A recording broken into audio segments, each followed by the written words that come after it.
Kailasa coming to you is Kailasa.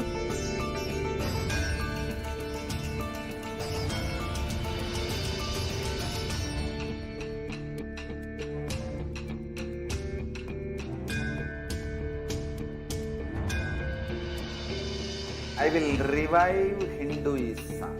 I am a Hindu revivalist, not by any revolution, but by evolution.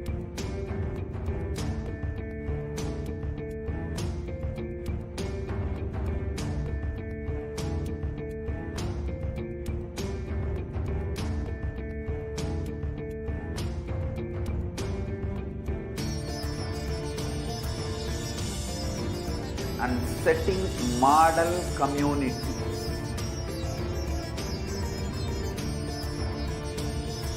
Kailasa, enlightenment ecosystems, Sarvanya Pitas all over the world.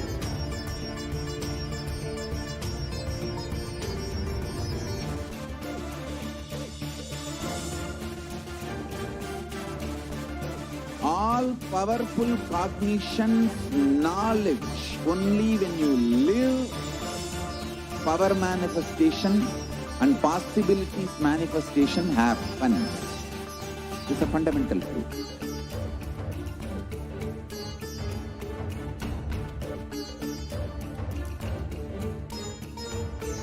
Hinduism cannot live exclusively as one sampradaya. No. All sampradayas of Hinduism is an ecosystem.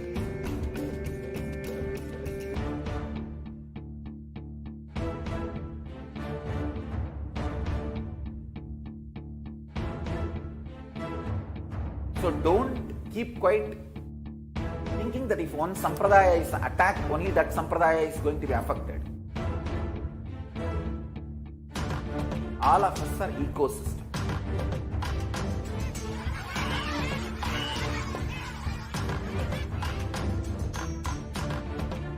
I invite all of you to get involved and enjoy Hinduism by the principle of Dharmo Rakshati Rakshitaha. When you protect Dharma, Dharma protects you. We will make the whole planet flourish spiritually. The spiritual prosperity will happen to the whole planet. We all have to coexist together.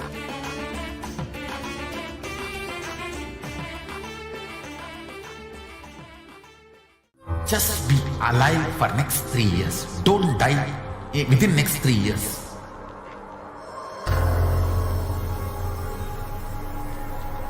Just don't die within next 3 years. Be alive. Somehow be alive. I'm working sincerely. I will reach you somehow. Somehow I will reach you. It's my commitment to humanity.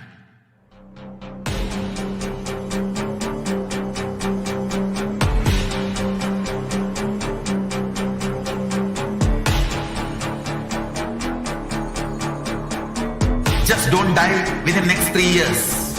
I will reach you wherever you are, whichever corner of the world you may be. I will reach you with enlightenment. You manifesting the space, state, powers, being Paramashivoham.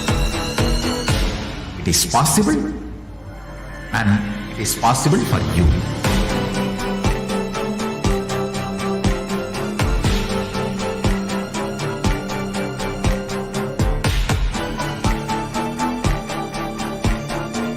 Paramashivoham will reach you with enlightenment science.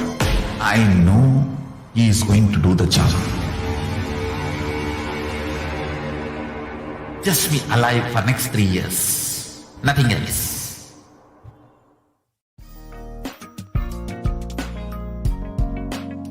We get you health. We get you ability to build beautiful relationships in your life. We get you direct spiritual support and we make sure you become wealthy.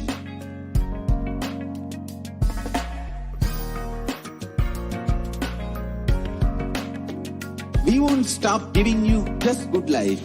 We will literally not stop till you live enlightened life.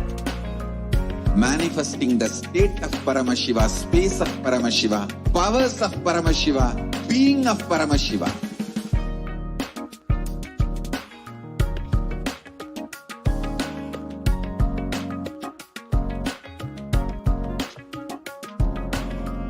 Whole world should become Kailasians.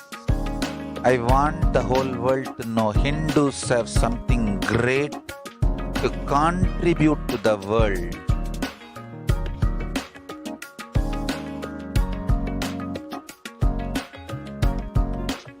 We have something great to contribute to the world. Let us do that.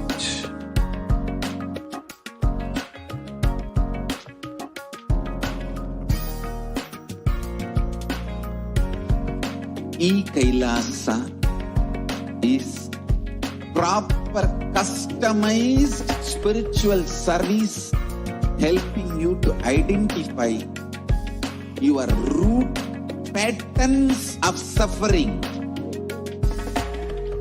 We have perfected the science of helping every individual from every cultural, religious, nationality background.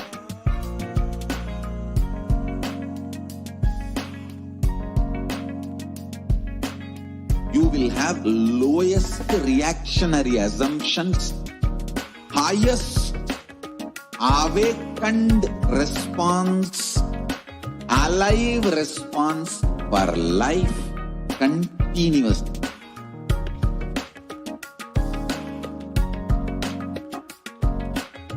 Kailasa is enlightenment ecosystem, literally enlightenment itself in your own home, wherever you are.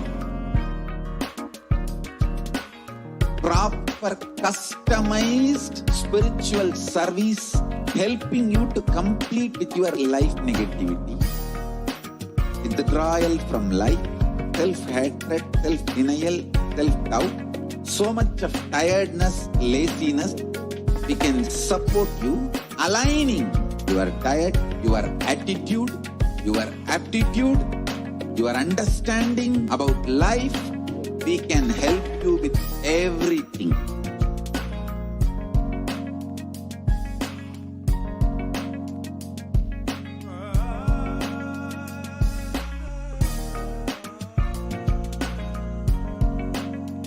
If you are interested in enlightenment, we will.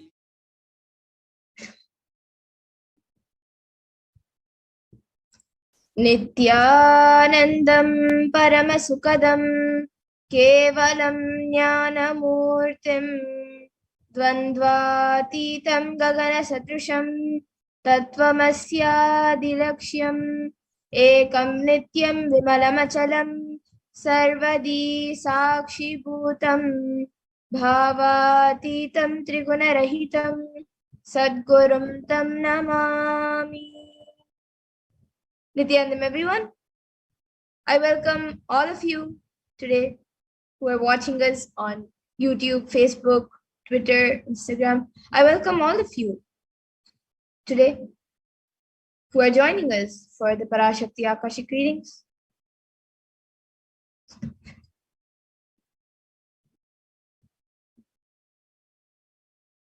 And if you are here, it is not an accident, but an incident of the cosmos itself. An existence is trying to manifest itself through you and wants you to be here in this form.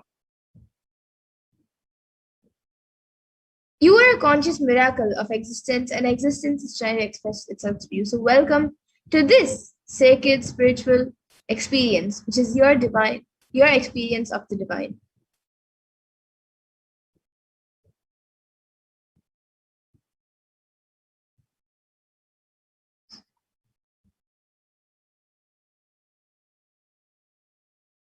And this may be what you think as your first time in the presence of a divine cosmic being, but this is not the first time this energy has graced planet Earth.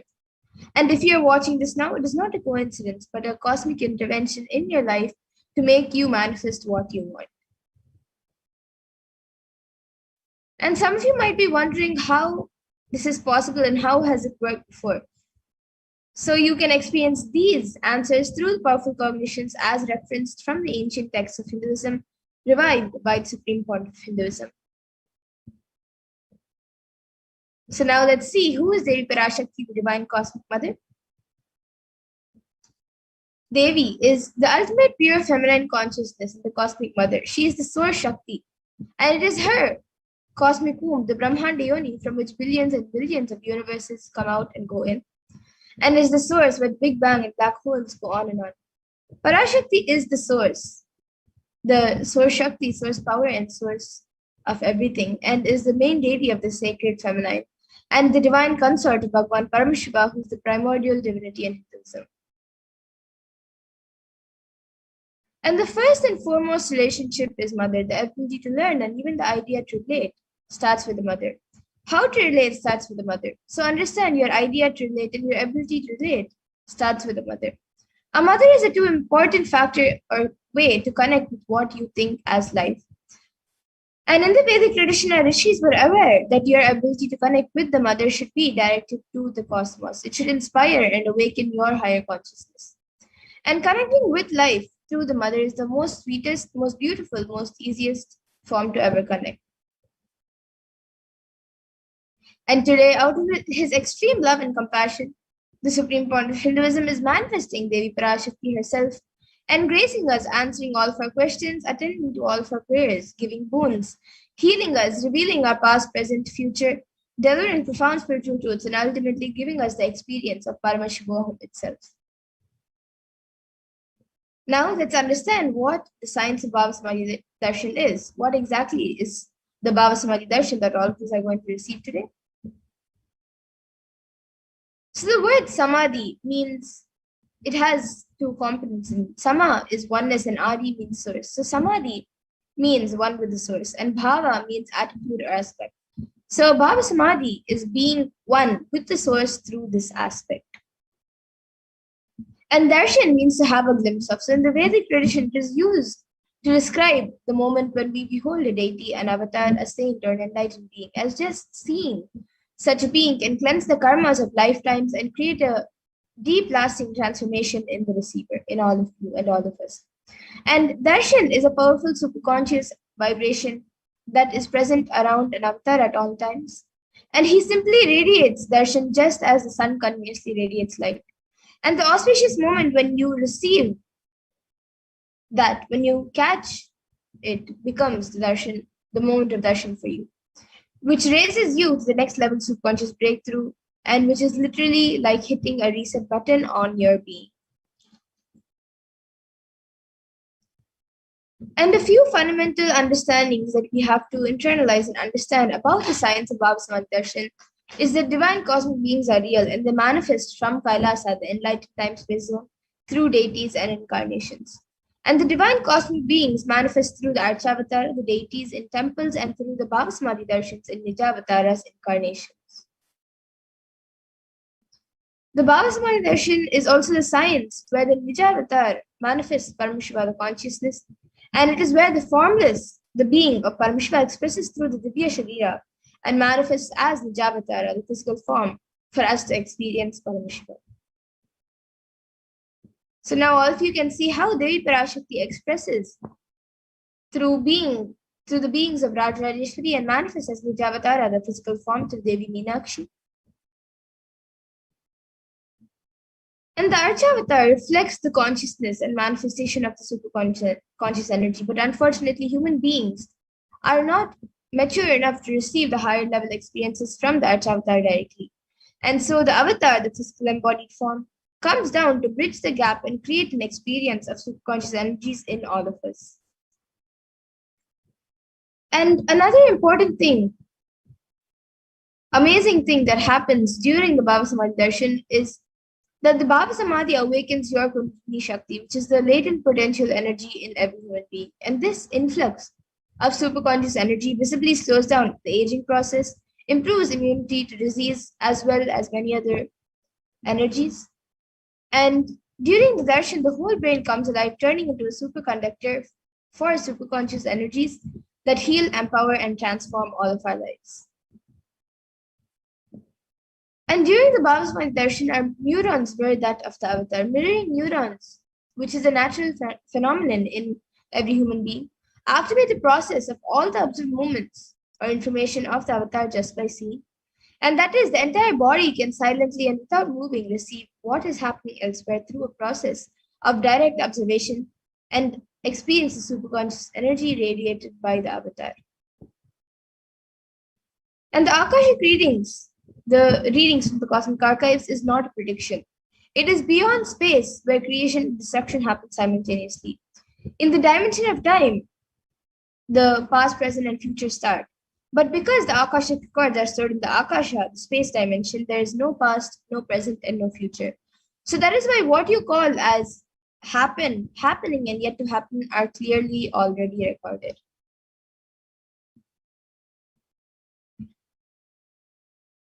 So now let's see who is the Supreme Pontiff of Hinduism.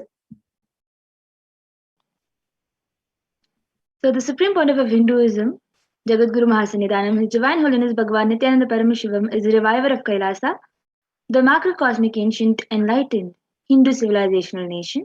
The Supreme Pontiff of Hinduism is the 1000th incarnation of Paramashiva as per Hinduism and is recognized by his predecessors who are enlightened masters and adepts.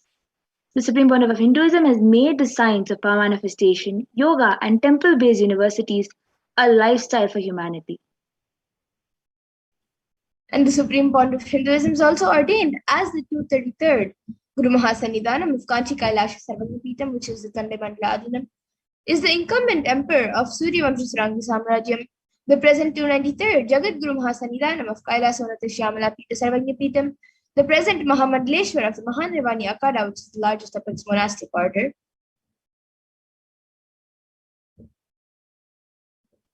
And the Supreme Pontiff of Hinduism is the 1000th Acharya Mahamandaleshwar, the head for all spiritual leaders of Atal Akada, and is the present 23rd Guru Mahasannidhanam of Dharma Mukti Swarga Paramadhinam, and is elected as the Supreme Pontiff of Hinduism by a congregation of over 1000 Hindu leaders.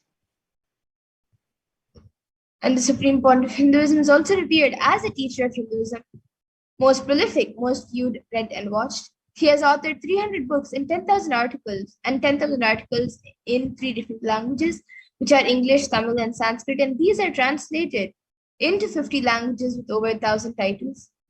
And over 20 million copies of these books and articles have been sold, read, and downloaded. And the Supreme Pontiff of Hinduism has also given over 10,000 hours of discourses, and he has enriched 1 billion plus lives digitally, and is respected as a commentator of all sacred scriptures such as Upanishads, Bhagavad Gita, Shiva Sutras, Brahma Sutras, Yoga Sutras, Ashtavakra Gitas, Jain Sutras, and many more.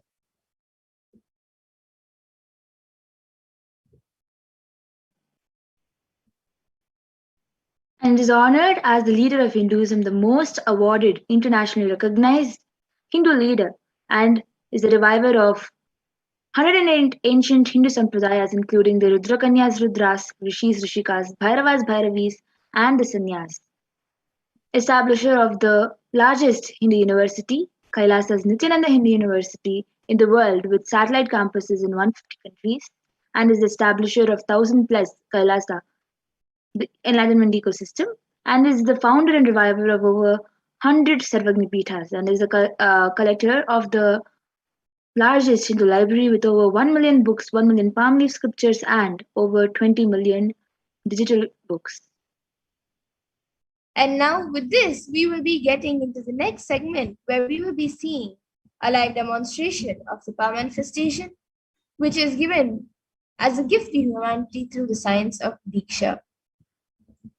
So we will now be getting into the power demonstration, into the introduction and demonstration of these extraordinary Shaktis.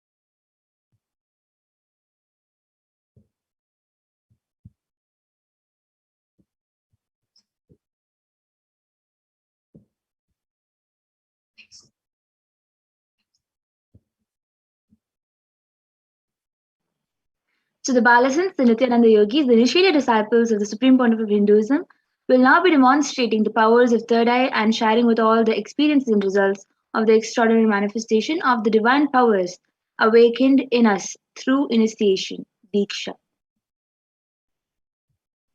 And in today's Bhava Samadhi Darshan, all of us will also be receiving the initiations into the powers of third eye, awakening, and various other powers with the blessings and grace of the Supreme Point of Hinduism. And we will be manifesting the following powers of third eye, which is seen with the eyes blindfolded, and many other various powers. And for those of you who might be wondering where the third eye is located and how it works, the third eye is a cosmic browsing center which is located between the brows, and which upon initiation one can effortlessly express powers and see through the third eye just as you would with your two eyes.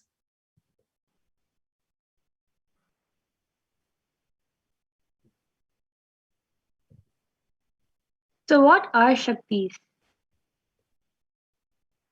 In the Vedagamas, the source scriptures of Hinduism, Paramashiva reveals in elaborate detail that every human being is hardwired to be able to manifest 463 plus extraordinary Shaktis, the divine powers. Manifesting powers, Shaktis, are described as a system, method, and science for human beings to explore the various possibilities and powers and have access to various states of consciousness.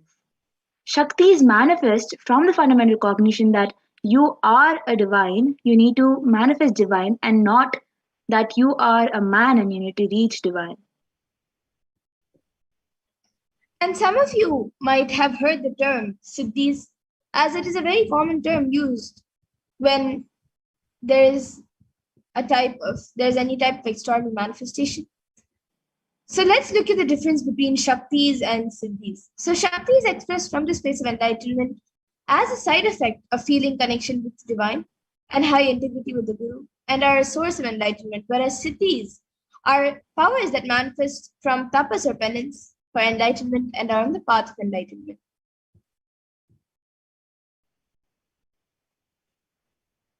And a few more differences between the Shaktis and Siddhis are that Shaktis of Paramashiva manifest through ordinary human beings in an extraordinary way after initiation from the avatar and are permanent, whereas Siddhis are not permanent and may divert you from enlightenment. And Paramashiva, the source of all these Shaktis, is the primordial divinity in Hinduism, the ultimate reality and cause, which is self-effulgent, Swayam Prakasha, all-pervading, unchanging beyond time, space, form, and causality. And as the fundamental base of Avyakta, the unmanifest, and Vyakta, the manifest existence, he performs the Panchakritya, or the 5 cosmic acts of Shrishti, which is creation, Sthiti, which is sovereign rulership and maintenance, Samhara, which is rejuvenation, Throbhava, pulling out a delusion, and Anugraha, which is liberating grace for all living entities.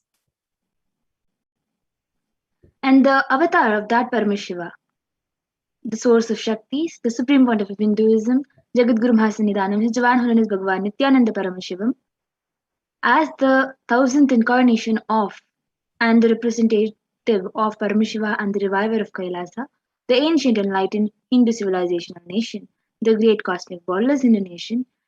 Ever since the beginning of the civilization, the Sanatana Hindu Dharma has been the cradle of enlightened beings and highly advanced sciences. It was where the science of enlightenment and powers, Shaktis, was lived and taught as a lifestyle. For the first time in modern day, the Supreme Pontiff of Hinduism is reviving these yogic sciences and transmitting it to the world at a record-breaking pace, which is never accomplished before. And all of this knowledge and this science of our manifestation, these Shaktis, are passed down from one generation to the next through Diksha, which is initiation by enlightened Gurus.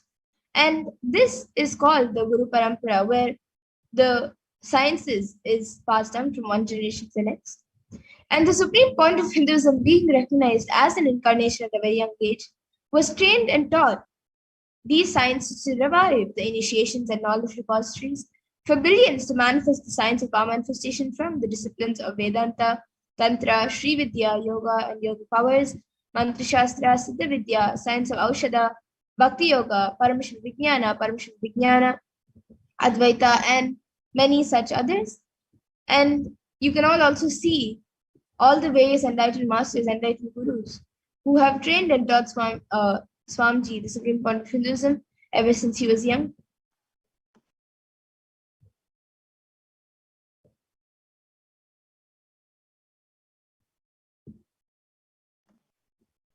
So, how do we awaken these Shaktis, these divine powers in us? Every jnana, which is the ultimate truth, mapped into your consciousness, prajna, manifests as the possibilities and the powers of every being, which is prajnana.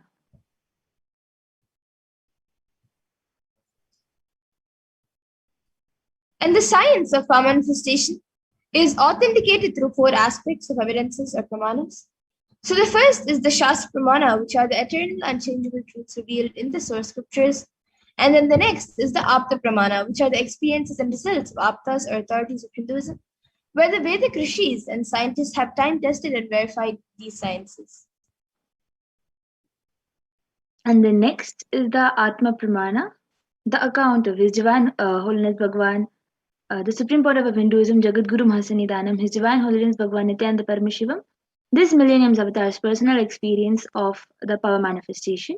And the fourth is the Pratyaksha Pramana, which is the empirical evidence from observation and scientific experimentation. And now let's see what are the Vedas and the Agamas. So the Vedas are the ultimate superior authority for Hindus and are pure science where the ultimate truths are explained. And the Agamas are the scriptures where the applied technology and applied sciences are expanded. So the Vedas and Agamas, the Vedagamas, which is a living applied science for Hindus, is given the status of Shruti as they're directly revealed by Paramashiva, and they're the ultimate, eternal, unchangeable truths. And a reference cited from these Shastras or source scriptures is called the Shastra Pramana.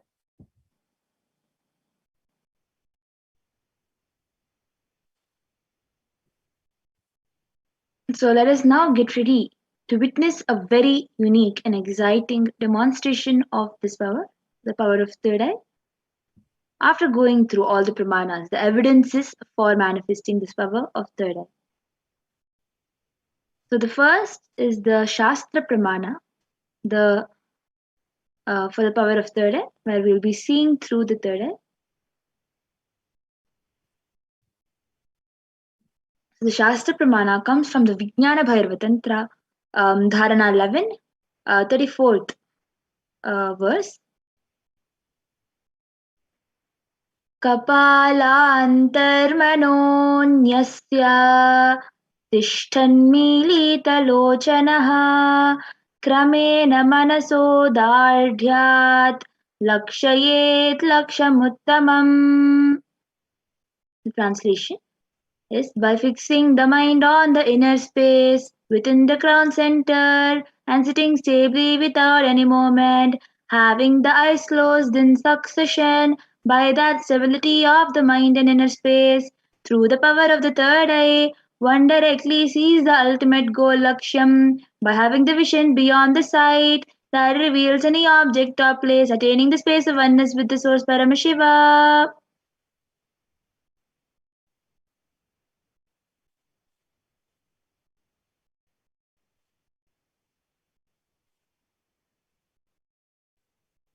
The next is the Apta Pramana, where Krishna initiates Arjuna into this power of third eye.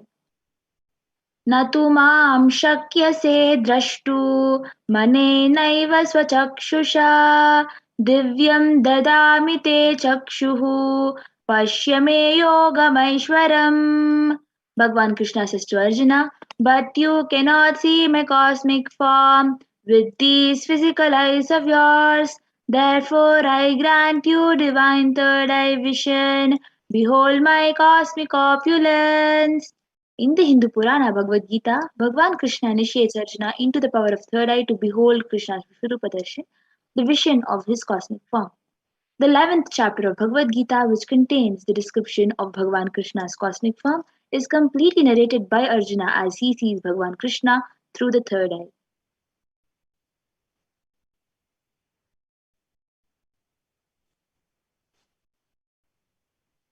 The next is the Atma Pramana, where Swamiji shares in Swamiji's own words the first experience that I was able to see everything around me, above me, the whole 360-degree, 10 directions below me,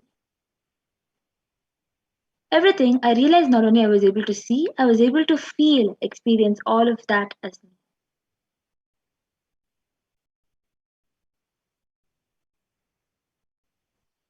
The next is the Pratyaksha Pramana, the empirical evidence from observations and scientific experimentations, where the steady measures and compare metabolic cell activity of the brain in conscious and meditative states using the positron emission tomography, the PET.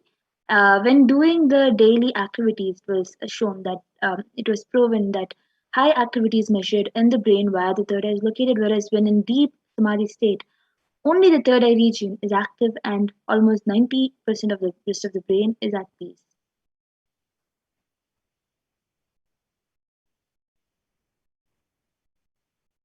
The next, the Sakshi Pramana, the experience and results of the extraordinary power manifestation happening through the initiated disciples of the Supreme Pontiff of Hinduism. This rare sacred science of third eye awakening is being made available to humanity for their ultimate enrichment and conscious evolution by the Supreme Pontiff of Hinduism, Jagadguru Mahasinidanam, His Divine Holiness Bhagavan Nithyananda Paramashivam, as living incarnation of Paramashiva. The Supreme Pontiff of Hinduism embodies the bounds of time, space, and matter. The Supreme Pontiff of Hinduism is gifting this pure Vedic science of third awakening along with many other spiritual sciences through initiation or Diksha to millions of people having been initiated by the Supreme Pontiff of Hinduism and are experiencing the profound results as extraordinary manifestation in their everyday life. So now we will be having a live demonstration of the Sakshi Pramana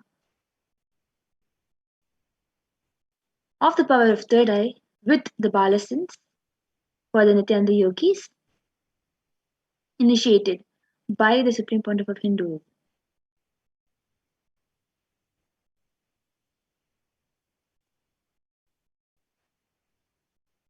So we have again Ma Madhura with us, who will be doing this demonstration of the Sakshi Pramana of the power of third eye.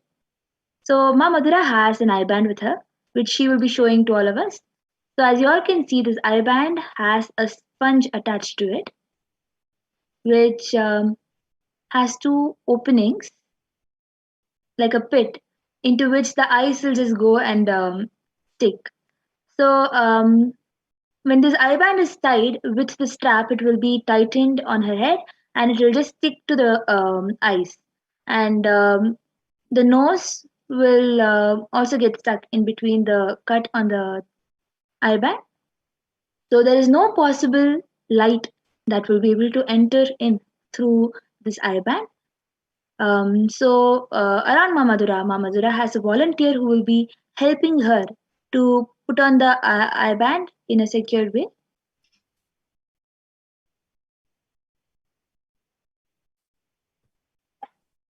So as you all can see, Ma Madhura is not putting the eye band for herself. Somebody else is putting it, so it will be secured properly.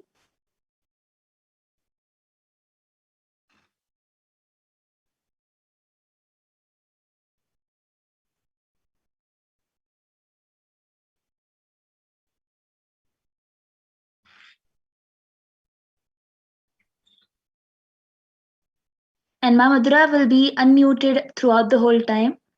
So you can also pay attention in here. There will be it is completely foolproof. So as you all can see, Ma Madhura, you can turn to the left, right, and show up and down. So as you all can see, there is no possible gap which is visible, and no light will be able to pass through.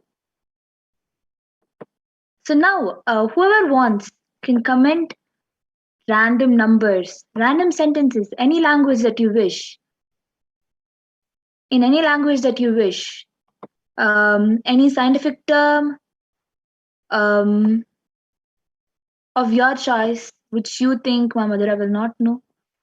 Yes, You can so comment anything. Okay, so the last we have is we have a donation from Ingo Horman, and it says donation for all the sadhus, and it has come in green color, and it is 5 rupees.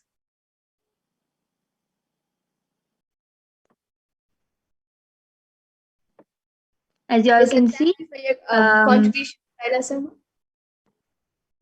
yes. So as you all can see, it is 5 euros. yes, it is 5 euros of donation by Ingo Horman, and it says donation for all the sadhus, just like how Paramashiva revealed to the third eye, through the third eye of Mamadura. So if anybody else wants, you can take a moment and comment. Yes, you can post anything, you can comment anything you would like, either a sequence of emojis, numbers, or you can even mix both. You can mix letters, sentences, or you can even put something that doesn't even make sense. And you can even put a different language. I have a paper with me, so I can draw what you write, even if I don't understand the language. So yes, we have Raj, who has put Nithyananda and a Namaskar emoji.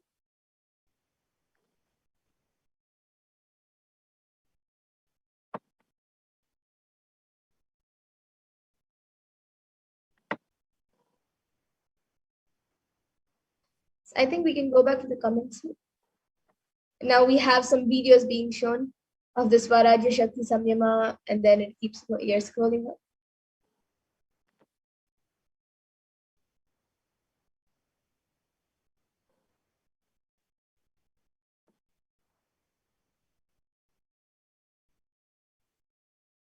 So anybody wants, you can comment anything.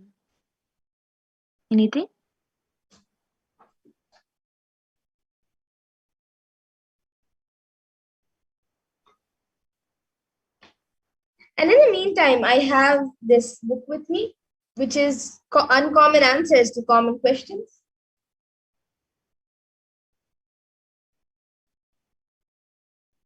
We have more comments. Yes, we have more comments. So we have Prabjot Gill Aya, who has put 369, Nikola Tesla. Then we have Raj, who has put hers, Lichen, Glukunscha, and 2 thumbs up in yellow hands. And I guess that's some European language, maybe Spanish or French or something. And then we have Saranka Rityakaran, Manke Lalatakshananda. There is no bondage greater than one which arises from speech. So as you all can see, it has been projected in front of you all. Exactly whatever people have been commenting is what Paramashiva has revealed through the third eye. So if anybody else also wants, you can comment anything to confirm yourself that it is exactly what you are typing and sending. Yes, so I have this book with me. Okay, so we have Raj, who has put super, it's German language man, and 2 thumbs ups in the yellow hands.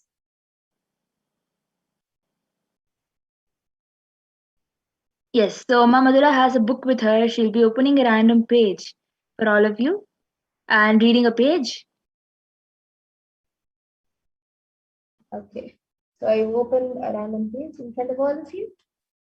And this is page number 60 and 61. So page 60 says, soon we will have a session on each and every chakra and how to have a better understanding about the chakras. Maturity clears the conscious portion of the mind. Meditation clears the unconscious portion. When both are cleared, you will see a tremendous transformation of the being. A tremendous flowering of the being happens in you. That is why I call this program Ananda Spurana. Spurana means flowering. The flowering of bliss is happening in our being continuously.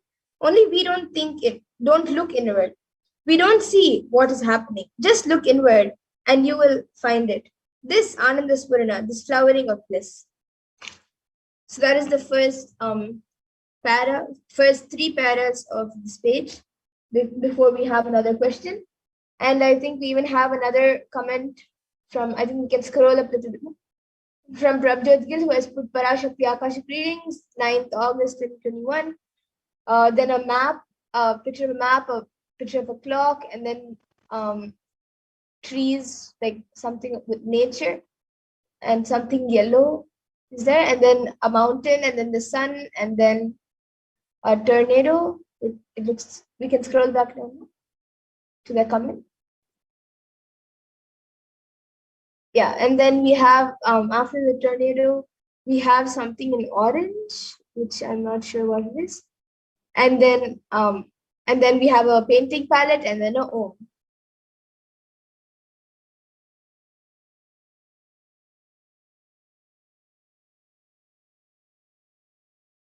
And then we have Saranka, who has put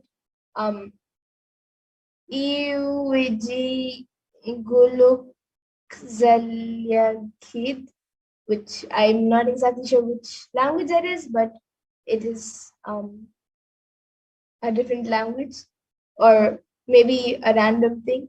EEUWIGE GELUKZALIGHEID.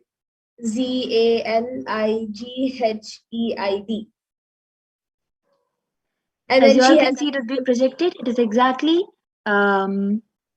the letters that Mama Dora had just spelled out. yes, and she has put, next she has put 3 roses and 3, I mean 2 party things, and then a sunflower, and she has put something in Tamil. Maybe before that you can all see the book, the page which I read, the part I read. Yes, so as you all can see, the book, whatever Mama Dora read, is exactly what is in this page. Yes, so now okay, Saranka has gotten back saying yes, ma, it's Dutch, and now I'll be drawing what she has typed in Tamil. So all of you can see this is an empty page. So as you all can see, it's an empty page. Yeah, and now I'll be writing what Ma Saranka has given. So it's in Tamil.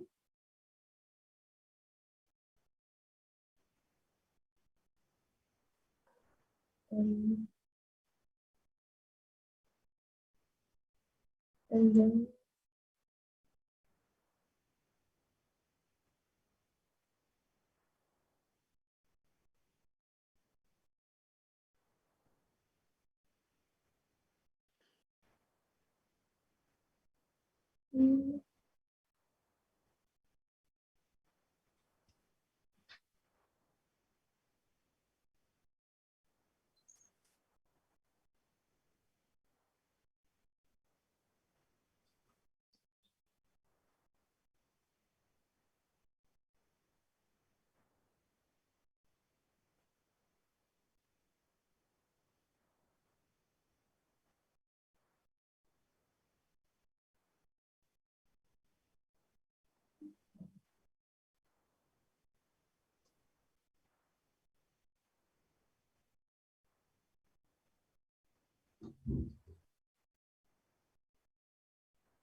okay. So as you all can see, Ma Saranka has put in Tamil Nithyanandam, and exactly that is what has been copied by Mama Dora in writing. It is also shown, she's showing the paper that she has written.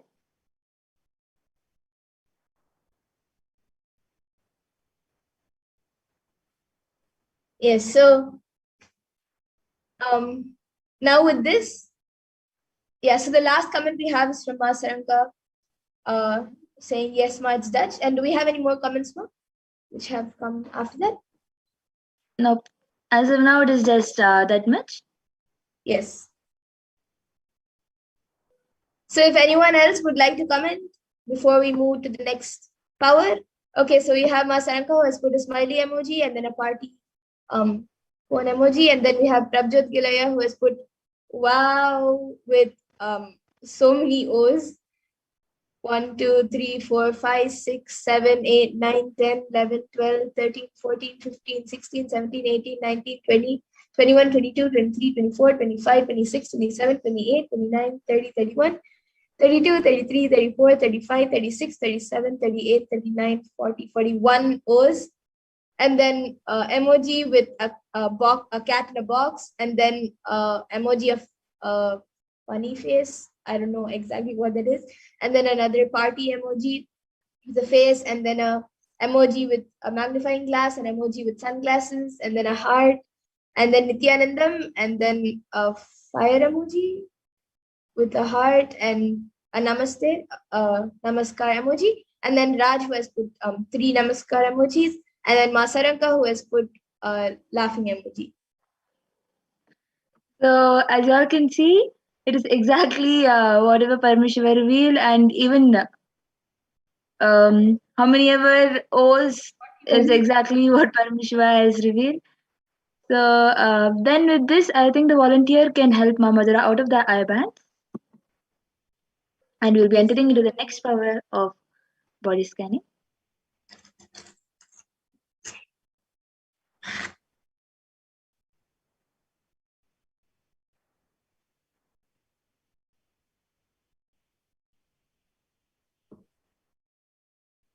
So as you all can see, it is the exact same IBAN that was shown before. With this, we'll be entering into the next power, which is the power of body scanning.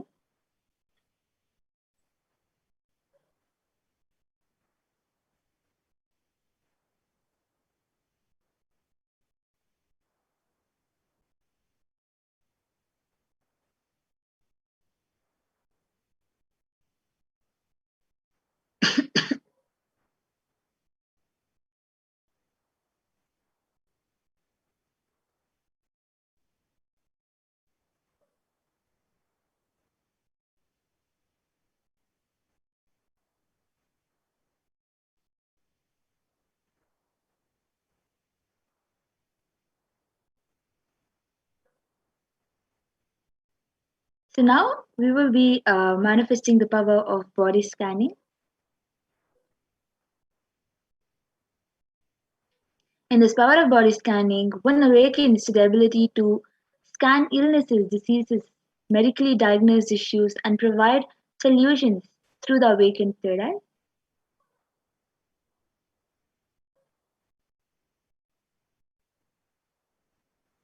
So the Shastra Pramana, the scriptural reference to manifest this power of body scanning.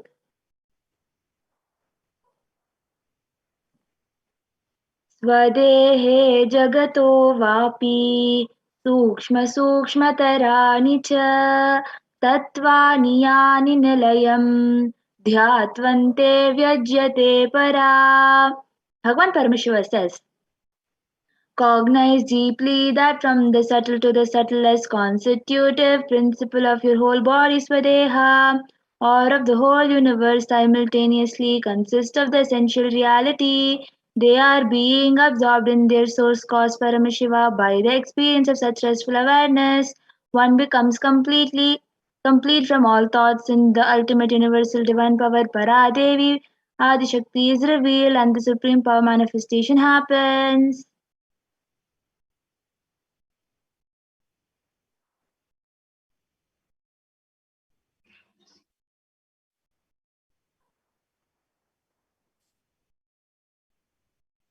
And the Apta Pramana for this power is from the life of a Siddha, whose name is Teriyar.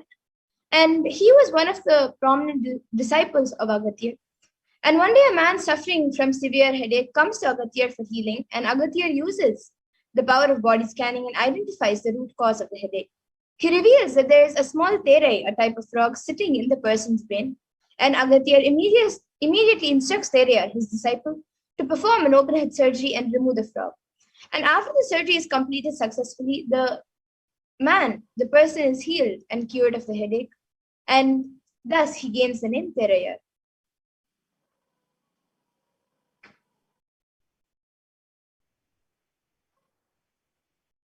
So, Atma Pramana, the accounts from the Supreme Pontiff of Hinduism, Jagadguru Mahasannidhanam, His Divine Holiness Bhagavan Nithyananda Paramashivam's life that has time tested and authenticated the science. On the 22nd December 2019, the Supreme Pontiff of Hinduism, His Divine Holiness Bhagavan Nithyananda Paramashivam, revealed how Swamiji uses the power of body scanning, paraphrasing Swamiji's own words. Only when I had the multiple compound hand fracture, I was forced to go for surgery and therefore for medical checkups related to that. At that time, they detected heavy metal quantity in my different organs. It was revealed that I had been poisoned without our knowledge. I immediately used diagnostic methods instead of medical facilities to study the body conditions due to the poisoning. Through body scanning, I found out what the problems, imbalances had happened, and where balance has to be done. I used allopathy as a second opinion to verify my findings.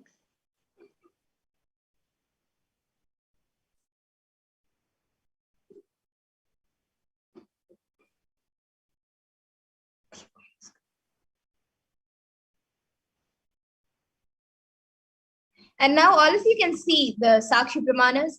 You can see a few screenshots taken from social media where few of the thousands of disciples who have been initiated into these powers have shared their experience of this power of body scanning.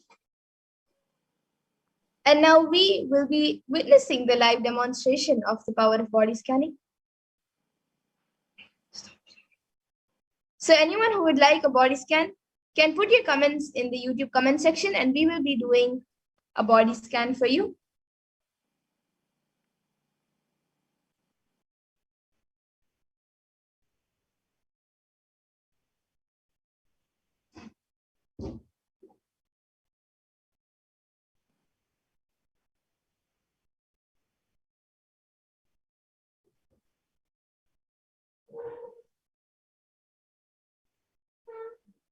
So if you would like a body scanning or a healing, anything, you can put it in the comment section on the Kailasa's SATSANG Nithyananda YouTube channel, and we will be doing a body scanning for you. So yes, we have Prabjot Gilaya, who is asking, can you please scan my body? There is pain under my left shoulder and there is a problem with my gums. May you please scan?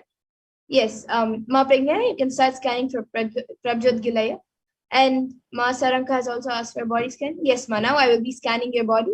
So we will be chanting the Mahavakya and starting with manifestation. Prabjot Gilaya, Ma Pragyana is scanning you, and Ma Saranka, I am scanning you, Ma. Om Nithyananda Paramashivoham. Om Nithyananda Paramashivoham. Om Nithyananda Paramashivoham.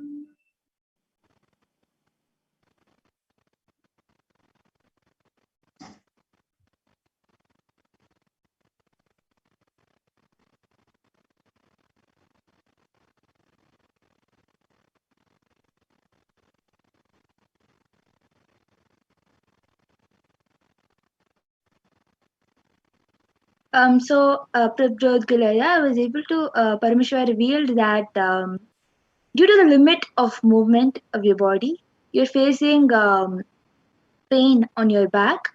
And as you said, the shoulder pain is also because of the limited movement of your body. So I was able to see that you need to do yoga twice in a day, and that will increase the movement of your body. And the more you do the yoga and the stretches, stay for some more than 10 seconds in each posture, and you will see the body stretching. You'll feel the strength in the body, and that will help you to undergo to relieve the pain in your back and the shoulder. And I was able to see that the food that you're consuming is what is causing the problem with your gums. So I was able to see that first eat lighter food and have more liquid diet. So this will help you with healing the gums, and then have more of Ayurvedic diet and diet that is there in the Bhaga Shastras. So this is what Paramashiva had revealed for you, Prabjot Gilaya. Yes, so Prabjot Gilay, you can get back in the comments. And Ma Saranka, for you, I was able to see, Ma, that there's a lot of dryness in your body, lots of heat getting accumulated in that body, and that heat is not allowing the food that you eat properly get digested, and that is also affecting your stomach badly because the digestion is not happening properly. So for this, I was able to see that you first have to take an oil bath at least for the next 3 days and cool down your body. Use castor oil, take oil bath, cool down your body, and a full body bath, including you can take even a head bath. Apply the castor oil on your head and take a head bath also for the next 3 days. That will help in cooling down your entire body. And on your stomach, keep like that also for the next 3 to 5 days. In the night before you sleep, keep a wet cloth on your stomach for 10 to 15 minutes. That will help in the digestion to get healed. So this is what I was able to see for you. So you can get back in the comment section. Yes, so I was just scanning Ma Celine G. She's asked for body scanning. So what Paramashiva revealed is there is a lots of excess in bile juice that has been forming, Ma. So I was able to see that consumption of more water will help you relieve the problem, and that is one of the major problems that I was able to see. And one more thing is that you're having a lots of knee pain. That is also due to the digestive problem that you're facing. So consumption of water and haritaki is what Paramashiva has revealed. And Ma Ananda Parameshwari has asked from Ma Christian Nithyanandam, someone break in place I live and work. They take money from us and internet equipment and expensive pencil with diamond from a boss, or also other wallet for few days miss. So you can come back for this power in either Venkateshwara readings or for Akashic readings, Ma. This will be scanned in the Akashic records. You can ask Ma Christine to sign up. And Ma Solangi had also asked for body scanning, and Rajaya has also asked for healing for the skin problems.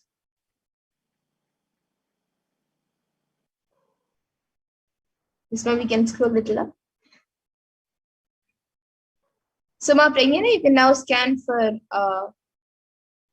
Ma Solangi, and I'll be scanning for Rajaya. Yes, so I just revealed for Master NG that I was able to see excess bile juice that was being formed. So the solution is to have haritaki and water, Ma. And I was also able to see that you're having knee pain, a lots of knee pain that is occurring very suddenly. So the solution I was able to see for your knee pain is also digestive related, and I was able to see that the same haritaki and water consumption will help you with even your knee pain. This is what Paramashiva has revealed. Yes, and for Rajaya, for you, I was able to see for the next 1 or 2 weeks in the water that you take bath in, you can mix little basma or turmeric. Get the basma. If you can get the basma from the nearest temple. If you don't have basma right now at your house, then you can keep some turmeric in front of the screen as you watch the darshan. Get the turmeric energized and use at least 5 pinches of the turmeric in the water that you use to take bath. And with that turmeric water, you can take bath for the next 1 or 2 weeks. That will help in healing your skin, Aya. So, Ma Christijan Baran, I was able to see, you have also asked, Nityanandam, I would like to have a body scanning. I feel stressed because of experience of robbery. And can you please see if things also will be returned? So, when I when I scanned for the body scanning, I was able to see that see that there is some sort of mist that is forming in your throat, that is making your voice hoarse. So the solution I was able to see for that throat mist that has been formed is for you to have 1 spoon of honey with pepper mixed with the honey, at least half spoon of pepper mixed with the honey, and that will help you with the throat. And I was able to see that you are becoming mentally unstable because of the experience that you have faced.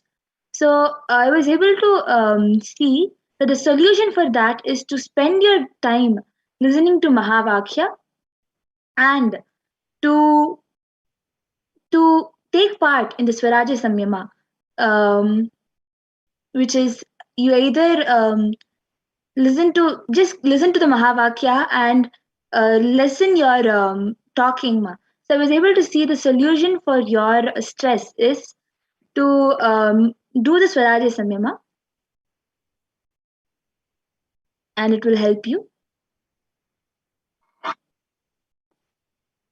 Naveen Kumar Somanathaya has also asked for body scanning, which my Madhura is already doing.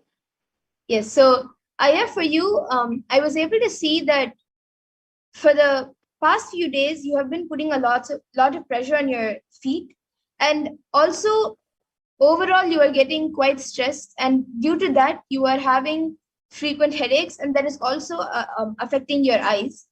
So I was able to see that for that, if you watch satsangs, any satsang that you would like, you can watch the live programs every day. And if you're not able to do that, then at least every day watch some satsang, any satsang of Swamiji's of your choice. You can watch that satsang, and that will help you in relaxing and getting into the space of Paramashivoham, and that will also heal you completely. And you can also drink lots of hot water. This is also one more solution I was able to see. So that was for Naveen Kumar Somanathaya.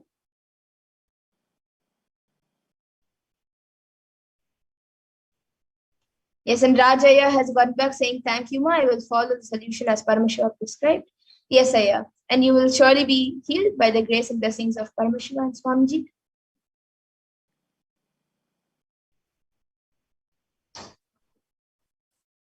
And now with this, we come to the conclusion of today's Power Manifestation segment. And we will be moving on to the further segments where we will be learning about who is Devi Parashakti and how we can receive her, and also what she has revealed for humanity. So we will be moving on to the further segments. I thank all of you for joining us today for this Power Manifestation segment. And please stay tuned for the further segments. And every day at 2 a.m. IST and 4 p.m. IST, we will be having the third eye body scanning and also various other powers. So you can again join us for that if you would like a body scanning. And with this, we will be moving on to the next segments. Thank you, Nithyananda.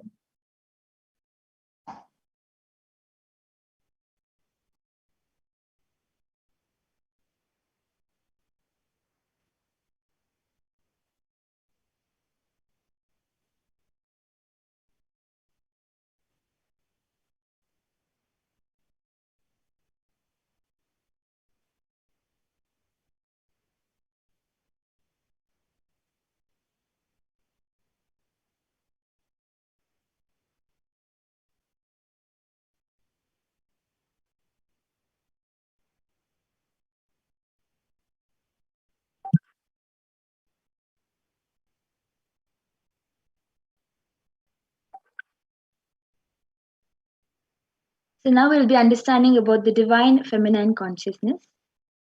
Yes, so we'll be learning about Devi Parashakti, and as Mapagina said, about the divine feminine consciousness. Yes. So the Dhyana Shloka of Devi Parashakti from the Lalita Sahasranamam. Sindhuraruna vigraham trinayanam manikya spurat taranayaka shekharam smitamukhi Mapi navakshorruham पानिभ्यामलिपूर्णरत्नचषकम् रक्तोत्पलं बिभ्रतीं सौम्यां रत्नगतस्थरक्तचरणां ध्यायेत् परामम्बिकाम्. The translation is that the Divine Mother is to be meditated upon as shining in a vermilion red body with a triple eyes, sporting a crown of rubies studded with a crescent moon, a face all smiles, a splendid bust, one hand holding a jewel cup brimming with mead and the other twirling a red lotus. And the next verse, which also comes from the Lalita Sahasranama, Arunam Karunam Tarangatakshim Dhritapaşankushapushpabanachapam Animadibiravritamayukaihi rahamityeva vibhavaye bhavani.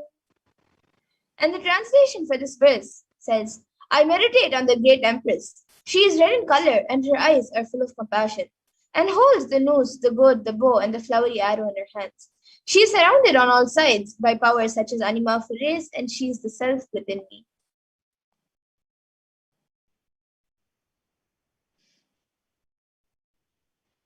Devi, the ultimate pure feminine consciousness, Parashakti, is the cosmic mother. It is her cosmic womb from which billions and billions of universes come out and go in. Source, where the Big Bang and black holes go on. Parashakti, the source Shakti, source energy, source power from which all of us came, in which all of us are even now, in which all of us are going to merge.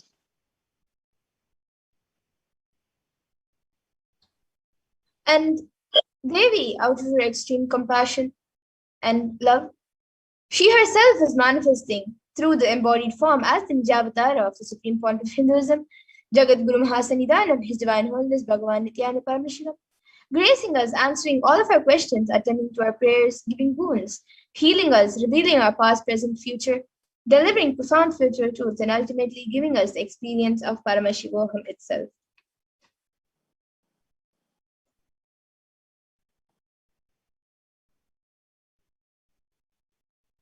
So, in the words of Parashakti herself, raising as Omkara, expressing as Vedas and Agamas, blossomed as Rimkara, filled as Parashodasi, living in 40 triangles, the Kailasa Swamini, who is in Kailasa Shripura Chintamani, Parashodasi, sitting as part of Paramashiva Parameshwari, who rules the world, Paramashakti, Manonmani Meenakshi.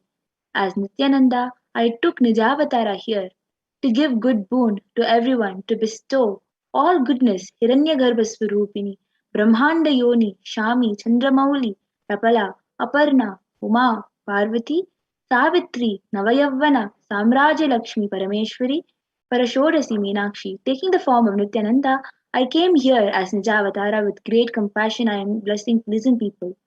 To do good to all of you, I took the form of Nithyananda and came down as Nijavatara.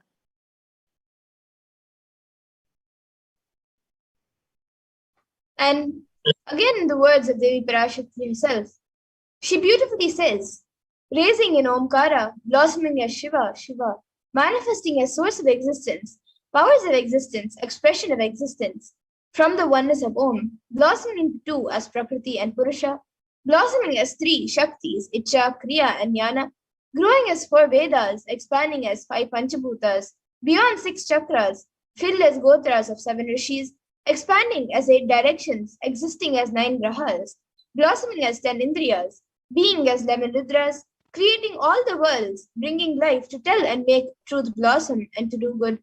Parashodasi Meenakshi, in the form of Nithyananda, I came to bless every one of you.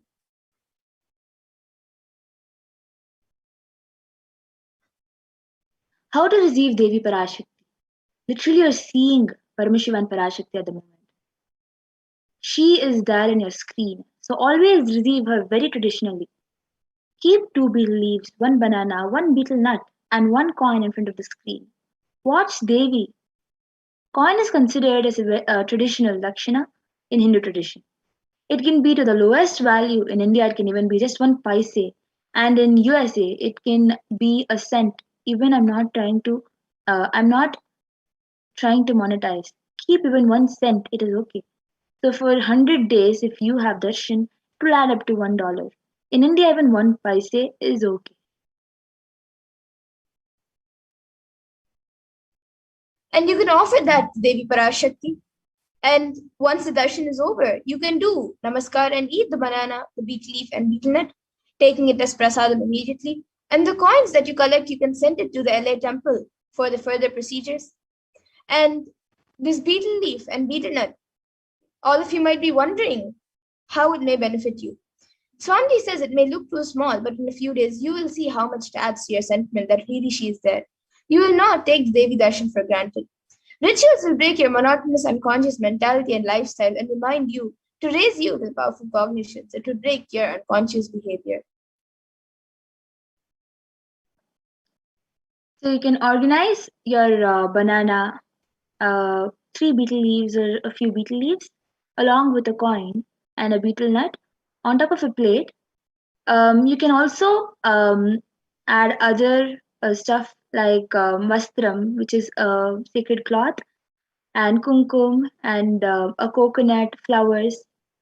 The main things that are needed for a tambulam plate is the betel leaf, betel nut, banana, and some money, anything. And you can offer this to Devi Parashakti, and after the offering, you can consume the banana and the betel leaves and collect the dakshina. Yes, and with this, we come to the conclusion of this segment, and we will be moving on to the further segments where we will be learning about what Devi Parashakti has revealed for humanity and how important it is for all of us to follow. And we will also be learning what offerings we can make to Devi Parashakti. So please stay tuned, and we'll be back after a really short break.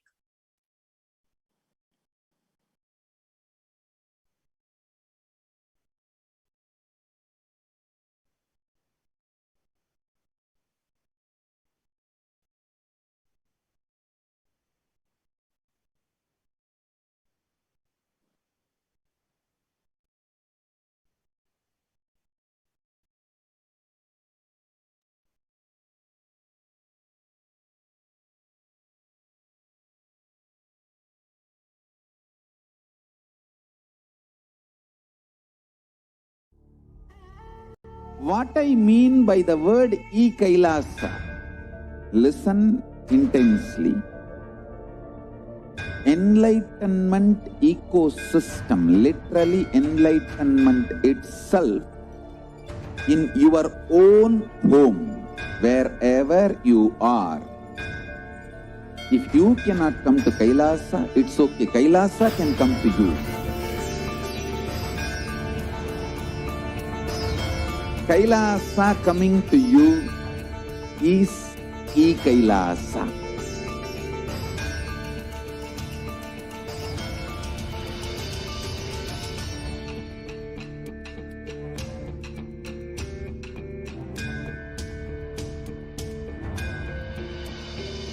I will revive Hinduism. I am a Hindu revivalist, not by any revolution, but by evolution.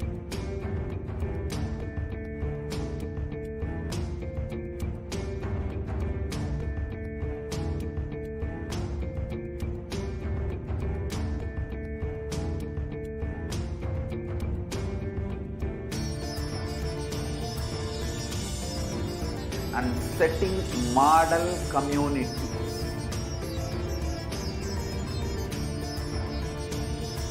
Kailasas, enlightenment ecosystems, Sarvanya Pitas all over the world.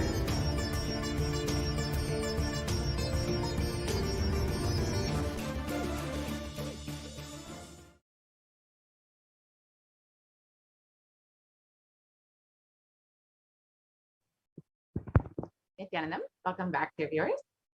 Now we will be entering into the next part of the segment where we will be understanding some of the revelations made by Devi Parashakti for humanity and what humanity has been undergoing during this pandemic.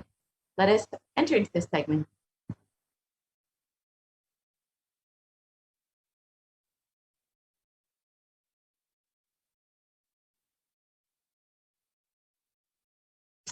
out of his extreme compassion and love, the Supreme Pontiff of Hinduism has been manifesting Devi Parashakti herself and gracing us, answering all of our questions, attending to our prayers, giving boons, healing us, revealing our past, present, and future, delivering profound spiritual truth, and ultimately giving us the experience of Paramashivoham itself.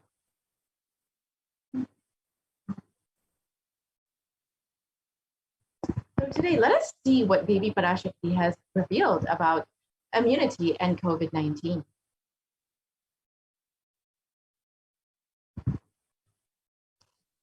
So let us first understand what is happening in the world today, right now.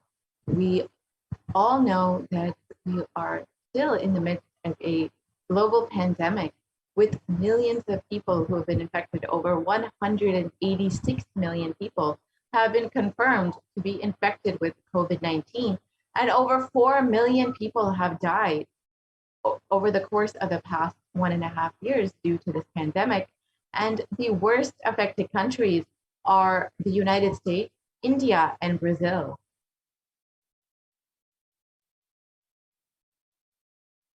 So let us hear Devi Parashakti's revelations directly on the 18th of June, 2021.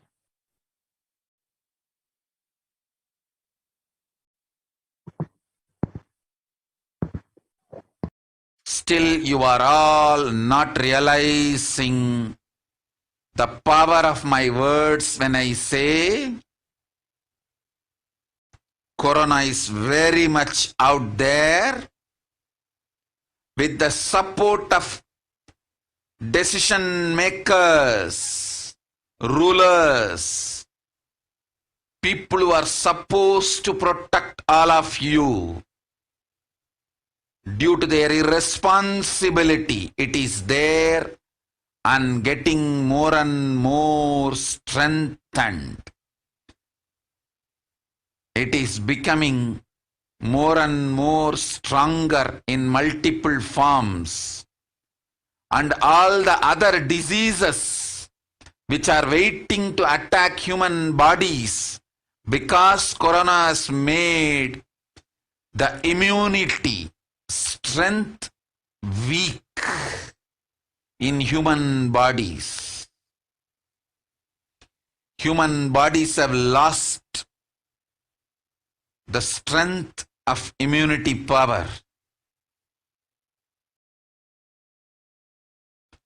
All the multi-layer after effects and side effects of this pralaya in political situations, economical situations, social situations, mental situations, in every level.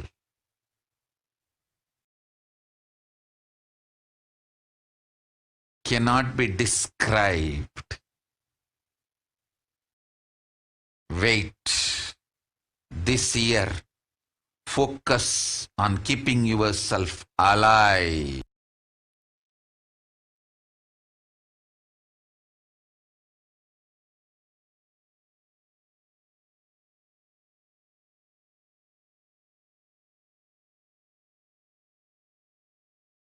Yes, we can move to the next slide, please. So let us reiterate Devi Parashakti's revelations on the 18th of June, 2021. Still, you are not realizing the power of my words. When I say Corona is very much out there, with the support of decision makers, rulers, people who are supposed to protect all of you, due to their irresponsibility, it is there and getting more and more strengthened. It is becoming more and more stronger in multiple forms, and all other diseases which are waiting to attack human bodies, because Corona has made the immunity strength weak in human bodies. Human bodies have lost the strength of immunity power. All the multi-layer after effects and side effects of this pralaya in political situations, economic situations, social situations, mental situations, in every level cannot be described. Wait, this year, focus on keeping yourself alive.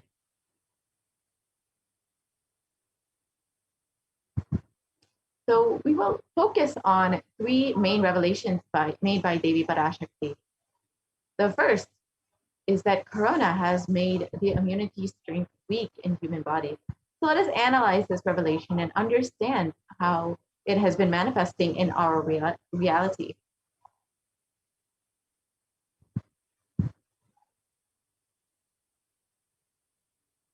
So Devi revealed on 18th of June 2021, corona has made the immunity strength weak in human bodies.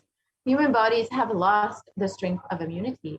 And recent research published in Science Daily has revealed that a coronavirus infection actually alters the biomechanical properties of red and white blood cells, in some cases for months, a possible explanation for long COVID.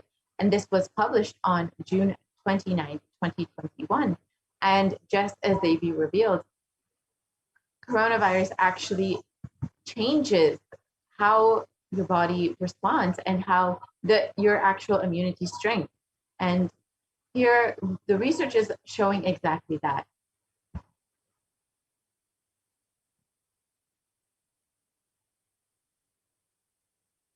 And the article continues on, COVID-19 significantly changes the size and stiffness of red and white blood cells, sometimes over months. And these results may help to explain why some affected people continue to complain of symptoms long after an infection of COVID-19. And this again is termed long COVID. So many people are experiencing symptoms like shortness of breath, fatigue, and body pains long after their initial infection. This could be even months after they were initially infected and even recovered. So these symptoms could be due to how the body actually changes, how your cells actually change. And just as Devi revealed, when your cells have actually changed, this does affect your immune strength.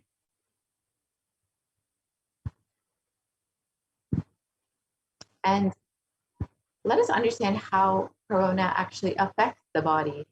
In this article published by the Academy of Medical Sciences, it says that the way that the body defends against a virus is to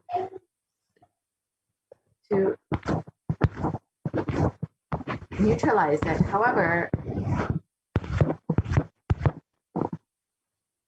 an article by Forbes explains that corona suppresses the immune system by disrupting the actions of the body's immune cells. And this immunosuppression allows for the 2-week incubation period, which gives corona enough time to attack the body.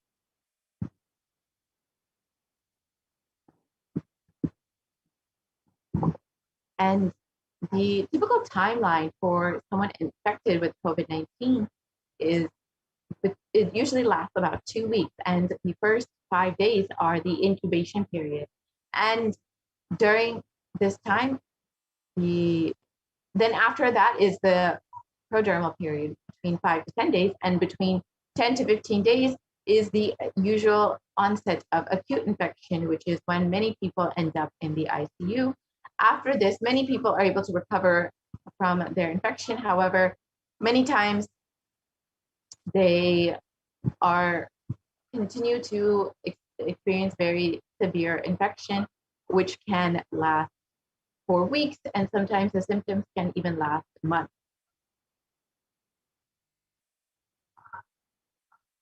And let us understand COVID-19 in perspective of other deadly diseases that humanity has battled in the past. We can see that COVID-19 is highlighted in red, and we can see HIV, the virus, which the virus HIV is on the far left side and has affected over 35 million people, has taken the lives of over 35 million people over the course of 40 years. However, corona has only been around for the past 1.5 years, but we have seen that it has taken over 4 million lives, and the numbers continue to be on the rise. So we can very clearly see that the COVID-19 pandemic is very much one of the worst pandemics that humanity has ever faced, even in comparison with the HIV pandemic.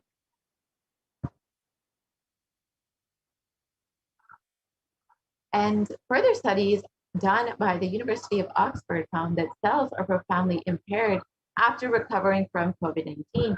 And the British Society for Immunology has also claimed that the effects of COVID are far beyond respiratory health. It also affects our cardiovascular and renal system. So just as Devi revealed, COVID-19 actually does affect the immune system and other multiple organ systems, just as Devi has revealed.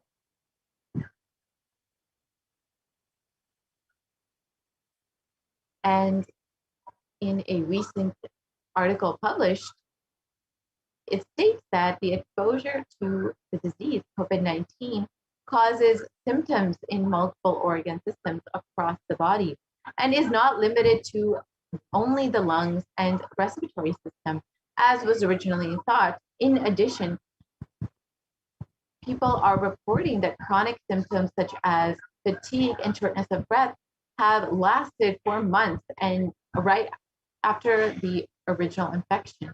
And the name given to those suffering from COVID-like symptoms after the infection has passed is called long COVID, and long COVID can affect the lungs, the cardiovascular system, the circulatory system, and it can also cause fatigue and inflammation.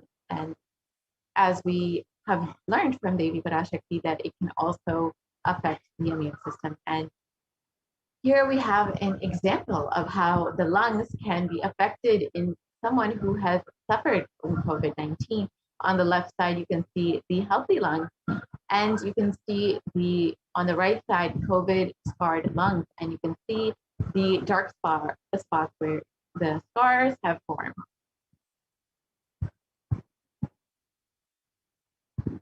And even after contracting COVID-19, your immune system remains weakened and you are much more susceptible to other diseases.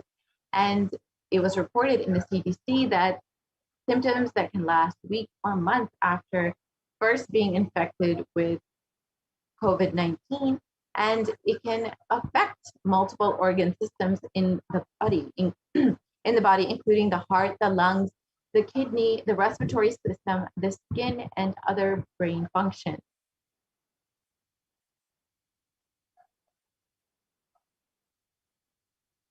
So let us look at the third revelation, the second revelation made by Devi Parashakti.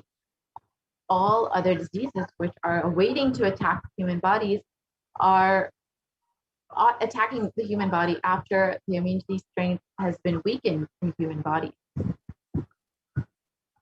And as we have all heard, the black fungus, white fungus, and other fungal diseases have been sweeping the nation in India and have been primarily affecting patients who have recovered from COVID-19. And in one article, it has reported that over 9,000 cases of this rare infection have been reported. And in another, it has reported that over 4,500 patients are, of 5,400 patients are COVID recovered patients.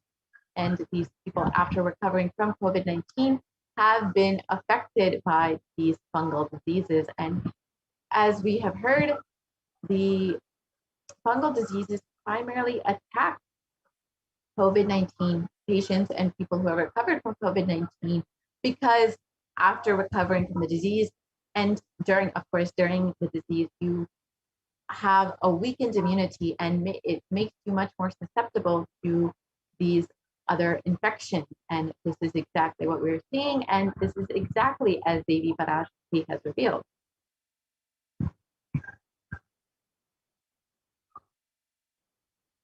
And here are some of the photos of people who've been devastated by the COVID-19 pandemic and who have also been infected with black fungus and the other fungal diseases. And the last revelation that we will look at today is how Corona is becoming more and more strong in multiple forms.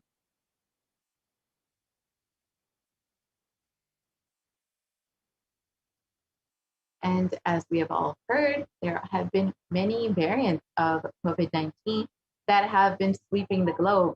And this includes the India variant, the Brazil variant, the South African variant, and the UK variant. And of course, the variant coming out of India is known as the Delta variant, which has been a very serious cause for concern for many nations and is the primary cause for lockdown in many nations in this second wave. And of course, the main reason for the lockdown within India during the second wave.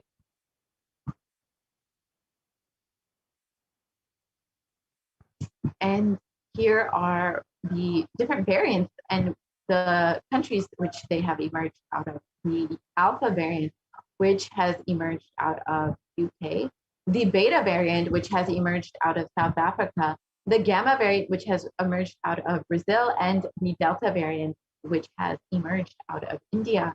And generally, viruses mutate, but in the case of COVID, we have seen that they are becoming more dominant, and we are seeing how this has played a significant role in our ongoing pandemic, how it has been, how we are forced into continuous quarantine and lockdown in many, many nations, and how India especially has been severely affected by this.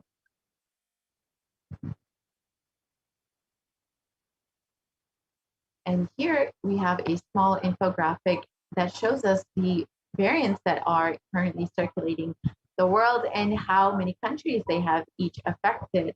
And the Alpha variant out of the United Kingdom has affected over 173 countries. The Beta variant out of South Africa has affected over 122 countries. The Gamma variant out of Brazil has affected 74 countries, and the Delta variant, one of the most severe variants, has affected over 104 countries. And this is, again, the primary reason for why right now we are still in this ongoing pandemic, because as Devi revealed, COVID-19 is getting more and more strong in multiple forms.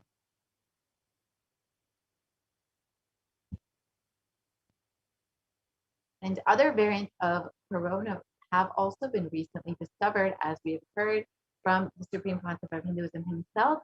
We should be expecting the Delta Plus variant and the Lambda variant, which will affect India very severely. We should be very, very cautious about our actions and decisions in the coming months, as the Supreme Concept of Hinduism has revealed that the third wave will affect India very severely, and within the coming weeks, in Puratasi month specifically, the Supreme Concept of Hinduism has revealed the COVID-19 third wave will begin. And unfortunately, as Devi and the Supreme Concept of Hinduism have revealed, this will primarily affect children.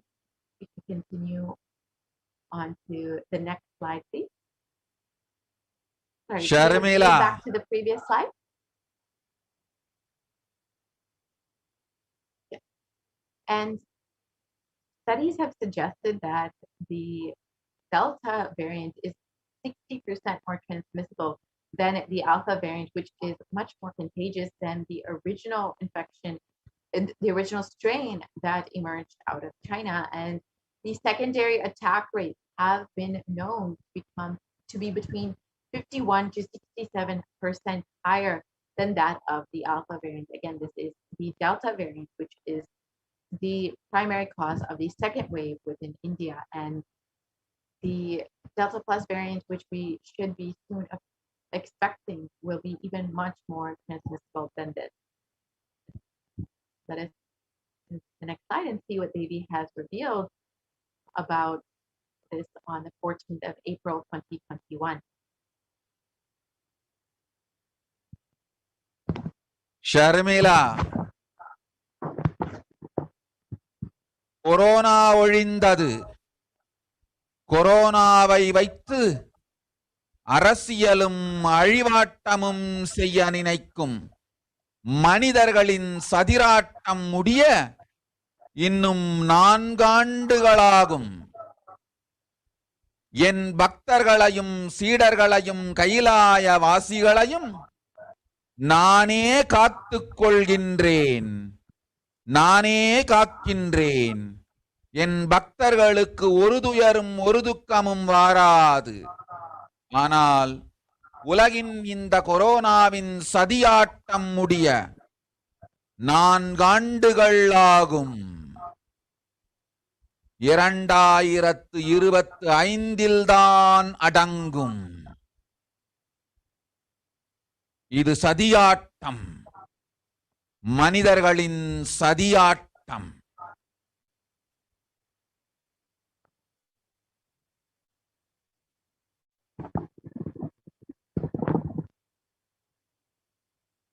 And the translation of Devi Parashakti's revelation, Corona is destroyed, but it will take 4 years for the political conspiracies done by humans to end.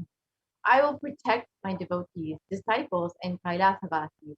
No suffering will come for my devotees, but it will take 4 years for the conspiracy of Corona to end. It will come to an end only in 2025. It is a conspiracy, a human conspiracy.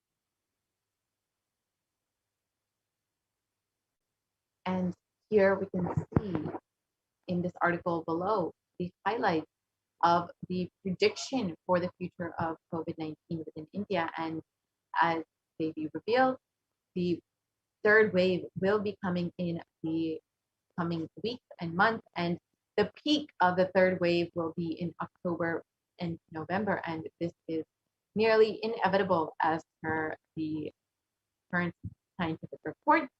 And as per Devi's revelations, we can see that below there, in the below articles, we can see that there are going to be many more waves of COVID-19 to come in India. And the article continues to say that if any new variants are discovered, it would spread much faster in this third wave.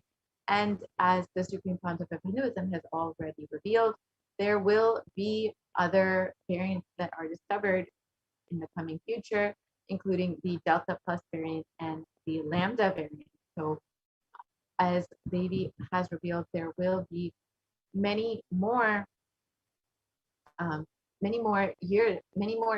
months and possibly years of this pandemic to continue, and we will not see an end for this anytime in the near future, unfortunately.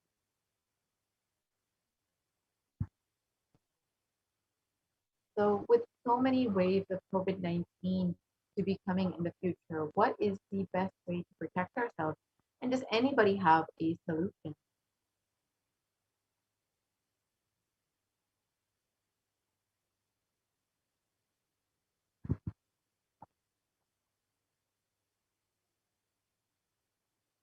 Kailasa is the only place that is safe for India, and the Supreme Pontiff of Hinduism is the only hope for humanity. The Supreme Pontiff of Hinduism has opened up all of the Kailasas within India as COVID care centers for anyone who is interested in quarantining with multi-layer quarantine during this pandemic and who wants to protect themselves during this ongoing pandemic. And the Supreme Pontiff of Hinduism has revealed, and Devi has revealed again and again, the only priority for this year is to keep yourself alive. And if you would like to ensure that you are protecting yourself and protecting your life, your loved ones, and your family, you are welcome to sign up today at kailasa.org/kailasacare to register to quarantine in one of the COVID care centers opened across the country of India. And again, the Supreme Pontiff of Hinduism has revealed, and even many articles and research has shown that the only way to protect yourself, ensure that you are fully protected, is through quarantine, and specifically multi-layer quarantine. And fortunately, the Supreme Pontiff of Hinduism has opened up all the COVID care centers with multi-layer quarantine for anyone, any person, whether you are an initiated disciple or just watching this segment for the first time, you are welcome to sign up to protect yourself and to avail the benefits of this multi-layer quarantine in one of the Kailasa COVID care centers. And with this, we will be moving into the next part of the segment where we will understand some of Devi's revelations made on black fungus. So if I could just request the volunteers to open the slides on black fungus.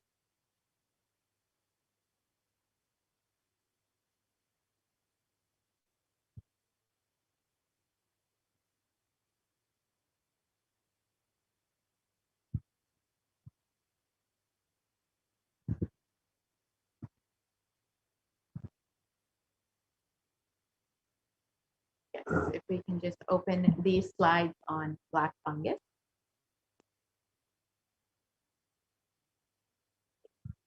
So Devi has been continuously guiding us during this pandemic, has been continuously blessing us, answering all of our prayers, and giving us boons to guide us and to ensure that we are protected during this pandemic. It is in our best interest to heed to Devi's instructions and guidance and to protect ourselves during this pandemic. As Devi has revealed, the best way to protect yourself is through multi-layer quarantine, and the best place to experience that is the COVID care centers opened by Kailasa. So you can visit again kailasa.org/Kailasa care to avail the benefits of the COVID care centers and multi-layer quarantine. And all of these services are provided completely free of cost to anyone for the duration of this pandemic. So if you would like to register, you are welcome to visit kailasa.org/Kailasa care. And we will be entering into the next part of the segment where we will understand some of the revelations made on black fungus and how it has been affecting India today.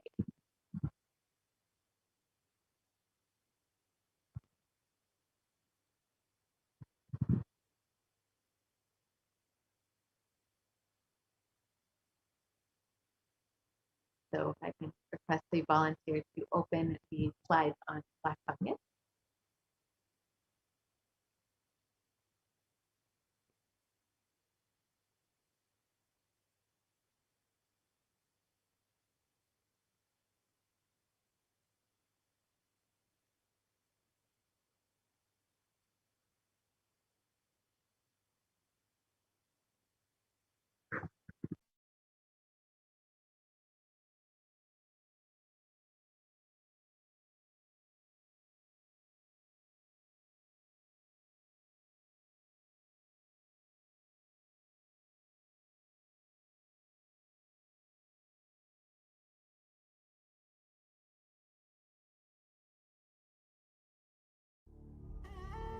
What I mean by the word Kailasa, listen intensely.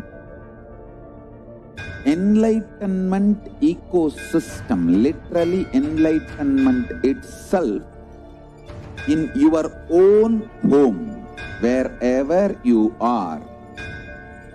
If you cannot come to Kailasa, it's okay. Kailasa can come to you. Kailasa coming to you is Kailasa.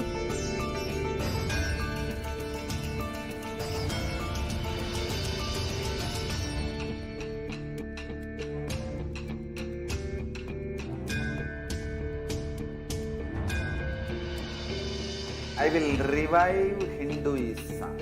I am a Hindu revivalist, not by any revolution, but by evolution.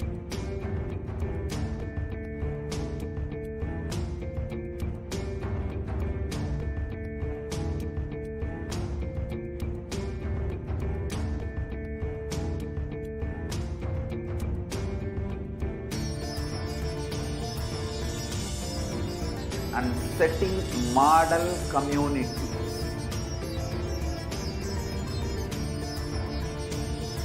Kailasa, enlightenment ecosystems, Sarvanya Peethas all over the world.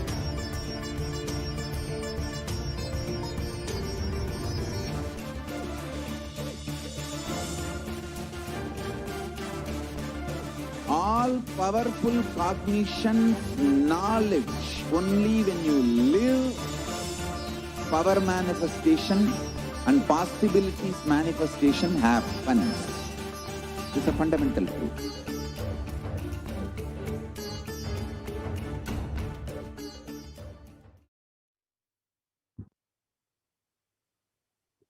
So let us enter into this part of the segment where we will understand what Devi has revealed about black fungus.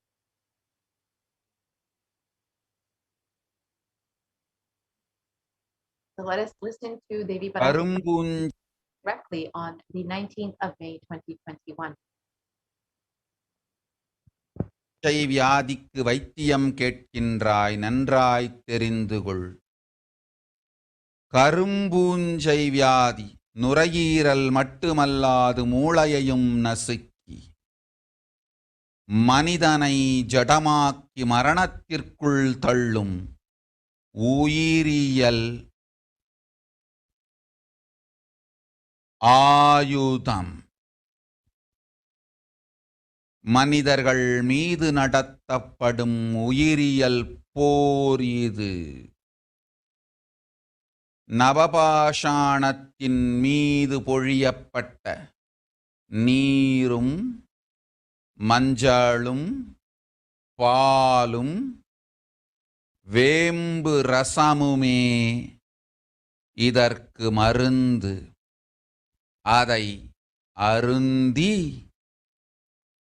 உடலிலே அதை ஊற்றி நீராடி இருந்தவர்க்கு காவல் அம்பிகையின் சக்தி.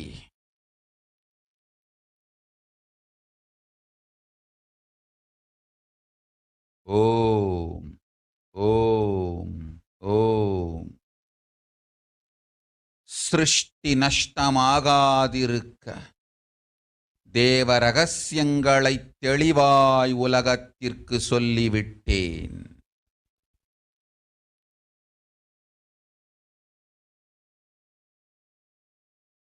இந்த ரகசியங்கள் எல்லாம் உலகத்திற்கு நாம் நித்யானந்தன் வடிவு கொண்டு சொல்லும் பொழுது எதிரிகள் பெருங்கோபத்தொடு நித்யானந்தன் திருவுருவை அழித்திடாமல் இருந்திடவே அவன் திருவுருவை கைலாயத்திற்கு கொண்டு வந்து பாதுகாப்பாக்கிக் கொண்டு பிறகு இந்த உண்மையெல்லாம் உலகத்திற்கு சொல்லுகின்றேன்.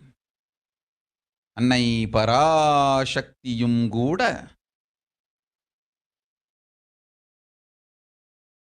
உண்மைகளை உலகிற்கு சொல்லும் முன் தற்காப்பு செய்து கொள்ள வேண்டிய அளவிற்கு மனிதர்களின் அரக்கத்தனமும் அட்டூழியமும் உலகத்தில் அரண்டு ஆடுகின்றது.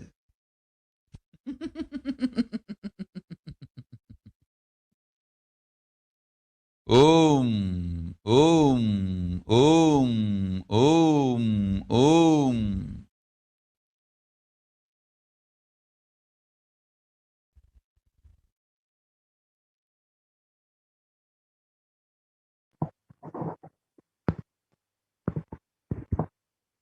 Yes, we can continue to the slide, please.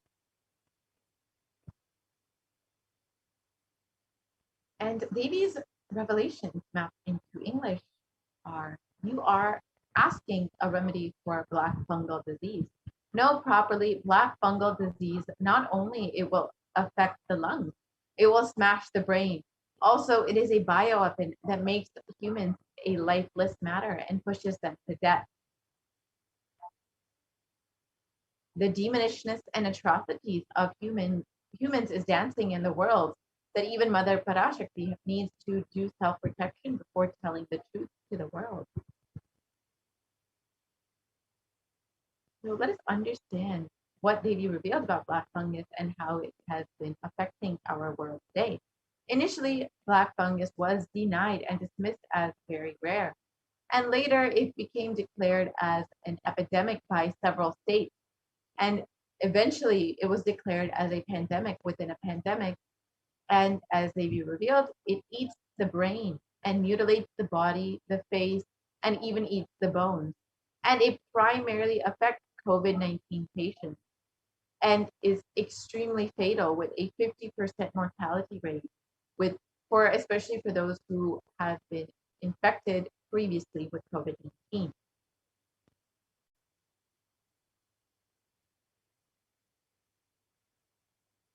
And black fungus disease has been linked to the spread to COVID spreads across the Indian subcontinent. And we can see that this is exactly as they revealed. Black fungus will primarily be infecting those who have been affected with COVID-19, and it is already declared as an epidemic.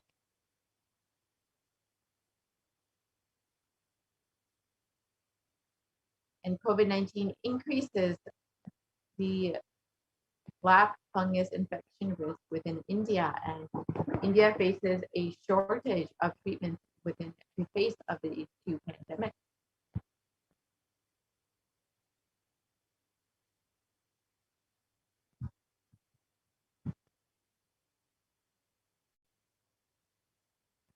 And the deadly black fungus outbreak has been declared as an epidemic as cases continue to rise. And this was as of 29th May 2021, 12,000 people have been infected with COVID-19, with black fungus within India. And this was a few months ago. So these cases have continued to rise over the last several months.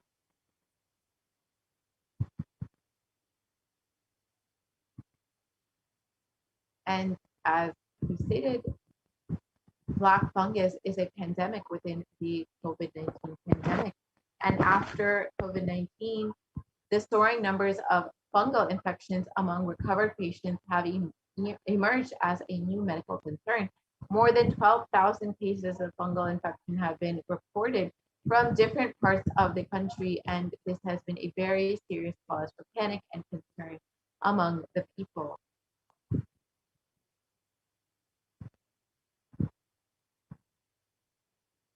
And as they revealed, it will smash the brain also. This flesh, and in this article published in news, it states that flesh-eating black fungus is killing off patients who have survived COVID-19. Doctors in India are sounding the alarm when thousands of cases are being reported. Black fungus has a nearly 50% mortality rate and is tragically killing many who are relieved to have beaten COVID-19. The infection can eat through skin, soft tissue, or even bones as it attacks the brain. And this is exactly what they've revealed, that it will smash the brain. And it can also affect other critical organs. Once it starts growing this way, it's very difficult to control. Doctors studying the outbreak in India have said that steroids used to treat COVID also weakens the immune system, leaving the patients more susceptible to the fungus.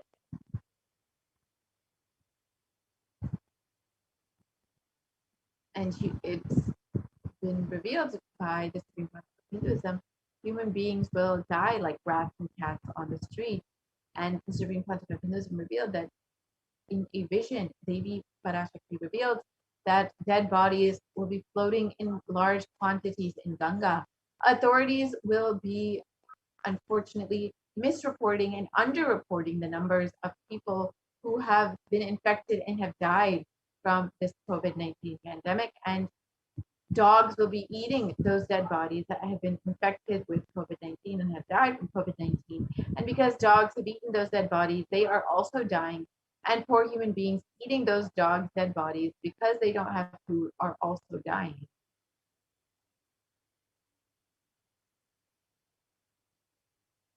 And as the Supreme Court of Hinduism revealed, I saw clearly dead bodies floating in large quantities in Ganga.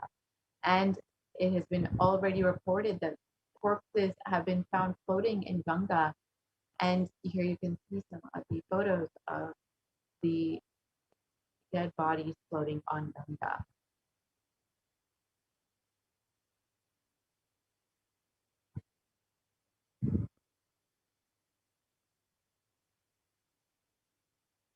And as revealed, dogs will be eating those dead bodies. And in one article, it reports that scores of decomposing bodies laid uncovered in the Sangam area.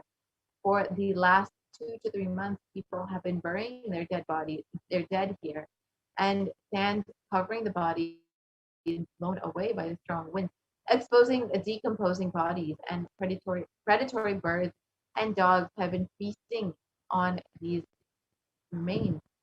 And this is exactly as Lady Barash feels.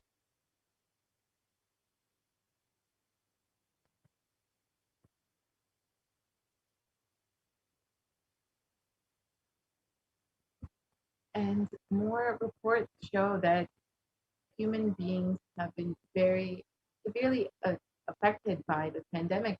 Several dead bodies have been found floating in Ganga, and as Devi revealed, there will be many dead bodies floating on Ganga. And as India is reeling under a massive second wave of COVID-19, the pandemic, the number of deaths has also increased. Such is the situation that crematoriums and burial grounds have been packed to capacity. And this is exactly as they get revealed. Human beings will die like rats and cats on the streets. And unfortunately, because there is no space in burial grounds and crematoriums, this is manifesting.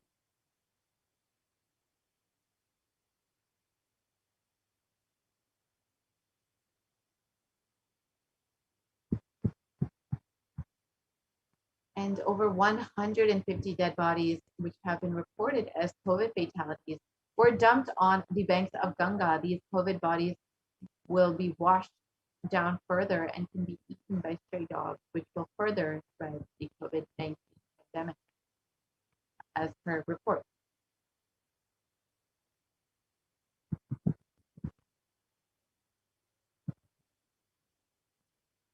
And bodies have been found, again, floating in Ganga, and dead bodies have been washed up on the banks of Ganga and were sighted for a second straight day in May. And the spot is around 55 kilometers upriver from Bihar's Buxar, where more than 100 bodies have been found yesterday, evoking shock and anger. And yesterday, meaning in May.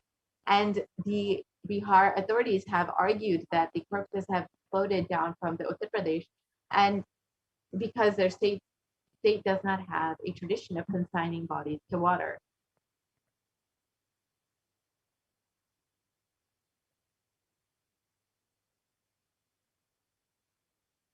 And unfortunately, media have been severely underreporting the numbers of COVID-19 fatalities.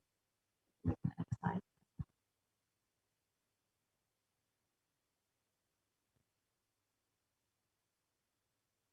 If we can continue to the next slide, please.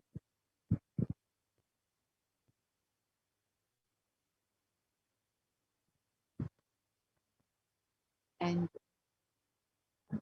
India is in denial of the world's most deadly pandemic, and as the Supreme Council of Hinduism revealed, people are dying and media is lying.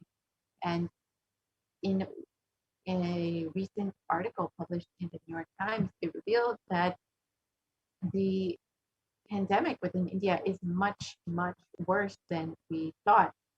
According to the current estimates, it says that 27 million people have been reported with COVID-19, with over 300,000 deaths.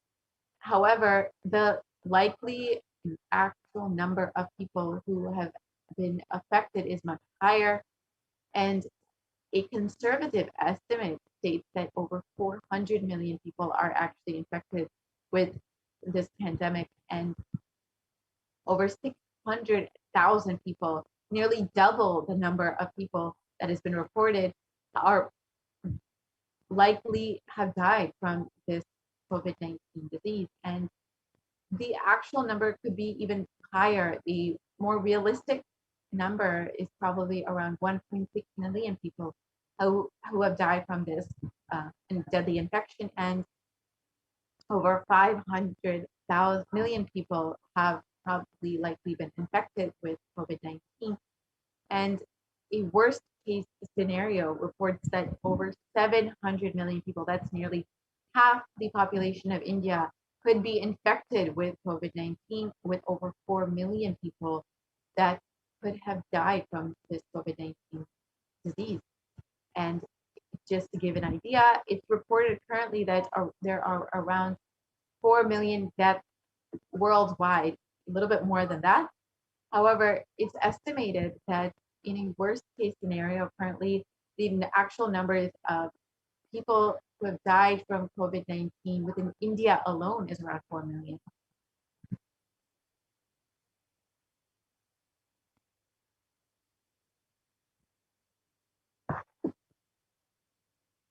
And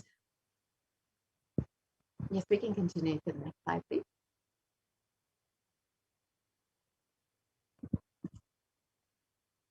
And in the New York Times, it says that the figures are actually much higher than what has been reported, with more than half of the Indian population that could possibly be infected with COVID-19. The Indian population is around 136 crore, or around 1.36 billion people, and around 74 people, or 700 million people, could actually be infected with COVID-19.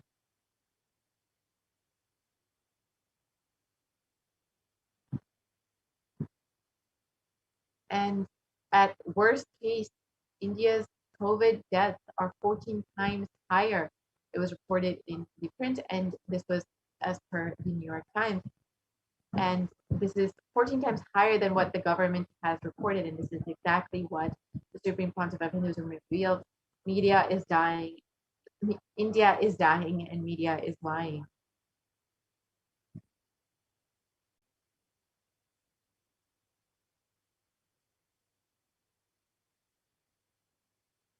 And as the Supreme Council of Hinduism has revealed, COVID-19 is airborne, and this was initially denied and criticized. However, it later was accepted as a theory and a possibility. And eventually it was accepted as fact. And because of this delayed warning, it has cost the lives of so many people across the country.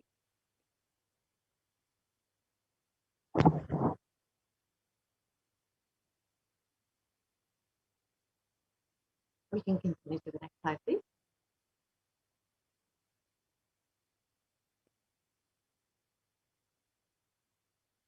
We can continue to the next slide. Yes, we can continue on.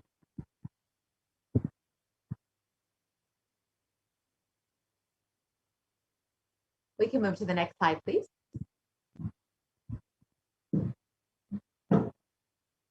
We can move to the next slide. And here are the reports that show that COVID-19 is in fact airborne, and the key difference in transmission has actually affected how we should respond to this infection, and how we need to maintain much more strict standards of social distancing and quarantine. And this has led to a very severe change in how we should be reacting to this deadly disease. And as the Supreme Council of Hinduism has revealed, the only way to protect yourself is through the multi-layer quarantine.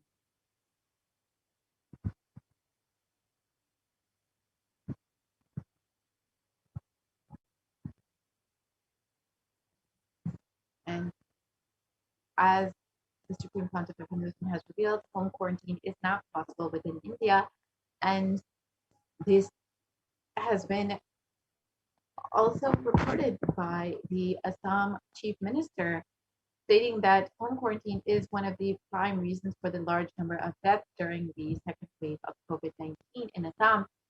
And as the Supreme Pontiff of Hinduism has revealed, the only way to protect yourself is through multi-layer quarantine. And if you would like to protect yourself, you are welcome again to sign up at kailasa.org/Kailasa Care to avail the benefits of multi-layer quarantine in one of the Kailasa COVID Care Centers.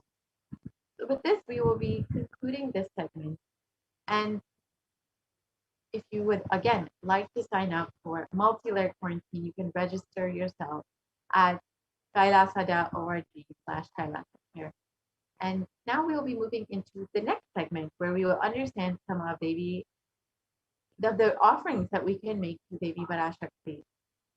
These offerings will help us connect with Devi Parashakti much more deeply and show our gratitude for all of the blessings and boons that Devi has been giving us over the course of several months. So we will be right back after a very short break and enter into this next segment.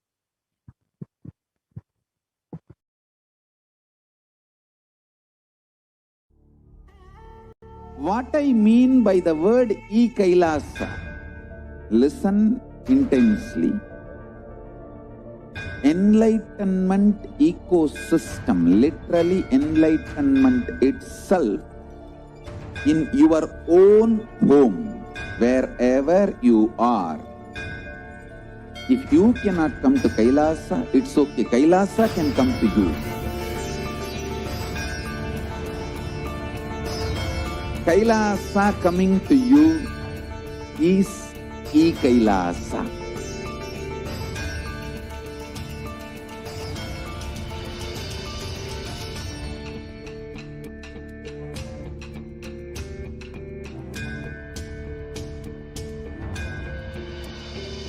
I will revive Hinduism.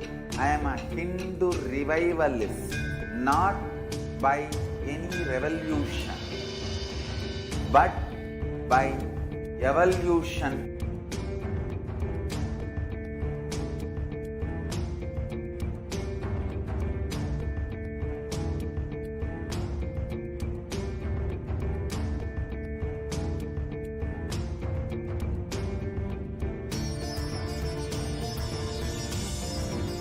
And setting model community.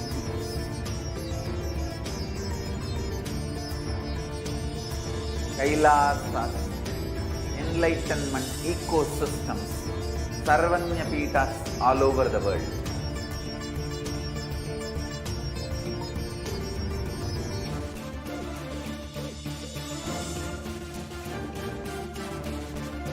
All powerful cognition, knowledge, only when you live, power manifestation and possibilities manifestation happens. This is a fundamental truth.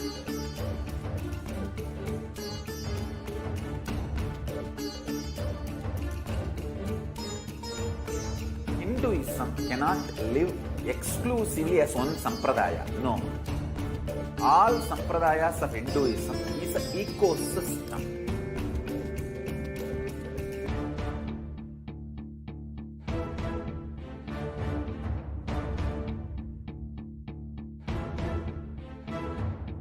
So don't keep quiet thinking that if one sampradaya is attacked, only that sampradaya is going to be affected. All of us are ecosystem.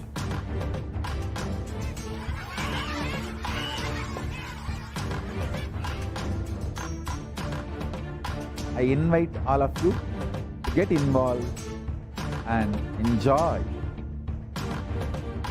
Hinduism by the principle of Dharmo Rakshati Rakshitaha.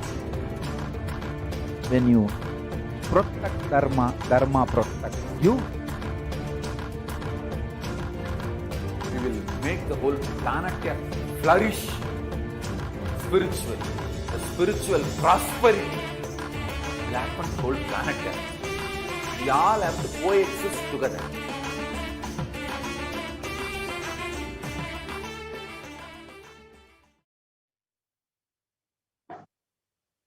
Nithyanandam, welcome back to all of the viewers who are joining us across the world for this beautiful Devi Parashakti Akashic reading program. Let's now enter into the next segment on the various offerings that you can make for Devi Parashakti. Now, this is a segment where we will be exploring, getting more and more intimate with this divine energy. And we'll start the segment off with the Dhyana Shloka of Devi Parashakti, and then we'll be going into each and every one of the offerings that you can do.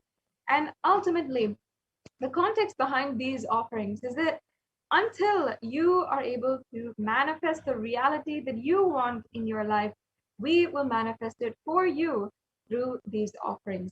And that is what each and every one of these offerings do for us.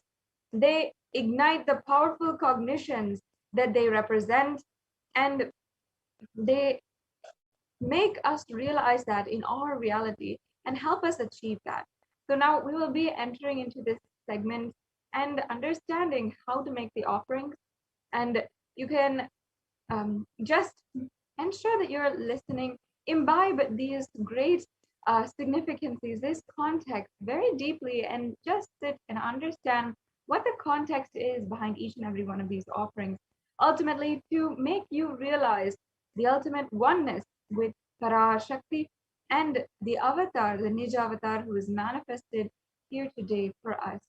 An offering is a giving of a divine gift of pure love, devotion, and oneness. And it consists of two parts, giving and accepting. And only when the divine accepts what one offers, the offering becomes complete. An offering is never made out of fear and greed. This is one of the most important points. Never do we make an offering out of fear of something or out of greed for something. Only out of gratitude, always the offering is made. And even when we traditionally, when we used to go to temples and we were out and going about in our traditional ecosystems, the temple ecosystems, we often go to the temple, we offer whatever we want to in the hundi or in the plate of the pujari, or we offer a different seva, or many of these offerings come with more substantial offerings and donations as well.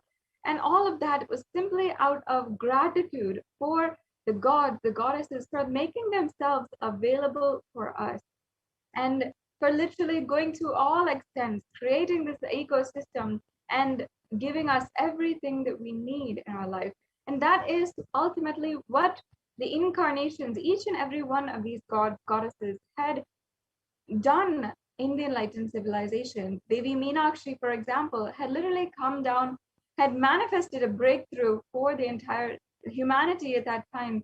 And out of gratitude for her coming down and making this happen, the entire civilization had formed and started to revolve around the temple and the temple lifestyle, worshiping her and offering gratitude to her as well. And not only Madurai Meenakshi, but also in various different temples in various different ecosystems. This is ultimately the context, an offering out of gratitude, out of pure love for the divine, for manifesting in our reality in whichever way that might be. And especially while the supreme pontiff of Hinduism, the incarnation of Paramashiva himself is in the body, manifesting in the physical form, as we had discussed earlier in this program, then we especially can offer these sevas in order to manifest ultimate oneness, really ultimately have that grace in our lives. When an avatar lands, the offerings are purely a part of the grand Leela played out for the only purpose of enlightenment.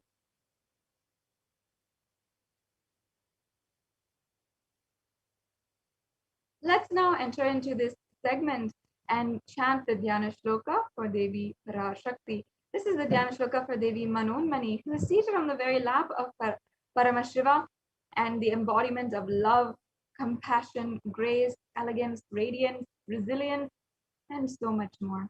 So let us now offer our deep gratitude to Devi Parashakti through this Dhyana Shloka. We can go on to the next slide. Yes, we can go on. Indunibabedakaravaninayanam syat pankajavarabayajapakshasarayuktam अंगहिमभूषण विचित्रवसनं स्यात् तुङ्गमुकुटोज्ज्वलमनोन्मनि स्वरूपम्. Next slide, please. We'll now be chanting the English translation, which says, moonlight face holding the Vedas on hand, fire in eyes with lotus flower gracing and blessing hands, in one hand with the Japamala, beautifully decorated with jeweled ornaments and wonderful clothes and shining bright crown. Her name is Manunmani.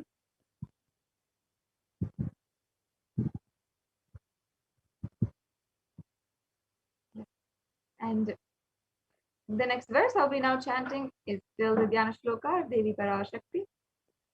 ध्याये देवीं त्रिनेत्रां शशिनिभवदनां वेदहस्तां ददानां सव्ये पद्मं वरदमपरे चाभयं चाक्षमालां दिव्यैराभरणैर्विभूषिततनुं ब्रह्मादिभिः पूजितां देवीमेव मनोन्मनीं प्रतिदिनं कामत्र धात्रीं शुभाम्.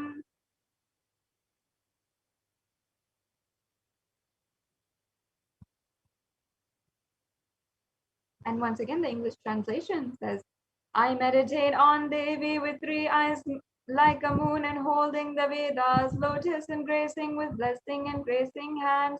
She is wearing beautiful ornaments and she is worshipped by Brahma and other gods and showers auspicious boons for all actions every day.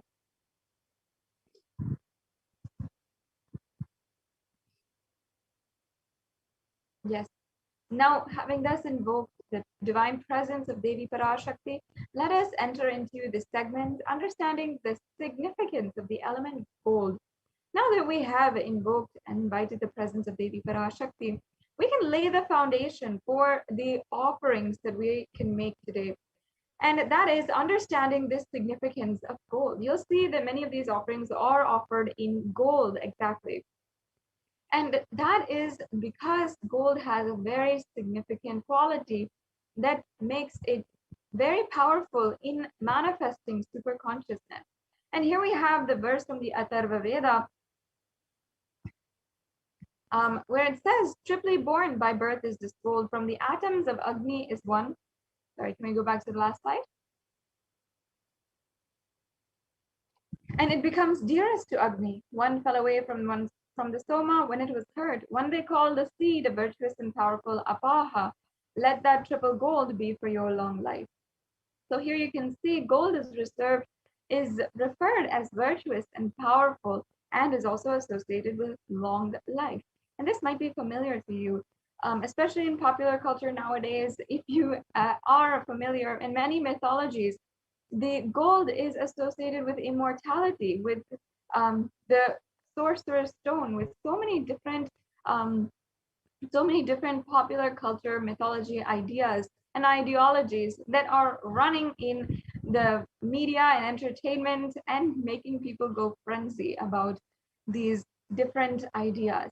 However, it was in Sanatana Hindu Dharma that we understood the reality and we understood the deeper significance, not just some mythology or something that was food for thought or something that was entertainment, but something that was a science and literally capable of making you manifest the highest reality, making you manifest powers itself.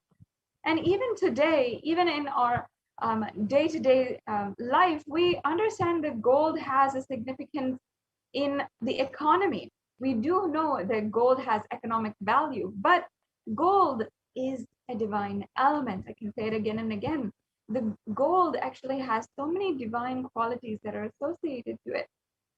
It purifies anything that it touches. It is an element of spiritual significance and great spiritual power of healing and enlightening. The vibration of gold has the power to infuse sattva energy, positive thought currents, in anyone who wears or even anyone who sees or operates in its vicinity.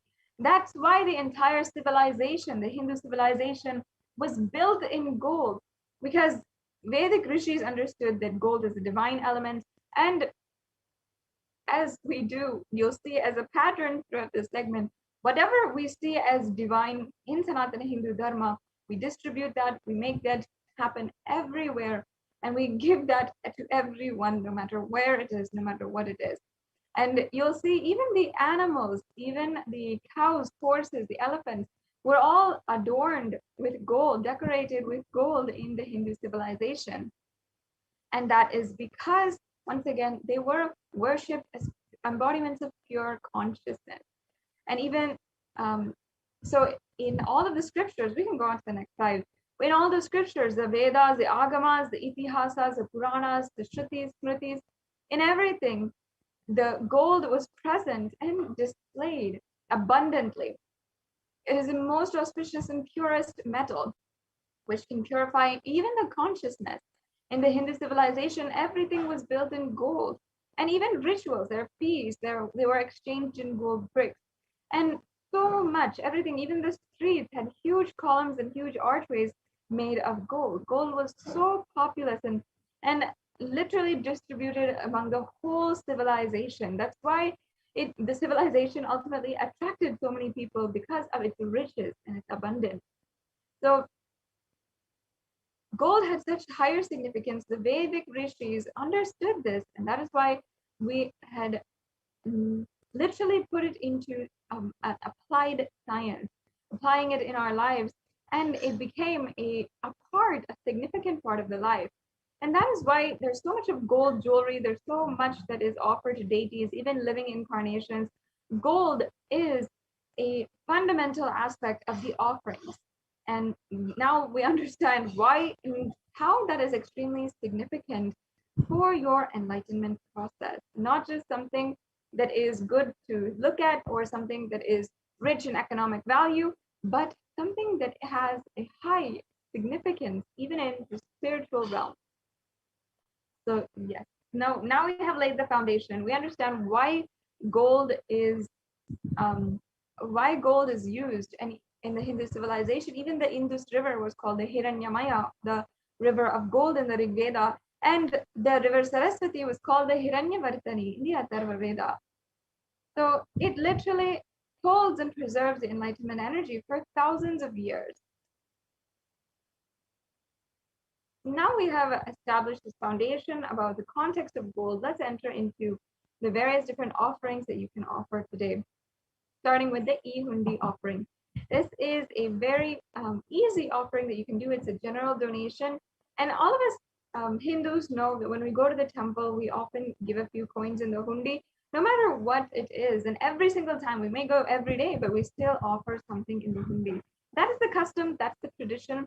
And here Kailasa is bringing that to you so that you have that experience during this Devi BHAVA Samadhi Darshan program and the Devi Parashakti Akashic reading program. And there's a beautiful verse from the Lalita Sahasranamam, which remembers Devi Parashakti as Bhakti Priya, the adorer of true devotion. The truth is that she is simply there and making herself available to each and every one of you and accepting any devotion that you have towards her. So let me now chant that verse, and let's remember Devi Parashakti as this embodiment, the adorer of true devotion. Bhakti Priya, Bhakti Gamya, Bhakti Vashya Bhayapaha, Shambhavi Sharadaradhya, Sharvani Sharmadayini. Devi is fond of true devotion and is realized through true devotion. She can be won over through true devotion, and she removes all fears. Yes. So as we have remembered, recognized, Devi Parashakti is literally Bhakti Priya. And if there is fear in the minds of you, anyone you know, in the devotee, Devi Parashakti is absolutely sure, can be counted on to remove that fear. In fact, it is stated that Devi likes to be worshipped in autumn. And here it's not the autumn, the seasonal autumn that we all go through once in a year, but the autumn of our lives, when our thoughts turn more and more inwards, when we become more and more introspective, and the role of the divine becomes known and understood clearly. The need for Devi Parashakti and the worship of Devi Parashakti becomes stronger. So especially at this time, during this pandemic, while so many millions of people are crying out in grief, and the universe is literally resounding with the magnanimous cries of millions, we have been literally seeing natural disasters, pandemics within pandemics, and so much. It's at this time that just any offering towards Devi Parashakti, anything that you want to do, your prayers can simply manifest so much of auspiciousness. And prayer is ultimately what can work for you. So this e-hundi offering is available for you, and we'll be going over how you can make these payments at the end of this segment. So stay tuned for that. If you want to go ahead and look on yourself, you can go to the link which will be projected in these slides. Yes, let's go on to the next offering. We have the Sankalpa offering. The Sankalpa offering is referenced in the Devi Mahatmyam, chapter 12, verse 34, where it says, the goddess enchants this universe, and she herself gives birth to this universe. That goddess, being prayed without interest in anything, gives that knowledge that leads to salvation and gives wealth in the materialistic sense. I personally love how it describes the goddess who enchants this universe. This is the way that she is described, the way that she enchants the entire universe itself, not just by her grace and her thing, but simply because she brings that enchanted feeling in all beings, in everything, in the space itself. And that is a beautiful sacred sentiment. And that is exactly what is invoked. And when we are chanting the Sankalpa offering, that enchanted space is what exactly is being invoked inside of you with the sacred chanting of the mantras and the Sankalpa, and a strong prayer for manifesting the reality as you want.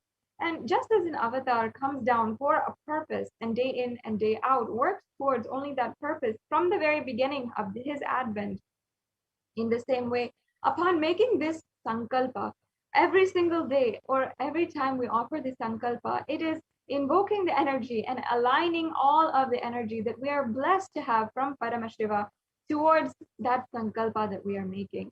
And that is very, very powerful and cannot be taken for granted. The resolution, the will should never be taken for granted. And that is exactly what is this Sankalpa. And before every ritual, it is traditionally chanted, but here it is, Sankalpa is an offering itself, and you can offer the Sankalpa for just $1, $1 USD, and it'll just be the offering for the blessings of the all fruition and of the desires and wishes which you are yearning for. Now let's go on to the next offering, where we have the Sahasranama Kastu, Sahasranama Swarna Kastu. And as I was saying, there is actually no way we can doubt or underestimate the power of prayer. Prayer has such amount of power, and especially during this Sahasranamavali, especially in the Hindu customs and traditions, the sadhana, one of the very sacred spiritual practices, is chanting the name and doing the japa or the Sahasranamavali or the Ashtotaranamavali, just chanting the name of the divine. And in these, we are chanting the various different names or the various different qualities of the divine. When we do that, when we are ruminating and remembering and soaking in that positive energy of the divine, that literally manifests into our reality. We start becoming those qualities, and those qualities start radiating from each and every one of us. And in the Lalita Sahasranamam, it is actually referenced Devi Parashakti as Nama Parayana Prita, meaning she who likes the repetition of her own name. This is the offering of 1008 names of Devi Parashakti, and it's a very special and unique archana to the Mahameru of Devi Parashakti. You can offer this gold coin, literally, which is inscribed with all of the 1008 names, and receive the blessings to have the Ananta Kalyana Gunas, all the divine qualities of Devi Parashakti.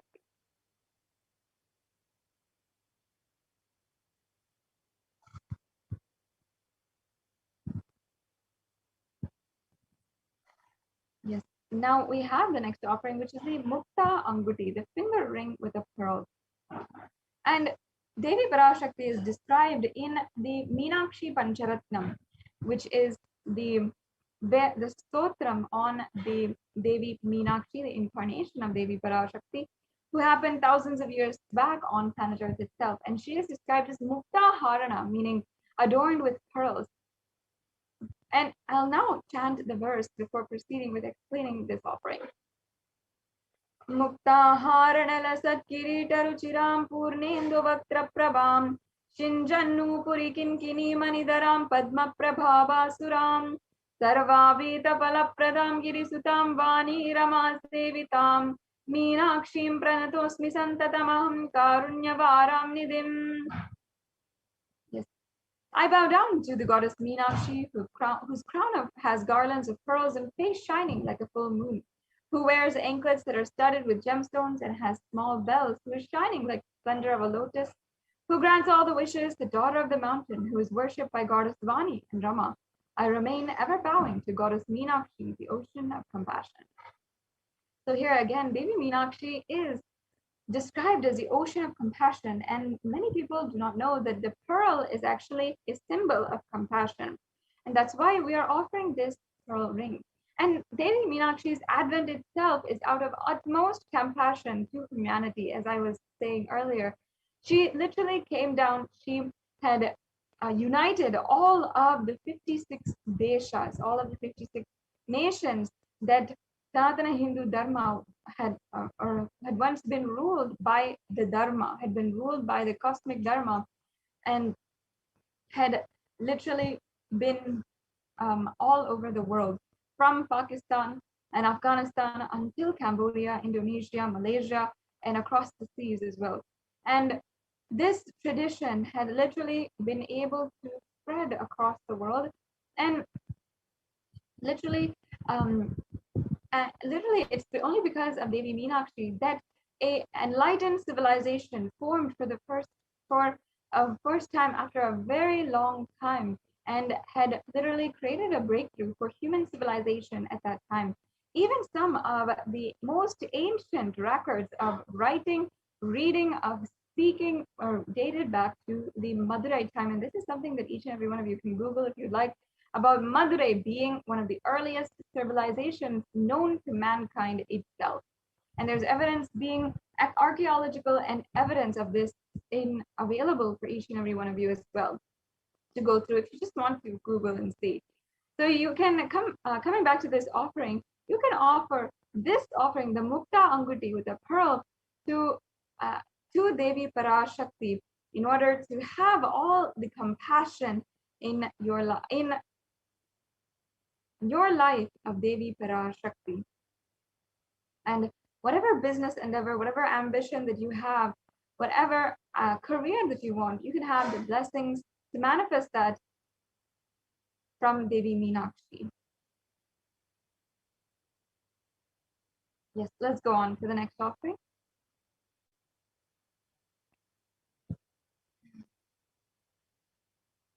The next offering is the Swarna Padma Pushpa. And in the Kamic Agama, there is a verse that says all the kalashas should be wound around with suitable thread and covered with new cloth. They should be adorned with a lotus flower made of gold. And here, as you can see, the lotus flower is being used in the worship of Paramashiva.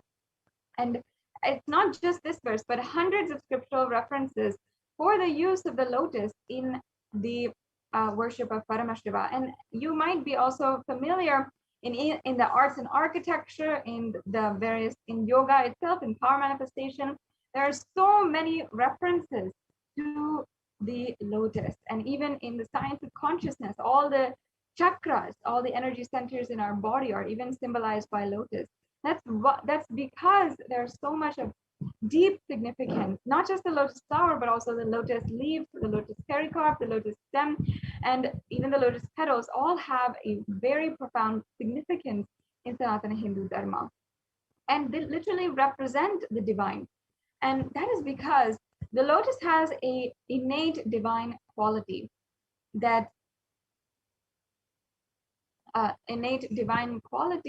which literally makes you manifest radiance, resilience, elegance in any situation and in any adverse situation which might be in your life. And that is what this offering literally does for you. The offering of the golden lotus can impart that quality on you, literally, where in any adverse situation, you'll have the blessings and grace of Paramashiva himself to radiate the state, space, being, and powers of Devi Parashakti.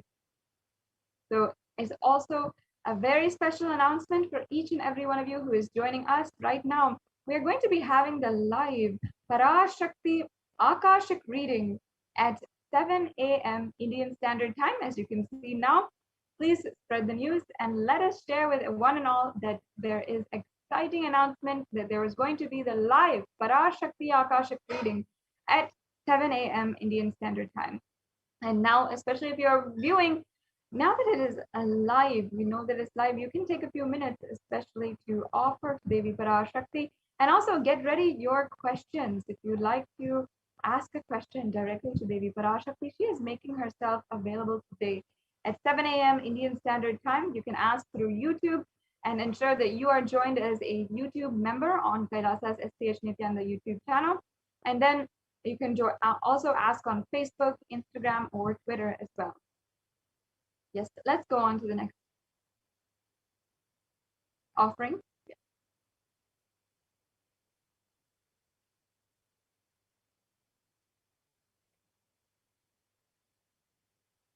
The next offering is this Swarnameti, the golden toe ring.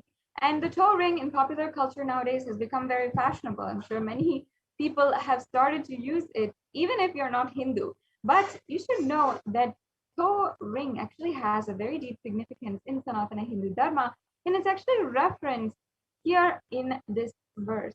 And it's all rooted back to the worship of Devi Parashakti herself, because in the scriptures, it is told how extremely graceful, valuable, and powerful is Devi Parashakti, and even the last inch of her body radiates such grace, such power, that even from the toenails, she can literally destroy the darkness of ignorance and liberate you completely. That is the power of Devi Parashakti. And until today, in the Hindu custom, Devi Parashakti is invoked in each and every one of the Hindu bride. When her marriage ceremony is going on, she is adorned with this toe ring in order to invoke Devi Parashakti in her. And the toe ring is literally to adorn Devi Parashakti, whose toenails literally are so powerful enough to destroy the darkness of ignorance. So before going on, let me chant this verse from Devi Parashakti, from the Saundarya Lahari, a beautiful stotram which is composed by Adi Shankaracharya. Nakaditi samjana namajjana tamo guna padadvaya prabhajala parakrita saroruha. And the English translation says, you whose brightness from toenails destroys the darkness of ignorance from the minds of your devotees who prostrate at your feet, you whose brightness and 2 feet overpowers that of the lotus flower. So it's a very significant offering here. The toe ring is adorning the very feet, which is granting us liberation. And that is the significance. And here you can see that it's just that last inch of Devi Parashakti's feet, not needed the feet, not needed the whole body, not needed any part, but the toe itself has the power to simply liberate you. That is the grace of Devi Parashakti. And you'll be able to receive that grace just with this offering of this Swarnameti. Yes, let's go on now. The next offering is the Swarna Mangtika. We can go on. The Swarna Mangtika is another very traditional piece of jewelry, the hairline jewelry, which often goes from the center of the head to the forehead or across the forehead sometimes. Also, another very beautiful and significant piece of jewelry, which we offer to Devi Parashakti. And again, it is only on her that all of these pieces of jewelry was originally described, whether it is this Mangtika or the toe ring. It was only on her that we started to even adorn them. Only then it became a part of our daily lifestyle, and it became a part of, even popular culture nowadays. But it started with Devi Parashakti herself, where literally it says, we can go on to the next slide. It says that Devi Parashakti is Shuddha Saravi Varshini, meaning she who makes the nectar flow in all of our nerves from the Sahasrara, she who gives a very pleasant experience of the ultimate. Now, what exactly can represent nectar flowing in all of our nerves? Why? It can be gold. That is exactly what the Mangtika is. It represents the nectar flowing from the Sahasrara Chakra, which is fully open. If you don't know, the Sahasrara Chakra is right at the crown of the head, and the Mangtika is representing, right, from the crown of the head to the forehead, the nectar which is overflowing from the Sahasrara Chakra. It's representing that beautiful experience of bliss oozing from you. And that is why Devi Parashakti is even wearing a Mang Tika, is wearing that gold jewelry. And it just beautifully signifies the entire, even the symbology and the details of how Hindus had even made the context behind the deities and had the context behind all the jewelry in Sanatana Hindu Dharma as well. So this Mang Tika can be offered, and you can receive the blessings to have that very same experience with Devi Parashakti is radiating, the open Sahasrara Chakra, and that very pleasant experience of the ultimate, the complete completion and overflowing gratitude. Yes, let's now go on to the next slide.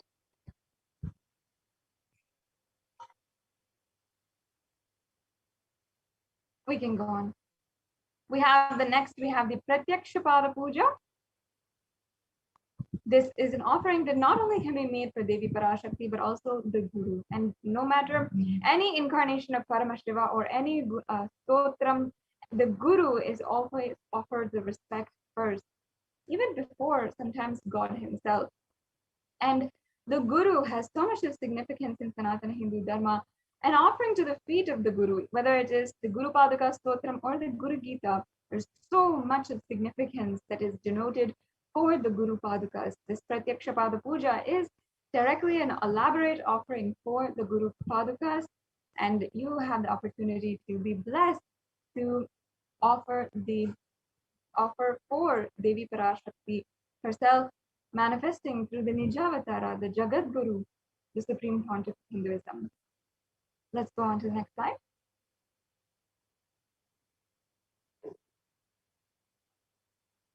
We also have the Vastra Seva here.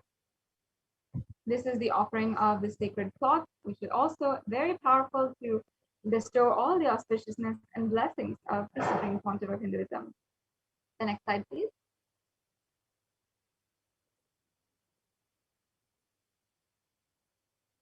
So this brings us to a conclusion of the different offerings, and we're now presenting a summary of all the different offerings we have. We have the E-Hundi offering, the Sankalpa chanting, Devi Sahasranama Kastu, the Mukta Anguti, the Swarna Padma Pushpa, Swarna Metti, the Swarna Mangtika, the Pratyaksha Pada Puja, and the Vastra Seva. And as you can see, there's various different levels. There's also different offerings which you can make for any amount of money or for just $1, or different levels of the offerings that you can make, or you can make a substantial amount of money as well. These are all different donations that you can do. And once again, you don't need to feel in any way incapable of making an offering today. You can simply make an offering and do whatever you can, especially if an offering today that you heard or somehow the context of powerful cognition has taken root inside of you, has ignited your yearning to make one of these offerings and piqued your interest, then you can go ahead and make the payment today itself, or you can fill out the registration form. We can go on to the next slide. At tiny.cc/bhavasamadhi.com, sorry, tiny.cc.com. So here we have the link so that I don't make a mistake and confuse everyone. Tiny.cc/bhavasamadhi is the link where you can fill out the form in case you want to make any one of these offerings, and you might feel that you're not able to make an offering, or perhaps you want to make an offering, but now is not the time for any reason you might have. Then you can go to tiny.cc/bhavasamadhi, and you can fill out this registration form and make sure that you have the details filled. At any time, you can also offer these offerings. There's events coming up. There's so many different ways that you can offer, and you will be notified as soon as the live Bhava Samadhi Darshans are happening, when these offerings are available for you, and you can make these offerings. And this is a way that you can start manifesting today. Perhaps you want to make an offering, but you're not yet If you're still not yet able to, then you can go to tiny.cc/BhavaSamadhi. Make sure you fill out this registration form, and you can ensure that you get the more details and you make this offering as well. Now, if you're ready for a payment, you can go to tiny.cc/Devi-offerings and make the payment right away. And right now, we'll just show you how to make that payment and give you a brief walkthrough of the different steps that are involved in making the payment. And then after the payment, what are some mandatory steps that you have to do? And also some other very fun options that we have today for making a donation. So yes, as you can see, we have the donation page. You can select the donation which you want in the drop-down menu, select it whichever you want, and then you can add that to your cart. And once you add it to your cart, you can just review all the items in your cart, as you can see here, and then proceed to checkout. And then once you proceed to checkout, once you click on that, you'll be led to this page, which is your checkout. You can fill in your billing details, your payment details. It'll also tell you what kinds of cards are accepted and any additional information as well that you can submit. And you'll be able to make this make the payment right away. As you can see, it's a very, very easy process, and it's just 3 clicks away from finishing and just making the offering. Now, we also make sure that you need to fill out the Sankalpa 2021 form. And this ensures that you are filling out and submitting the names, your names, and all the names of the people on behalf of whom you are offering this puja.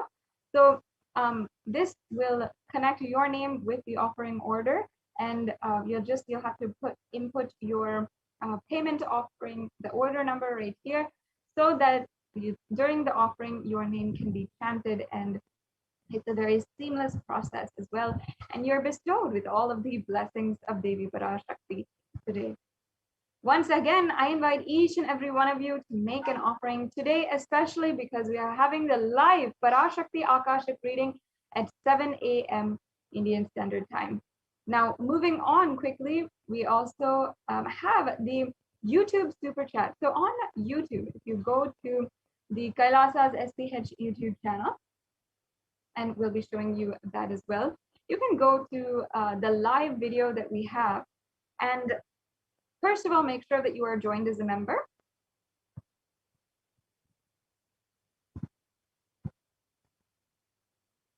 Yes. So as you can see, once you're on YouTube, you can go to the live video, you're joined as a member, and then you can, yes, as you can see, you should join this channel. There's different levels, and it's very easy for you to join. And then after you've joined, you'll have 2 options here. You'll be able to participate in the live chat.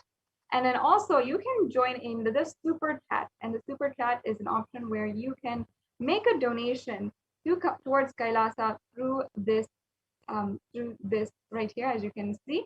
And also there's an option to select a super sticker. So if you'd like to, you can make this offering with a sticker and send that towards the Supreme Council of Hinduism, towards Devi Parashakti herself.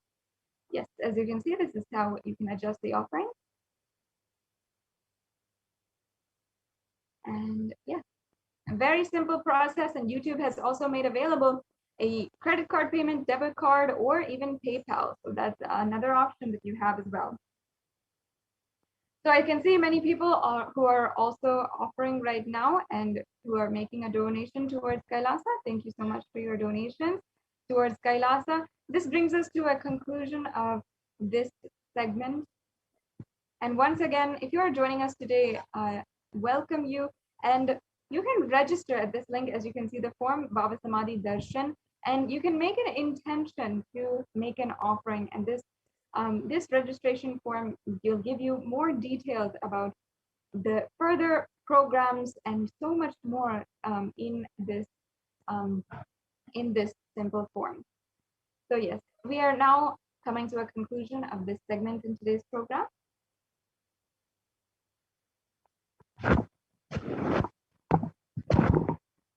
And very soon we will be able to have the live BHAVA Samadhi Darshan of Devi Parashakti once again at 7 a.m. Indian Standard Time. And before that, we will enter into the Bhava Samadhi Darshan preparation, and as well, we'll quickly be joined by the representatives from the Adi Kailasa Sarvajna Peetham, and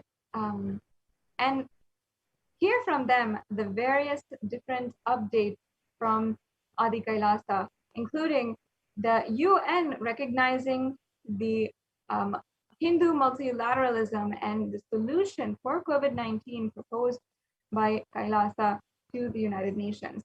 So there's a very exciting upcoming segment ahead of us, and we have Ma Dayami Swami, who has joined us in order to lead us in that segment. Thank you so much. Thank you, Ma Sadashivapriya. Yes. Nithyanandam, everyone. So welcome back. Now, in this segment, we are going to see the Kailasa's multi-layered quarantine opportunity for India during the COVID-19 as a practical solution resulting in health, joy, and bliss. With the blessings of the Supreme Pontiff of Hinduism, Jagadguru Mahasannidhanam, His Divine Holiness Bhagavan Nithyananda Paramashivan's blessings, let's start with the Sadguru Vandanam. Nithyanandam Paramasugadam Kevalam Jnanamurtim Dvandvatitam Gagana Sadrusham Tattvamasya Dilaksham Ekam Nityam Vimalamachalam Sarvadi Sakshibhutam Bhavatitam Triguna Rahitam Sadgurum Tam Namami. Yes. So Kailasa's Department of Enlightened Civilization present this segment. In this segment, we are going to see the Devi's Akashic readings in many revelations, especially on 5th June 2021, about the mental health of the all across the world, especially the younger generation, how it is getting affected, and what are the solutions Devi suggested: doing yoga, serving at the feet of Paramashiva, and what the Supreme Pontiff of Hinduism revealed in many satsangs about practicing spiritual practices and doing yoga and other practices, and how they help each one of us to combat this COVID-19, and how the Supreme Pontiff of Hinduism established the Kailasa's de facto spiritual embassies and successfully implemented as a multi-layer quarantine and saving many lives. So, and all these efforts have been recognized by the United Nations, and we're going to see the detailed report and details of that report. So, on 5th June 2021, Devi Parashakti revealed that not only people dying in crores, financial and mental retardedness, you will also see minds getting collapsed. Freedom from all this suffering is the life of living enlightenment. First, prevent yourself from this deadly corona. Oh, people, do the job of saving your life as first priority.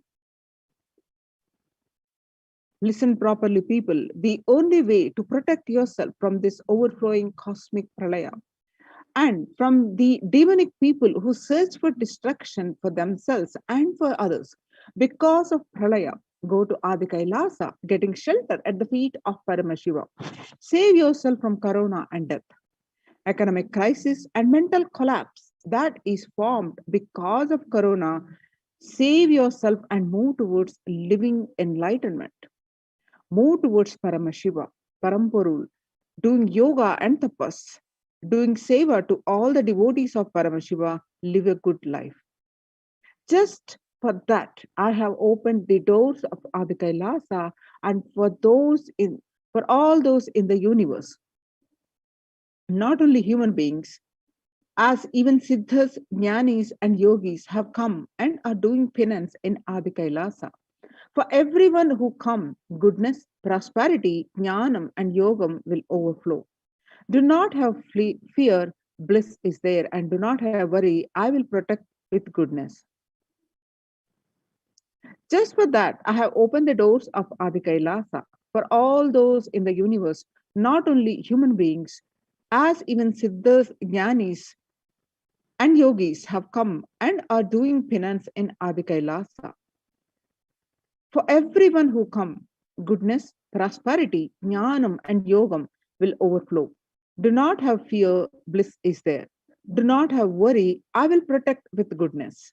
Happiness is there, enlightenment is there. Do not have fear, bliss is there. I am solving sufferings, and I am the Samayapuratu Kanattal who comes and helps at the right time.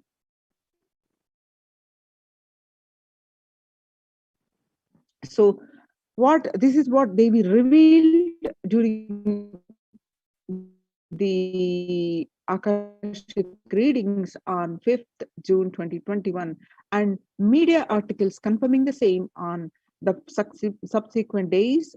From 6th June 2021, psychological symptoms, psychiatric symptoms like depression, anxiety, and also showing to be common in those who have contracted COVID-19, even in more mild cases. According to the BNC Psychology, published online on June 8th, the impact of COVID-19 on the mental health of US college students. According to the result indicate that the students closer to graduating faced increase in anxiety about 60.8%, feeling of loneliness about 54%, and depression about 59.8%. Many reported worries for the health of loved ones most impacted their mental health issues about 20%, and they need to take care of family most affected current and future plans about 31.8%. Almost one half of students took to exercising and other remedies. The rates of anxiety and depression among college students continue to soar. The researchers at the Dartmouth College, who have tracked the moods and behaviors of about 200 college students for 4 years, say stress levels are at their highest. The Dartmouth College researchers began tracking about 217 students when they entered the school as freshmen in 2017 in the hopes of understanding how they behave. They have seen students' stress levels rise and fall, usually in tandem with the midterm and final exams. But since the onset of the coronavirus pandemic, the rates of depression and anxiety have soared and have showed no signs of coming down, said Andrew Campbell, a researcher and computer science professor. This, according to the Psychology Today, the coronavirus pandemic, the psychological trauma and PTSD event. Much has been said about the mental health crisis that is occurring related to the coronavirus pandemic. Much of this information has focused on the all-consuming anxiety, panic, and fear that many are experiencing.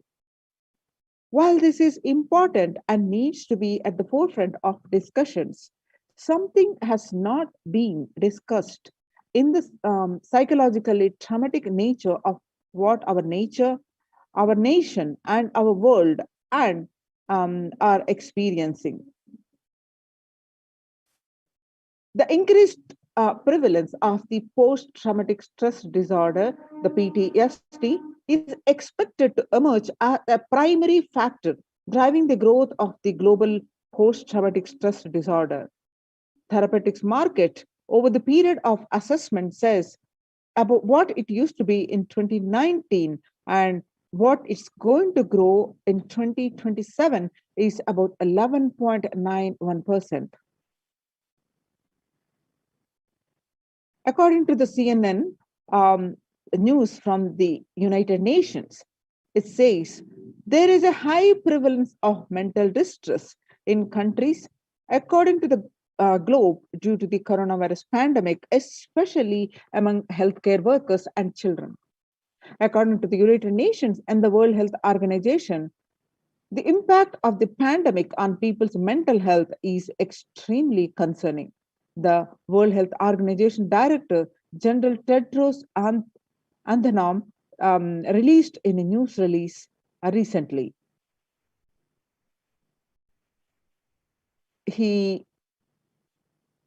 Tedros added to CNN that it is now crystal clear that mental health needs must be treated as a core element of our response to and recovery from the COVID-19 pandemic.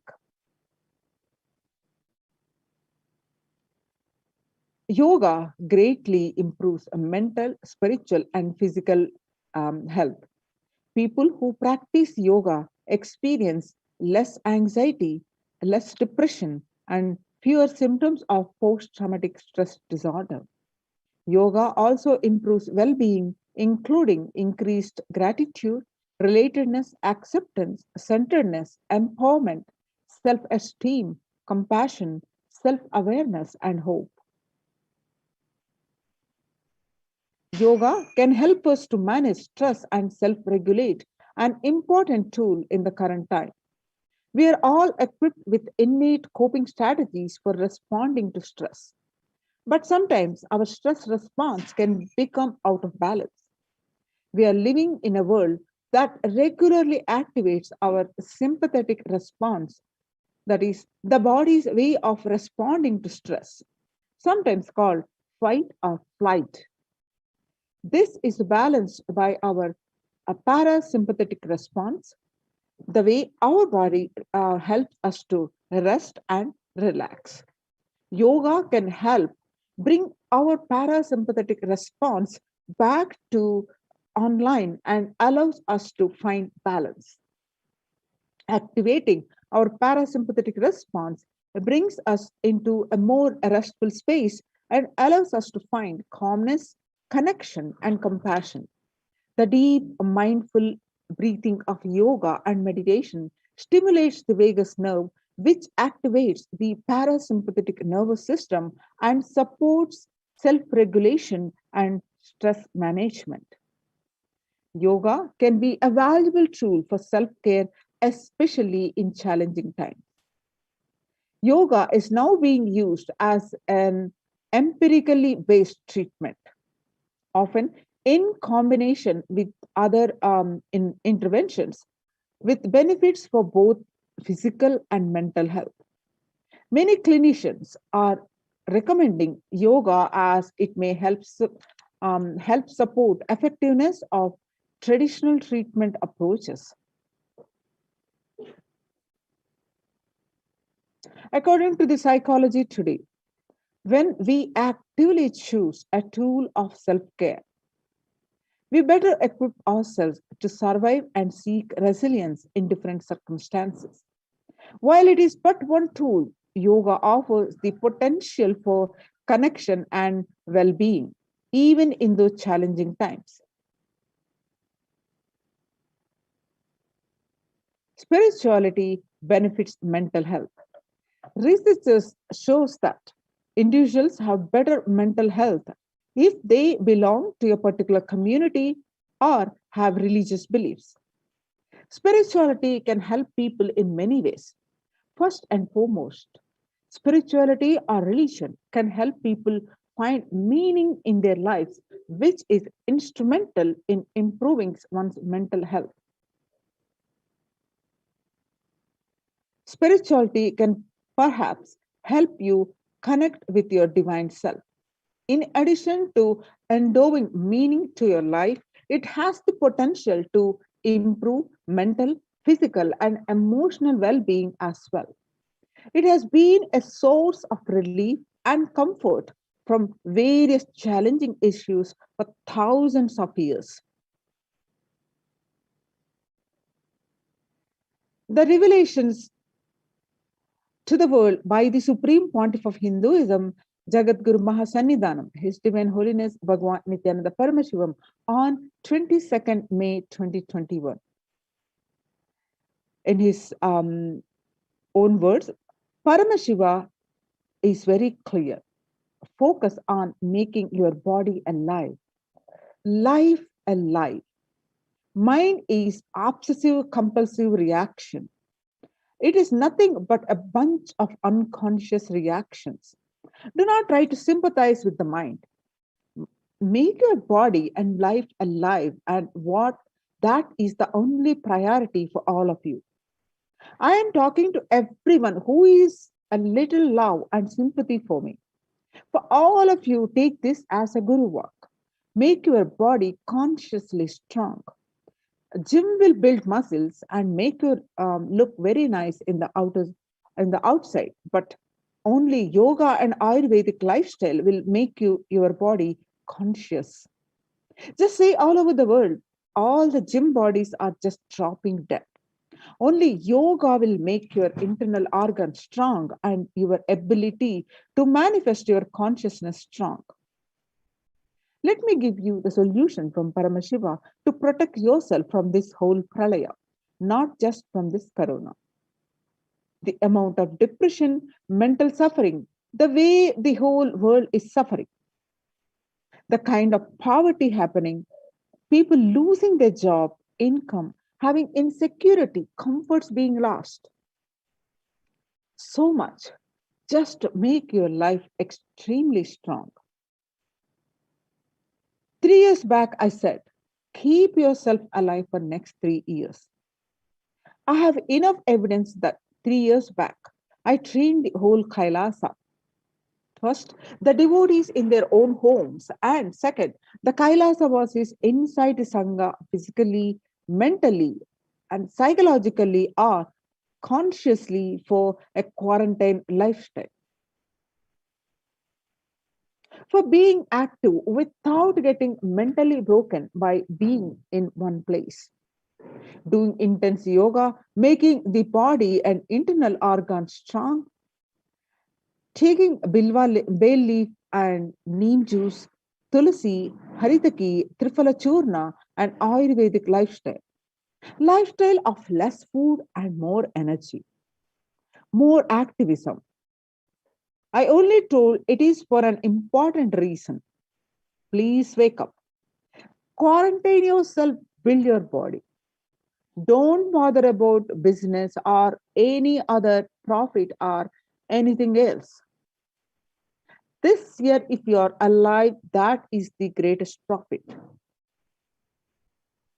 So, what Devi revealed and what the Supreme Pontiff has been consistently revealing in the various satsangs about the importance of doing yoga and practicing various spiritual practices, and all these are implemented in the Kailasa's de facto spiritual embassies and having the success, and this report has been recognized by the United Nations.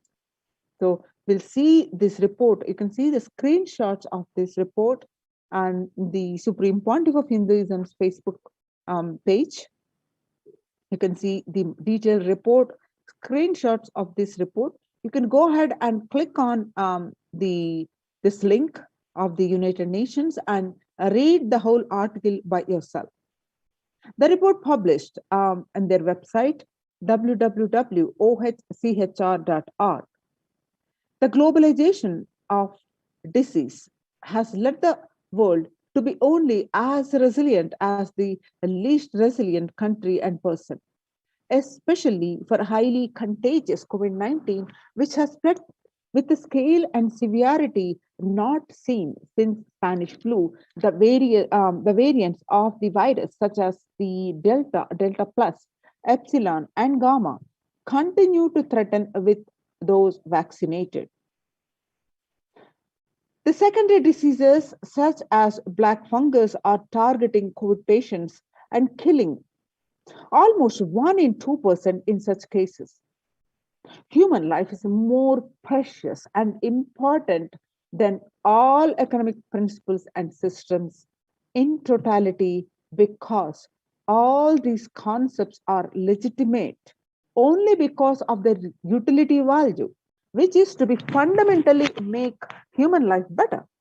At least until this ongoing crisis ends, all economic policies related to money, banking, fixing prices of commodities, etc., needs to be revised to make sure no human being suffers from hunger or the absence of required medical care. For this purpose, Kailasa has presented a detailed report on effective solutions for COVID-19 through multilateralism that was published by the United Nations in their website www.oschr.org.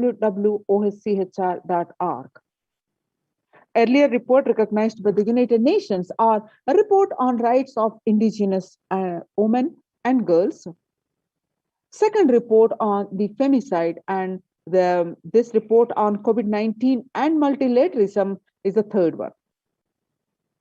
So now let us see the report which was published by the report by the Adi Shaivat Minority Tradition, which is ASMT Hindu Community Kailas Union, was submitted June 2021 and was published by the United Nations on their website last week.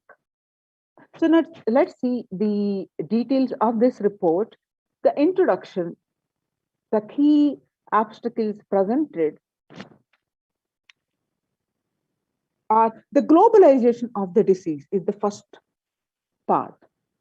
This globalization of the disease has led the whole world to be only as resilient as the least resilient country and person, especially for highly contagious COVID-19, which has spread with a scale and severity not seen since Spanish flu. The variants of the virus, such as Delta, Delta plus, Epsilon, Gamma, continue to threaten even those vaccinated. The secondary diseases, such as black fungus, are targeting COVID patients and killing almost 1 in 2% in such cases. Second, the distorted policy decisions and conflicting principles can lead to polarizations amongst the nations and within, leading to various extremes, such as the hoarding of vaccines in some places, the wastage of vaccines in others, and an unaddressed shortage of vaccines globally. The pandemic has exposed the fragility of the global system. The disruption in the supply chain is especially worrisome for essential food supplies, which disproportionately affects the already most vulnerable even more. Next, the fourth point is lockdown have brought the global economic into crisis, bringing recessions and worsening unemployment rates. Frequent lockdowns and the ongoing threats of famine, especially in countries where the employment is predominantly informal, are exacerbating worries that starvation may cause more suffering than the virus itself. Far from the SDG2, the zero hunger, the number now predicted to come close to 1 billion. You can see the supporting articles here, which are part of the report published in the United Nations OHCHR website. These are the various articles which are part of the report. Now, what are the solutions? The first solutions revised economic policies. Human life is more precious and important than all economic principles or systems in totality, because all these concepts are legitimate only because of their utility value, which is fundamentally make human life better. At least until this ongoing crisis ends, all economic policies related to money, banking, fixing prices of commodities, etc., need to be revised to make sure no human beings suffers from the hunger or the absence of required medical care. As per Hindu principle, the world, including the economy, evolves through 5 phases. First, creation or growth. Sustenance or stagnation. A recession or revitalization. Next, reinvention, and the fifth one is breakthrough.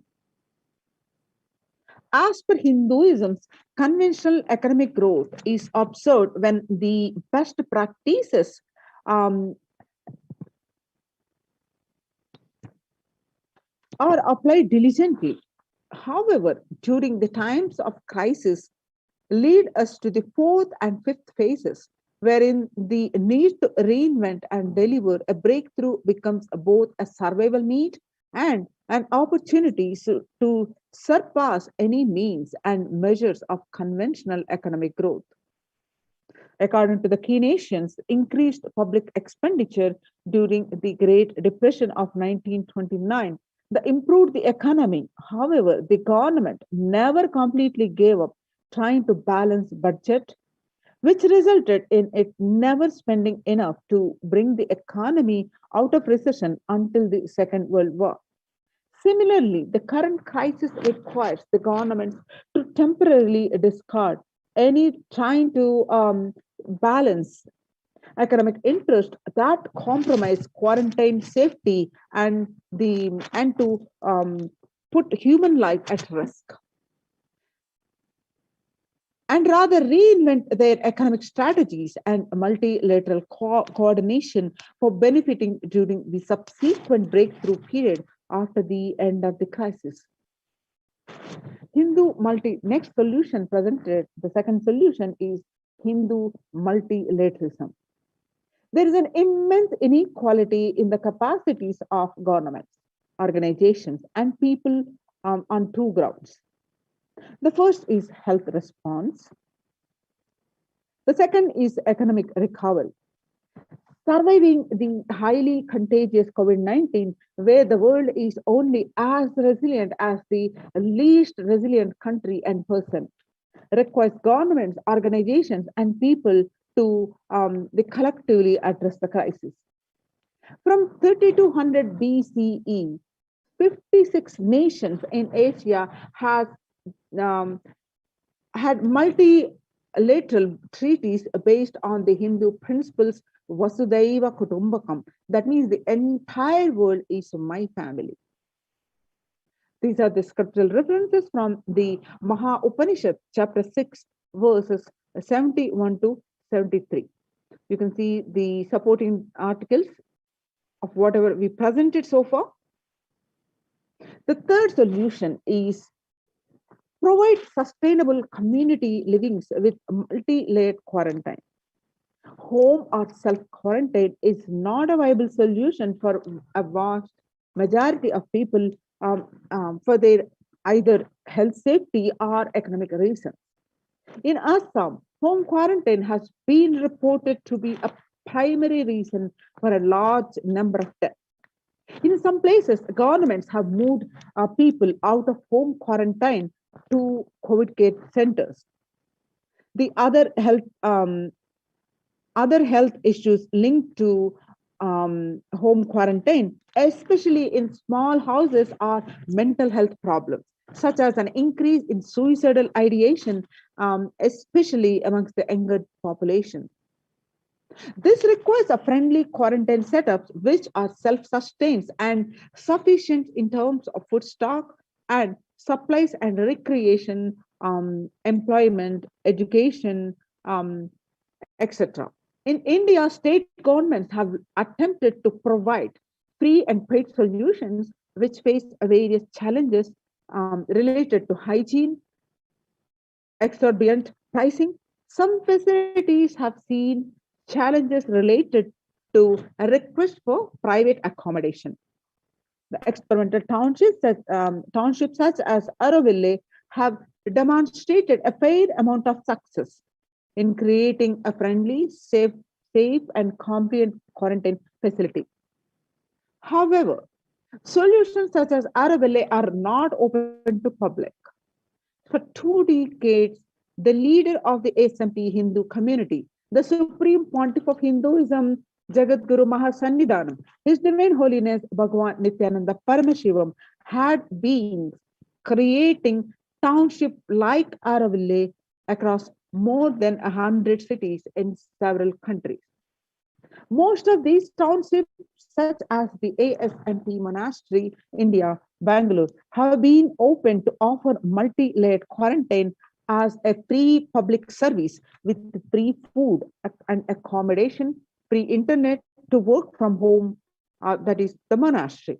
The ASMT community has seen a fair amount of success in townships with zero reported COVID cases in the past 2 years and has already saved many lives.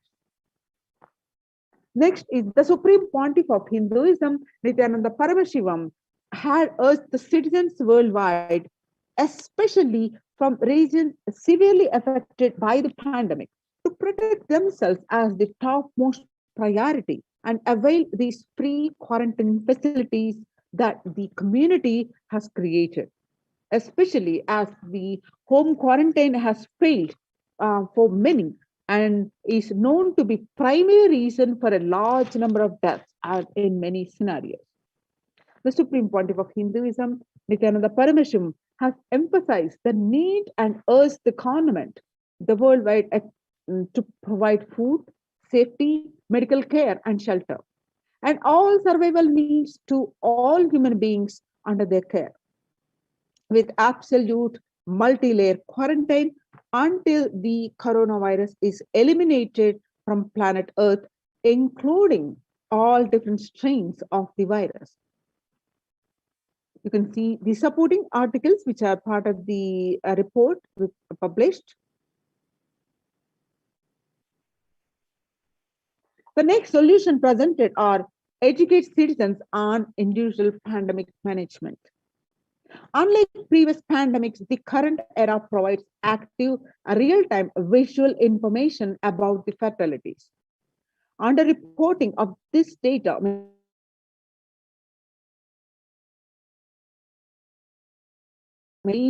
can also make people reckless as they may feel eventual death due to a coronavirus is inevitable. Proper education is extremely crucial as it will dramatically reduce the number of deaths and reduce the challenge on the healthcare systems. Alcohol-related deaths have hit a record high during this pandemic, and long post-lockdown liquor lines are some extremely worrisome issues regarding which people need to be educated as a top priority. People need to be given confidence in their life and security about their future for them to stop behaving recklessly or fall into depression and commit suicide. And you can see the supporting documentation here. The next is the systems are still in practice in the modern day, but grossly overlooked and not sufficiently studied with their close relation to mainstream economics.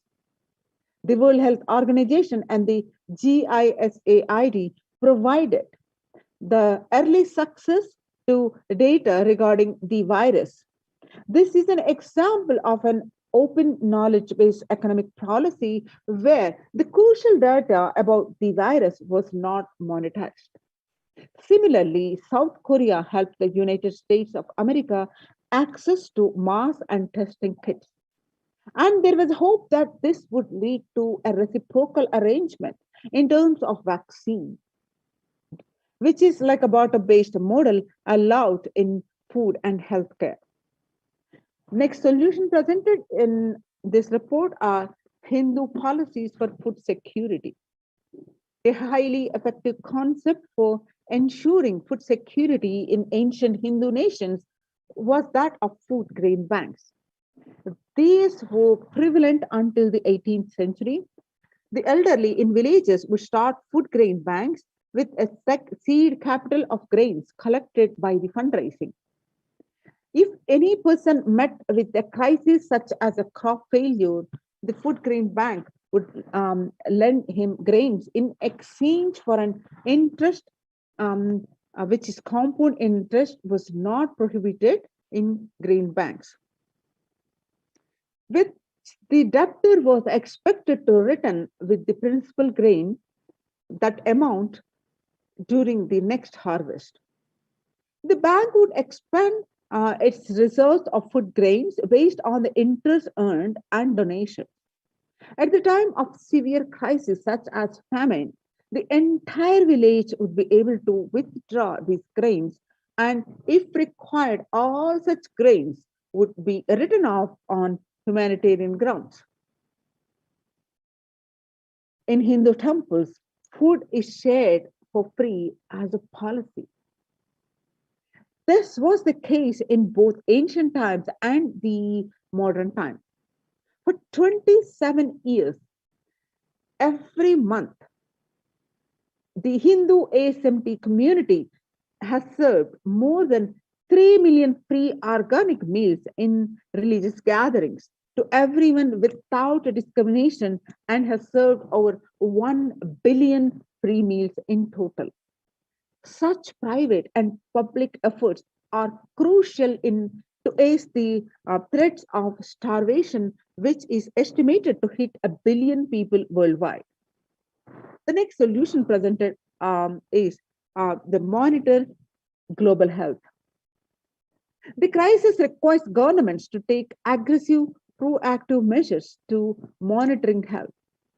Smartphone applications have been used by the governments that are based on health code, color code systems that categorize individuals into 3 color groups based on their health statuses and travel history, and then determine whether they need to be quarantined. You can see the supporting documentation here, which are projected now. Though there were privacy-related concerns associated with these approaches, some of these methods, such as the agile daily reporting system for accounting of newly suspected, diagnosed asymptomatic cases, the number of deaths, and generating area-wide statistics have played an important role in proactively responding to curb the spread of the disease, and are being considered for implementation by various countries. You can see the supporting documentation here. The next solution presented is traditional medicine. In Hinduism, nature and planet Earth are respected as living divine mother energies capable of providing us with all our survival needs, food, medicines, etc. Through the traditional medicines such as TCM and Ayurveda are effective in addressing COVID-related issues. A few years ago, a Nobel Prize was awarded for scientific work based on the traditional medicine, and the mainstream Western medicines have chosen to characterize the Ayurveda as pseudoscience and TCM as unscientific. Such demeaning of traditional medicine systems have led nations to consider taking a defensive unilateral decisions to protect their interest. The outright rejection of traditional medicine is not wise, and such policies should be revised, especially as these medicinal systems are time tested and have kept people healthy for several generations. Kailasa Union recommends governments worldwide provide solutions like Kailasa's Hindu medicinal care, which includes completely free of charge services such as Ayurveda, yoga, Siddha, Western medicines, and multi-layered quarantine for complementing their ongoing public efforts. You can see the supporting documentation here. Multilateral strategies and coordination for the pursuance of the SDG 11, the sustainable cities and communities, with additional emphasis on multi-layered quarantine protection without disrupting life and economy such that effects of lockdown are unnoticeable. The waiver of patents on extremely essential vaccines and common global funding of vaccines. Everyone should be provided access to traditional healthcare systems free from policies that the prejudicial and discriminatory towards these systems. The creation of food grain bank systems and other traditional economic systems as described in this report would help the most vulnerable people of the world. You can see the supporting documentation as part of this report. Now, the sovereign order of Kailasa worldwide, inspired and guided by the vision of the Supreme Pontiff of Hinduism to save lives. A one-of-a-kind humanitarian charitable service massively mobilized to provide protection and preventive COVID care in this lasting time of globalization and this global meltdown. Through this initiative, Kailasa has been consistently supporting people through free food banks, that is annadans, and free medical care and many more services. The impact of mental disorders and lack of spiritual strength during a humanitarian crisis are often difficult to assess and inflict lasting damage.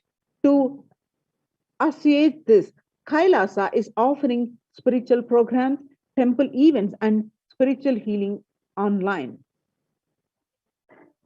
Kailasa's recommendations on COVID-19 and multilateralism to be presented in the United Nations General Assembly and Human Rights Council.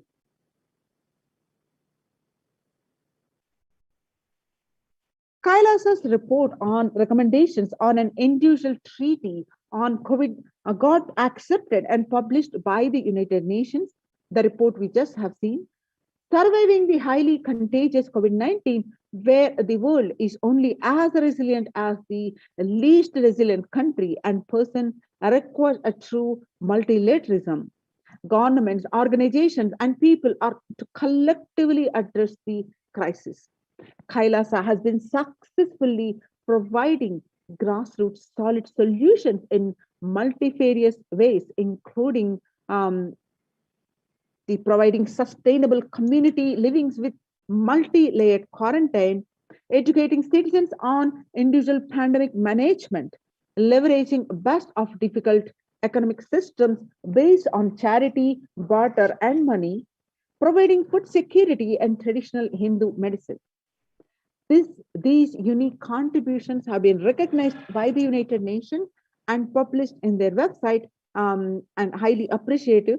That is in their website www.ohchr.org. So join in these COVID care protection centers. Register now through the link below and save your life, which is now these de facto centers are highly appreciative and recognized by the United Nations. The link is https://kailasa.org, KAILAASA,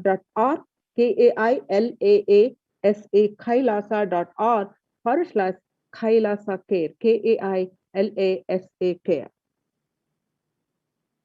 Now, as we understood how important these COVID care protection centers and Kailasa de facto spiritual embassies, and all these embassies are mainly temple based.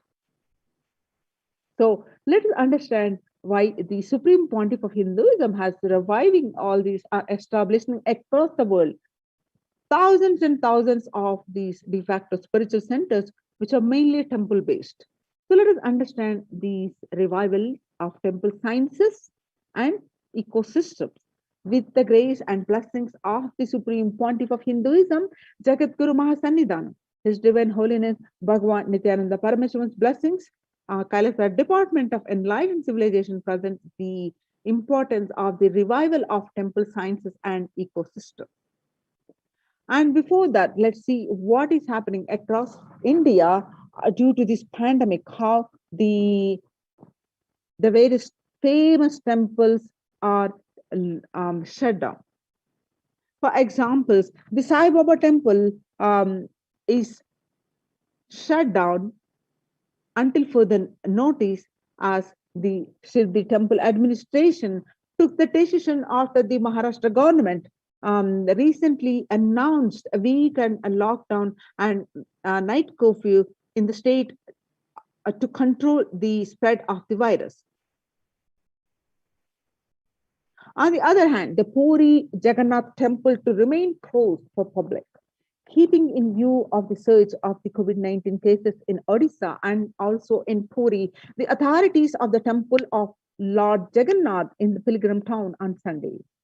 The famous temple is closed for devotees since May 5th, as a statewide lockdown was imposed by the Odisha government. Not only this temple, but all the religious places closed for public in Bhubaneswar as the city recorded the highest daily COVID surge.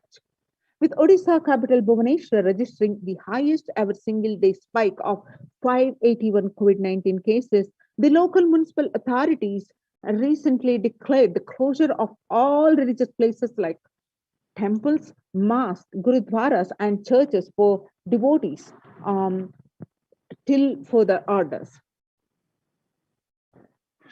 In the Uttar Pradesh, the major Madura temples ban entry of devotees amidst the COVID-19 surge.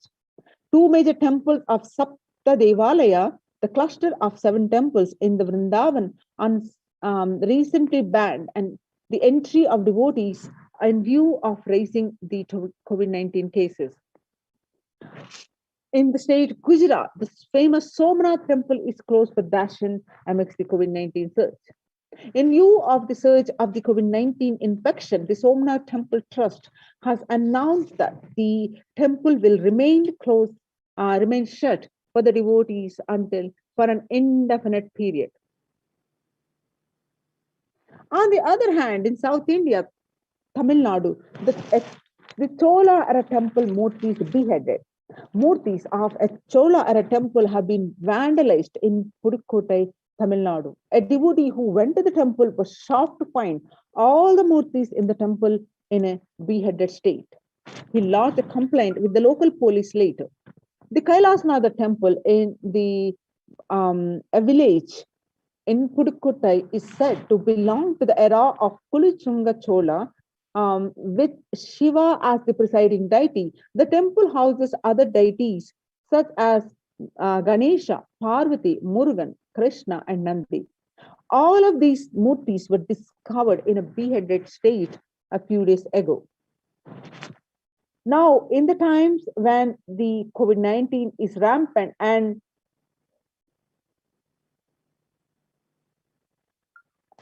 the ancient temples are in lockdown because of the risk of the widespread corona disease, the devotees of these temples were visiting and having darshan of their gods and goddesses for thousands of years.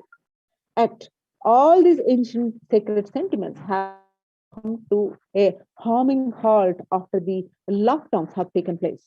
These religious fervor of the devotees is being lost due to the pandemic. The Supreme Pontiff of Hinduism is reviving the Kailasa ecosystems and bringing all the ancient traditions of the online platforms on Kailasa TV, YouTube, and Facebook.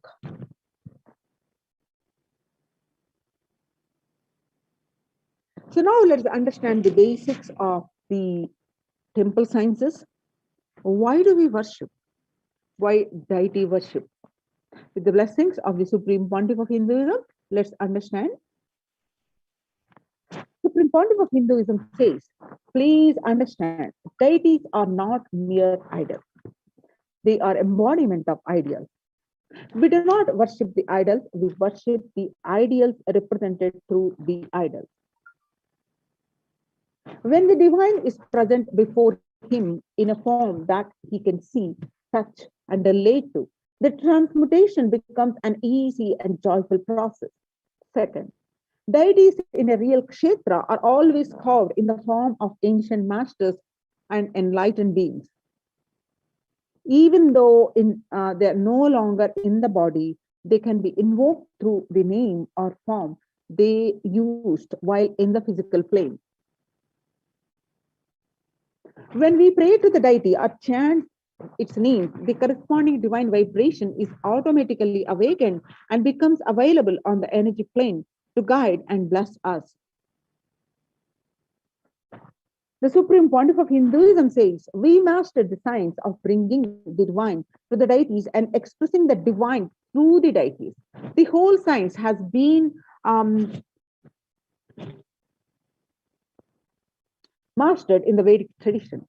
The revival of temples will be the revival of world peace and world bliss. The revival of temple culture, the deity worship, where people are made to look in, that is where the revival of Sanatana Dharma. The Advaita Satya, the Advaita Satya is the truth of oneness, is going to happen.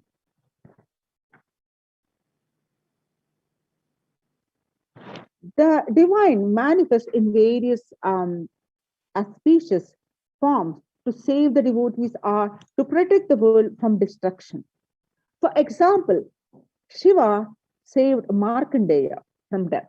Markandeya, it just happened that he was destined to die at the very young age, as young as 16 years old. Knowing this, his parents were devastated and very sad. Markandeya, to remove this sadness of his parents, intensely connected with Shiva, and on the day of his departure, the Lord Yama came and as about to take his life away, that's when the Markandeya intensely hugged the Shivalinga and intensely prayed for Paramashiva.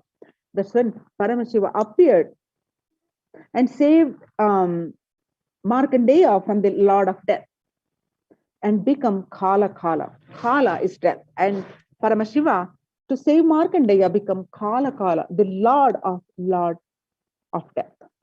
In the same way, he danced, Paramashiva danced in ecstasy, and that action becomes Nataraja. Nataraja is the one who creates with his cosmic dance the Panchakritya. That means the 5 actions are the creation, sustenance, rejuvenation, and the pulling out of delusion and giving all of us the liberation. So the cosmic dancer, we can connect him as Nataraja. Vishnu's very action of showering blessings on the world becomes Lakshmi. Brahma's very action of constantly sharing the wisdom becomes Saraswati. So each of the actions of the ultimate becomes independent intelligence and energy. When you connect with these independent intelligences, those deities, whatever you want immediately happens. Whatever result you want, worship with those divine energies who are the personification of those specific actions. Immediate results are achieved by the connecting with those deities. In this world, this can be a powerful method through which you can achieve whatever you want in your life. So join in this Kailasa's COVID Gate Protection Centers. Register now through the link below, https://kailasa.org/Kailasa care. Now we'll be continuing this segment after a very short break.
Now we'll be seeing in these Kailasa's COVID care multi-layered quarantine centers, protection centers, which are the Kailasa's de facto spiritual embassies of Kailasa, and how the Annadan, the serving the free food, is the most important. With the blessings of the Supreme Pontiff of Hinduism, let's understand this more. Then what is the need of the Annadan? Let us see what is happening across the world.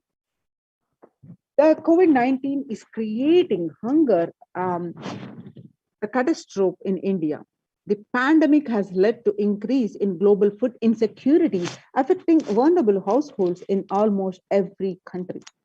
It has exacerbated existing inequalities, pushing millions of people into the vicious cycles of economic stagnation, loss of livelihood, and worsening of food insecurity.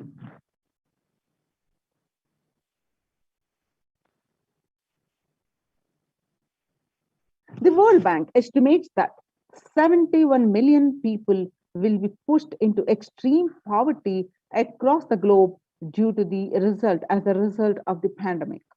The World Food Program estimates that an additional of 130 million people could fall into the category of food insecure over and above the 820 million who were classified as such by the 2019 the state of food insecurity in the World Report.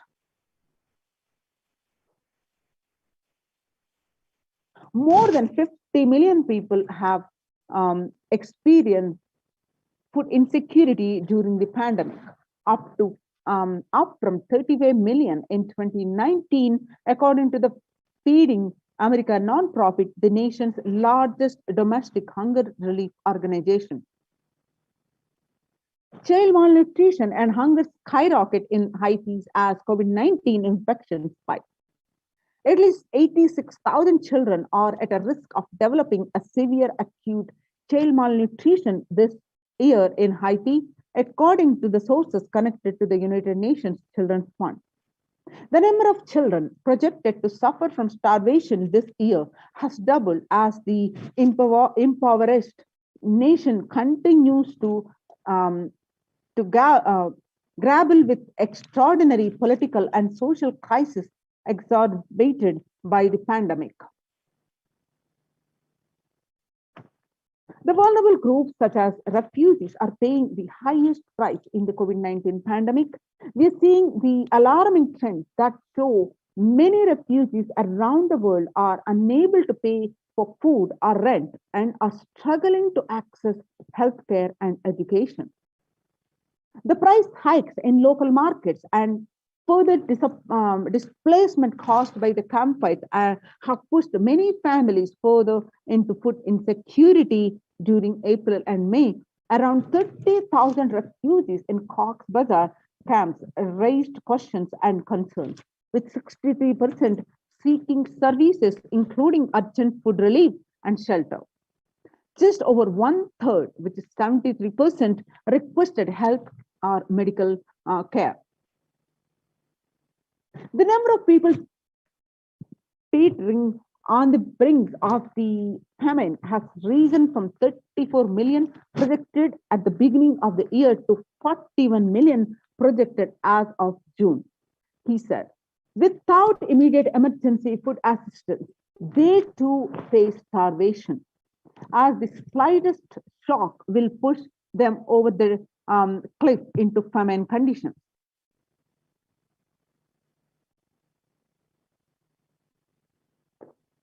Now, the World Bank releases a report on growing food insecurity. The World Bank released an analysis of the rising food insecurity rates in response to the COVID-19 pandemic. The current released report on May 20th, 2021 stated that COVID-19 impacts have led to severe and widespread increases in global food insecurity, affecting vulnerable households in almost every country, with impacts expected to continue through 2021 and into 2022. It also states that the global food prices increased significantly by 38% since January 2020.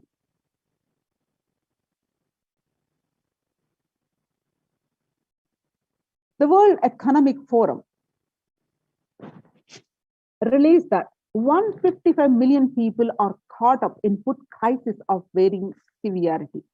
133,000 people in Burkina Faso, South Sudan, and Yemen are most at risk. 10 countries account for 2/3 of those facing acute hunger.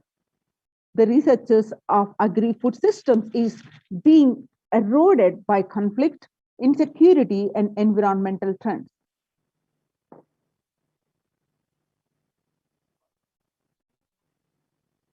So join in these COVID care protection centers. Register now through the link below, https://kailasa.org/Kailasa care.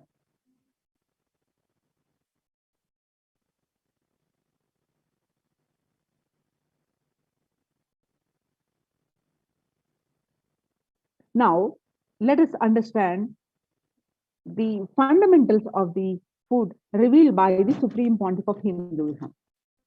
He says, you become what you eat. What you eat contributes to what you think, and what you think contributes to what you cognize, and what you cognize contributes to who you are. So what you eat directly affects who you are, and that is why I'm making the statement, you become what you eat. What is in your plate matters because that is going to become you.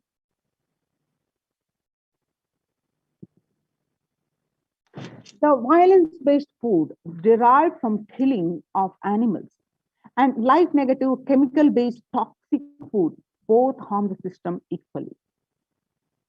Organic vegetarian food is not just for health, it gives you an inner space, physical system, physiological flow to develop higher psychology.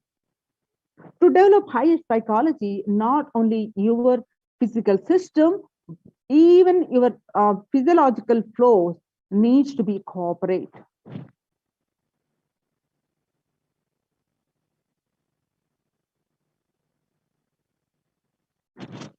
Your brain is constructed for all these higher things. When you don't explore the higher things, you are bound to feed the lower things and keep your brain engaged for survival. If you don't explore the higher dimensions of consciousness, you will force yourself into the drugs and try to explore the hallucination, imaginary, illusory dimensions of the universe. So, vegetarianism as a lifestyle. The human body is naturally designed for vegetarian food. The inner mechanisms like feeling, thinking, words, everything is designed to function with vegetarian food. It is like having a generator which can handle only 200 volt current, or a UPS which can handle only 220 volt current, but it is given 20,000 volt current. What will happen? It will get fused.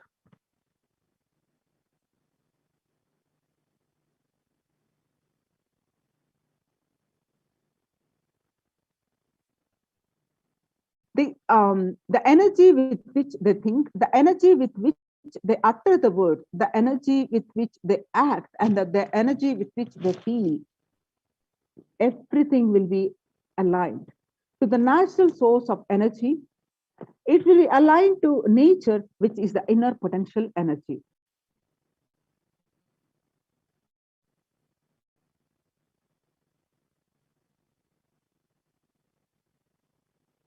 So Kailasa's Annalaya, which serves the de facto center with free organic vegetarian sattvic meal for all, eliminating the hunger.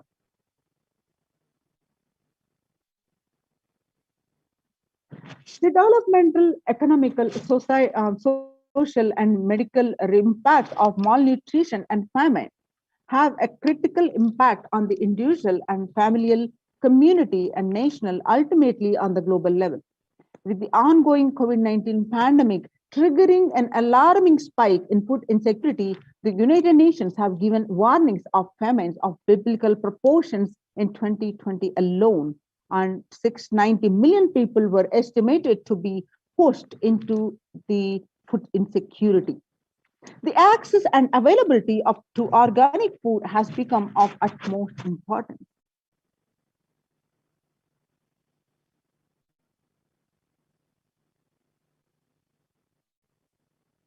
The developmental, economic, social, and mental impacts of malnutrition and famine have a critical impact on the individual, familial, community, national, ultimately on the global level.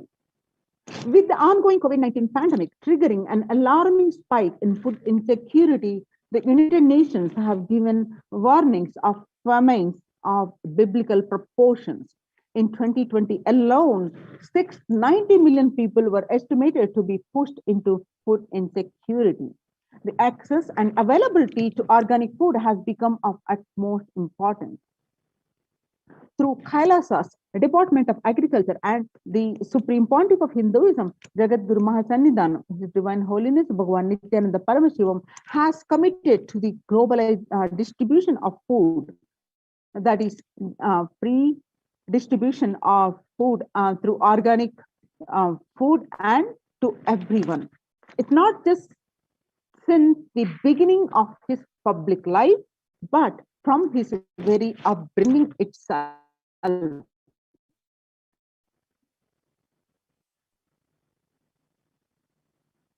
Under the symbol Red Om, providing relief work for natural man-made calamities, working to eliminate the world's hunger.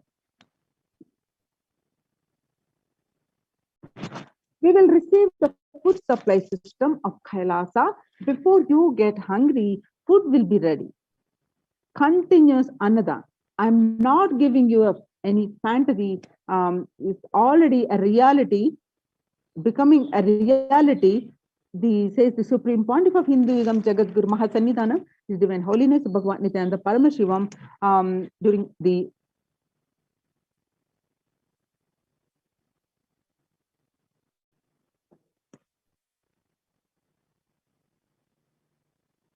now you see in the pictures the glimpses from the early days of Kailasa spiritual mission, where the Supreme Pontiff of Hinduism himself serving the Annadan, which is providing the free organic sattvic vegetarian meal on Kartikeya Deepam, Thiruvannamalai.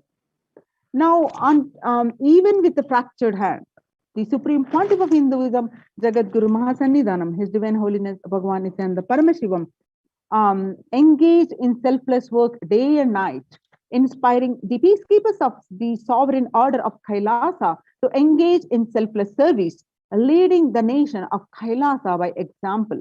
In 2011, the Supreme Pontiff of Hinduism had a multiple compound fracture with a bone protruding out of the skin.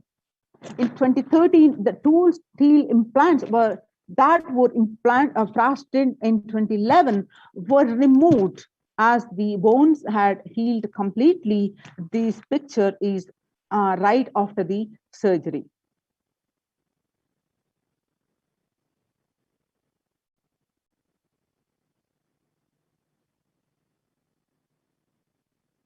Now you're seeing the pictures of the Pondicherry, the Thane flood relief, which is taken on 3rd January 2012.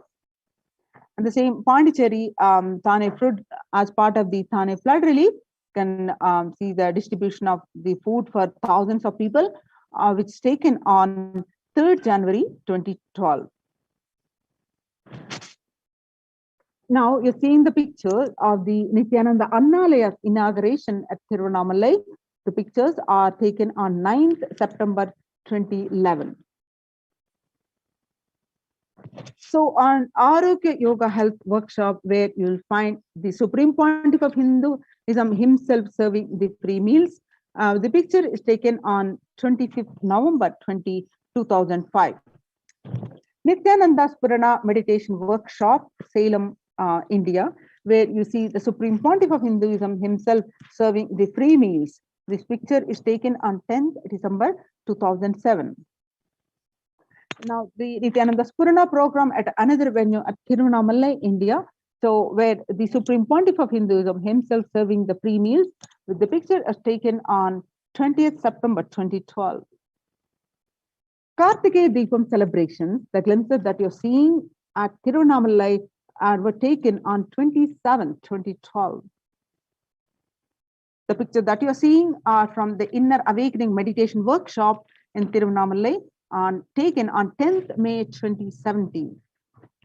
And Kalpataru Meditation Workshop at Tiruvannamalai, where thousands are served free meals, organic sattvic meals. The pictures are taken on 10th April 2017.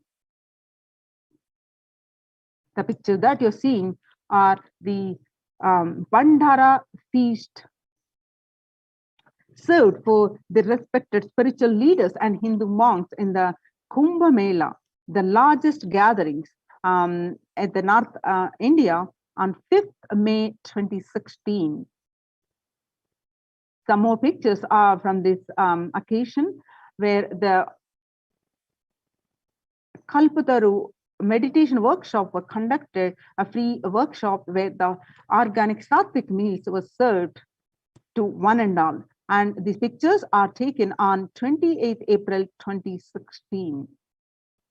The pictures you're seeing now are from Arunachala Sarvajna Peetham, Tiruvannamalai, India on 11th March 2017. The pictures that you're seeing are from Tiruchengodu Sarvajna Peetham, where the free Sattvic Annadan is happening continuously. The pictures, these specific pictures are taken on 18th August 2019. The pictures that you're seeing from the Western Hemisphere, the Annadan distributed during the Guru Purnima, the traditional celebration of the Guru, which are taken on 6th July 2019. Now you're seeing the pictures are from 2016 and during the Sadashivoham program meditation workshop, where you find the Supreme Pontiff of Hinduism himself serving the free organic sattvic meals. The picture is taken on 8th December 2016. Now, Annadan service continues in the midst of the COVID-19 crisis, Madurai, India. This picture is taken on 30th May 2020. Now, what is the need for the Annadan? And let us see a short video.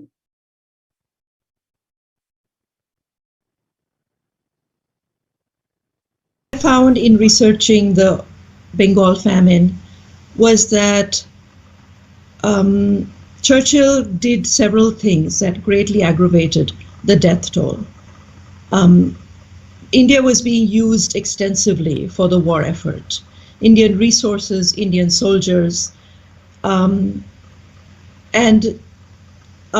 Churchill repeatedly refused to acknowledge the fact that the extent to which India was used could lead to famine. Viceroy to India, Archibald Wavell, called the Bengal famine one of the greatest disasters to have befallen people under British rule, and said the reputational damage was incalculable. During one government discussion about famine relief, Secretary of State for India Leopold Amery recorded Mr. Churchill saying that any aid sent would be insufficient because Indians bred like rabbits.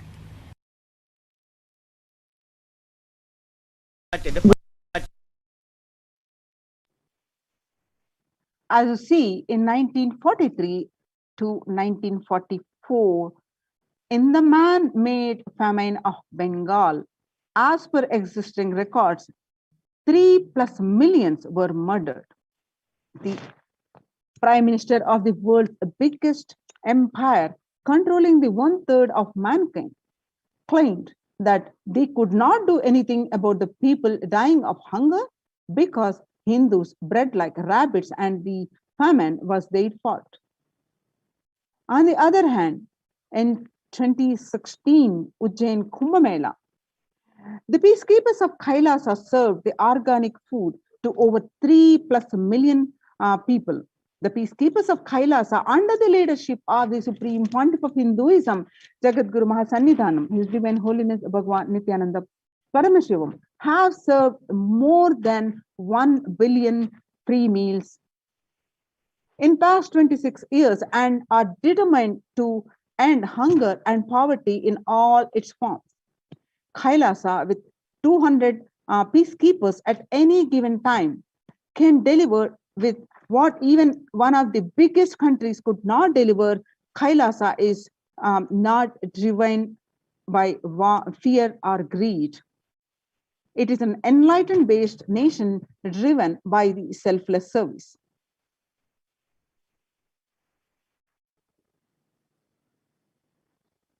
In the Veda Agamas, the source of Hindu scriptures declares that Annam Bahukurvita. That means the scriptural reference that we just see, the Annam Bahukurvita, is from the Taittiriya Upanishad, chapter 3, verse 9, which means, let us produce food in large quantities. Through the widespread distribution and promotion of free, healthy, organic food, Kailasa's global peacekeepers, led by the Supreme Pontiff of Hinduism, serve such that we may achieve food security, improve nutrition, and promote sustainable agriculture globally. Annadan is the vision to end poverty and hunger in all its forms. So, COVID care protection centers, register now through the link below, https://kailasa.org/Kailasa care. I'll repeat, https://Kailasa care, KAILAASA, kailasa.org/Kailasa care, KAILASA CARE, Kailasa care. Now, we'll moving on to the next segment. We have the live Akashic readings by Devi Parashakti at 7 a.m. Indian Standard Time. Let's get prepared for that. So we'll be moving on to the next segment of this program after a very short break.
As we are waiting for the live Akashic readings by Devi Parashakti, let's understand some more of the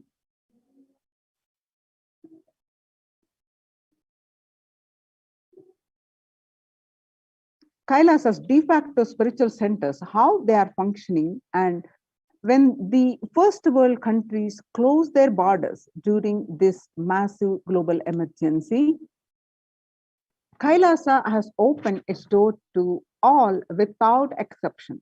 And as we have seen the United Nations recognition in detail report. So let's see how these are implemented, getting implemented in these Kailasa's de facto spiritual embassies. See, one of the thing, practice, all the Kailasa de facto spiritual centers practice is morning spiritual routine. The morning spiritual routine is the fuel to reach Kailasa.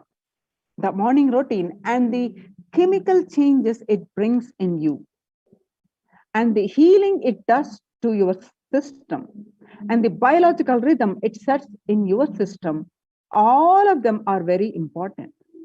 It is an important fuel for you to experience the multiple dimensions of the universe. Spiritual routine and the integrity to spiritual routine initiations are completely private. It is personal between you and me, says the Supreme Pontiff of Hinduism. The members of Kailasa's protective, preventive, multi-layered quarantine initiative take part every day in the morning spiritual routine here in Adi Kailasa Sarvajna Peetham. The morning spiritual routine consists of the Nithyananda Yoga, Panchakriya, Nitya Pratyaksha Pada Puja, Paduka Puja, and the Kashayam, that is the herbal drinks, and the Nitya Satsang by the Supreme Pontiff of Hinduism. Morning spiritual routine will tune your biological clock to the spiritual practices, because the chemistry that you enjoy inside matters, that decide the kind of plane of the universe, dimension of the universe you are going to experience, Kailasa or Pathala. Kailasa is the place of the highest abode where Paramashiva resides, and Pathala is the place, the lowest abode where the demons live. And Swarga and Naraka. Swarga is the heavens and Naraka is the hell. The morning spiritual routine is the direct path to Kailasa.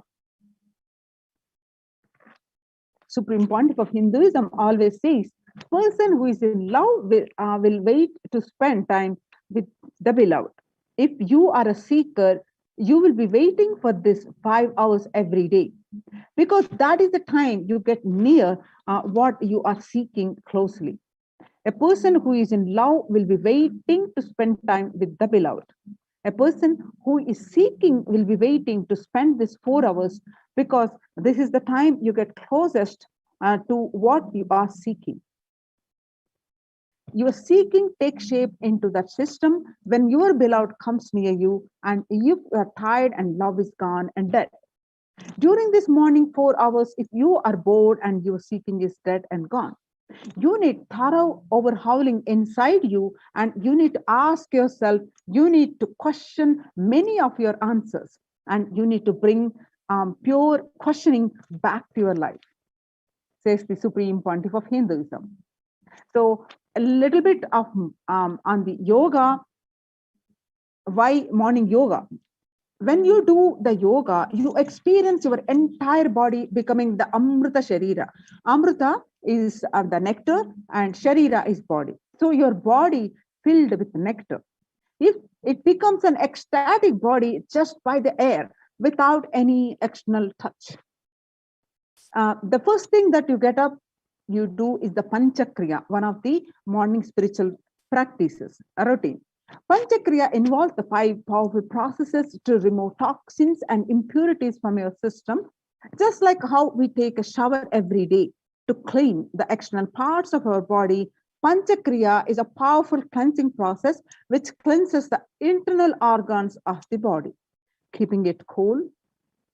These techniques are not just cleanse our body, but bring peace and balance to our mind and lightness and bliss to our being. Puja. In puja, you experience the space of bhakti, the devotion. The space of surrender that occurs to you from this devotion moves you from the I, which is so heavy, to the God or Guru. This surrender allows us to drop all the unnecessary baggage from the head. One of the beautiful pujas in Hinduism is Rudrabhishekam. In Rudrabhishekam, we offer sacred baths to Shivalinga while chanting the powerful mantras. The Shivalinga is a deity which beautifully represents the divine. Its form indicates how God is beyond form and formless. We sit down and connect with God by performing Rudrabhishekam. O Sadashiva, Paramashiva, O God, I know you are the source of everything. You are everything and you are in this Shivalinga. And you are in this body. Let me connect with you. Let you reveal yourself to me. When we sit with that power, when we sit with that context, we do the action of Rudrabhishekam, we experience the Bhava Samadhi. Only Bhava Samadhi can give us the highest taste and highest joy in life. Rudrabhishekam is a beautiful ritual which allows us to experience the Bhava Samadhi of Shivoham, that I am divine. So when you practice the morning spiritual routine sincerely with integrity, you manifest Shaktis, the spiritual powers. If you just follow this morning's 5 hours enough, you will have Vak Shakti. That means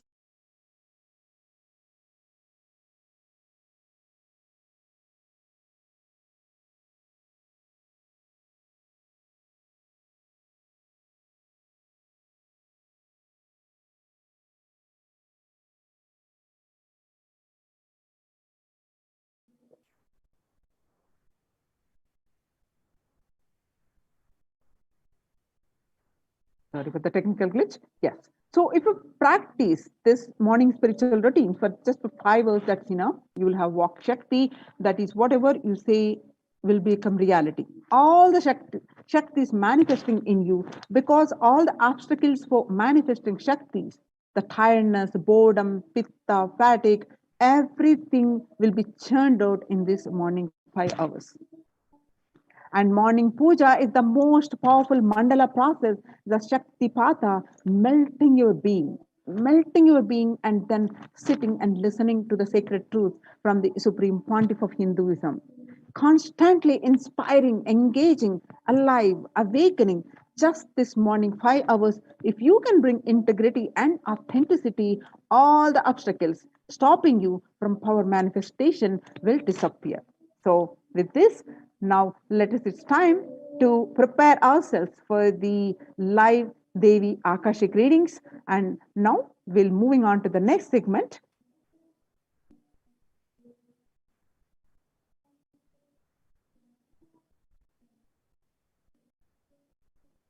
Now we have Ma Tattvapriya and Ma Nithyanandita are here to prepare ourselves to the live Devi Parashakti Akashic readings. To everyone, we are here with a very, very, very exciting news for all of you. We are going to be having the live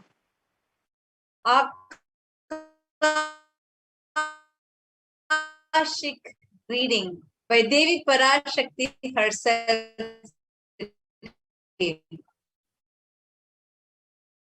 And this is really, really exciting, phenomenal. I'm sure all of us are really excited and just waiting, very eager to see Swamiji as Parashakti and having her darshan today.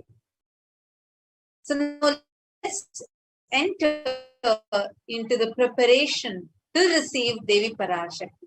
Now, as we are preparing to receive the darshan of Devi Parashakti, let us understand what is Bhava Samadhi Darshan. Bhava Samadhi Darshan is a powerful experience that each and every one of us are going to experience just by glimpsing, just by seeing the avatar on the screen. There's a beautiful verse from Marini Vijay Taratandra, the 60th verse. Katana Shakti Padadvaya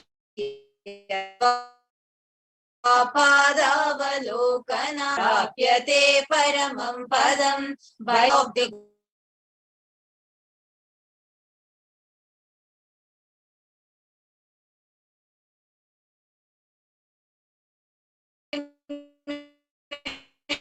goal and space attained. Bhava Samadhi Darshan is not an event in space and time. Rather, darshan happens at a moment when we are lifted out of space and time. During the Bhava Samadhi Darshan, our neurons mirror that of the avatar.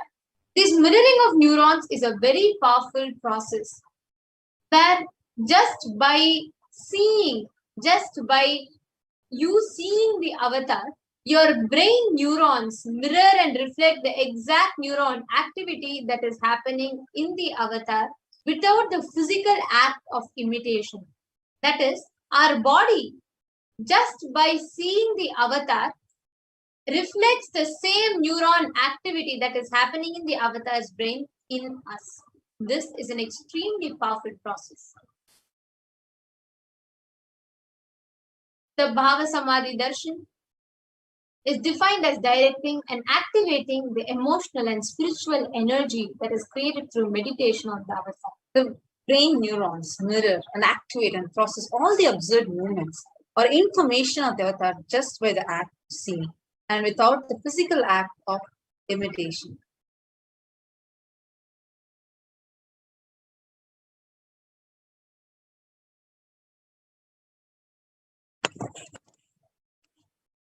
And when this happens, our whole body, our whole being starts grasping the exact same neuron activity that we see that happens in the avatar's brain. That same neuron activity starts getting mirrored in our brain. Our very muscles imbibe the muscle memory, imbibe the memory of what you see during the darshan. So all the powerful components, powerful cognition starts getting absorbed into you. That is like without absolutely no movement, but you will be exactly having that superconscious energy that is radiated in the avatar.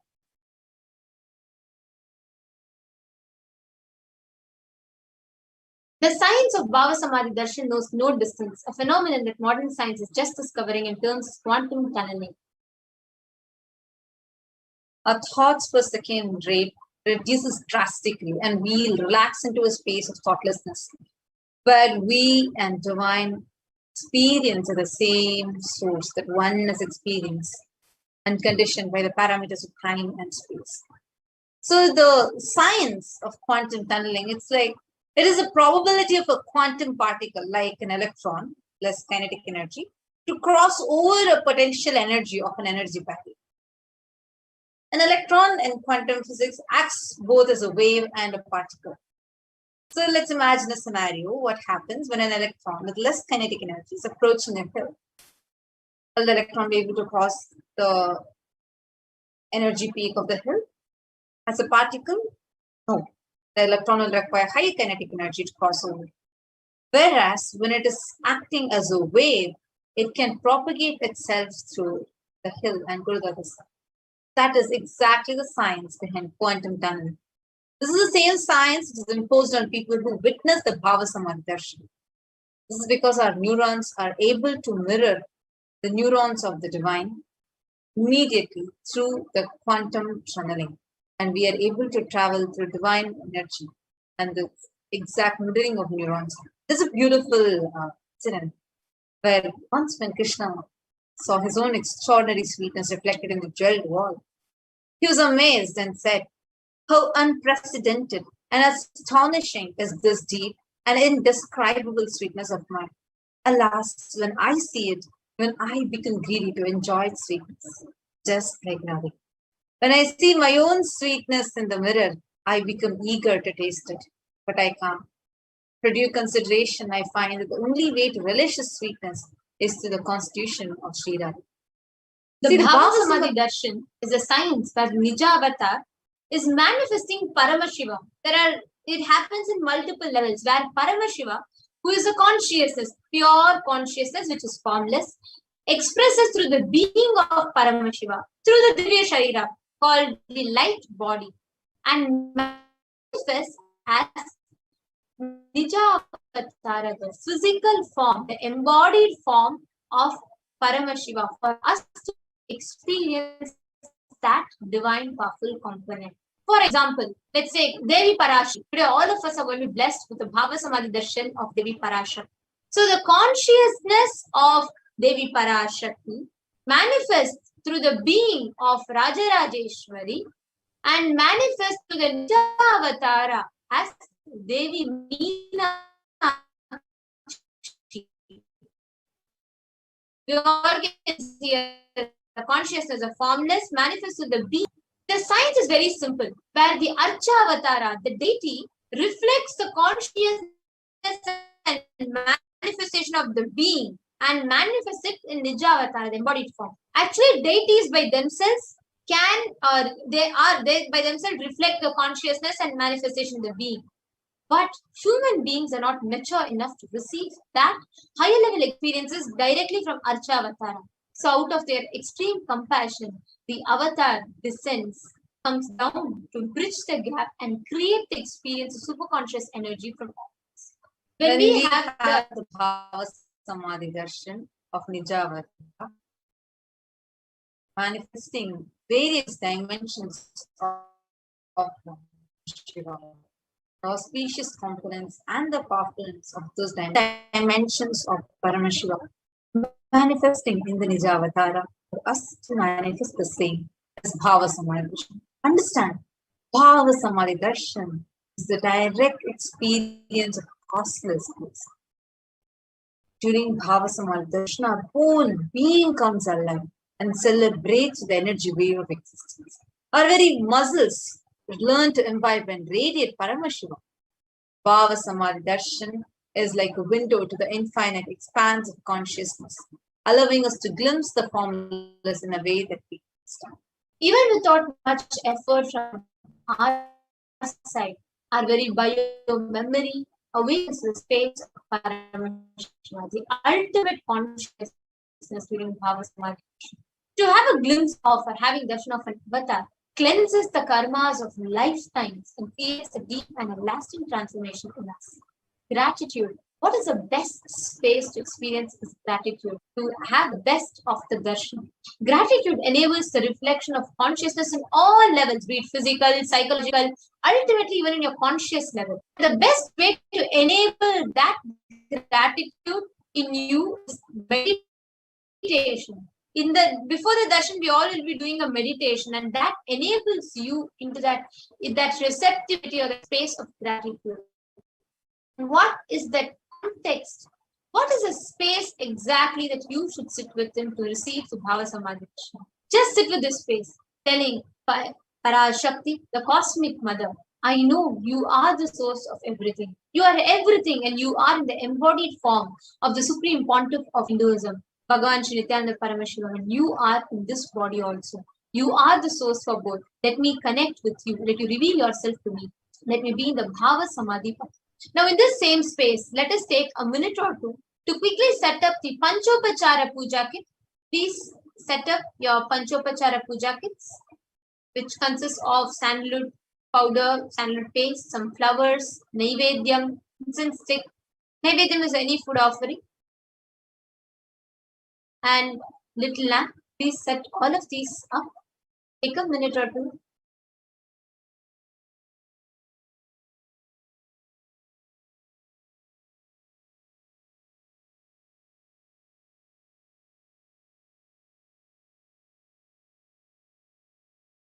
Yes.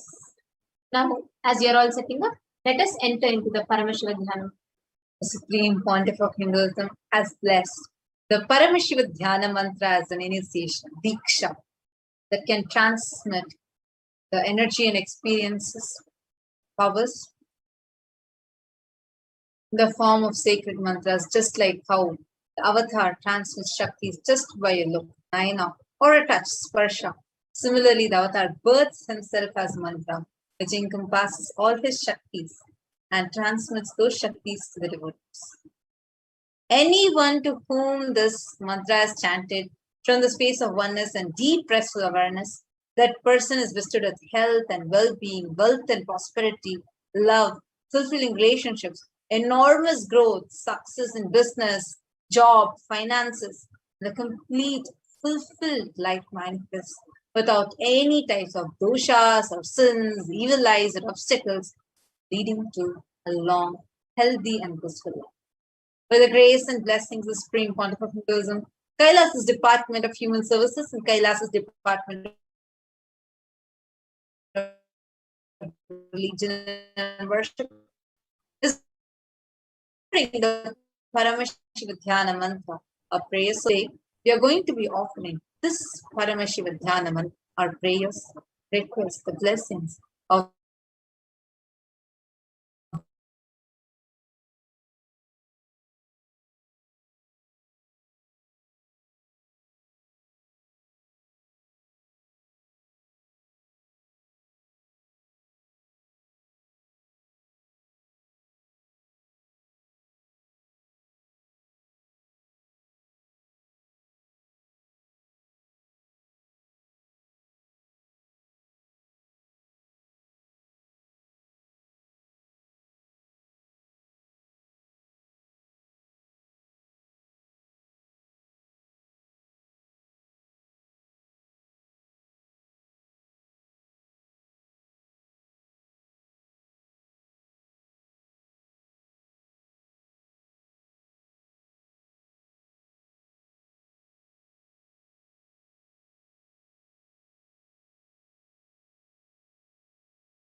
sorry for the technical glitch.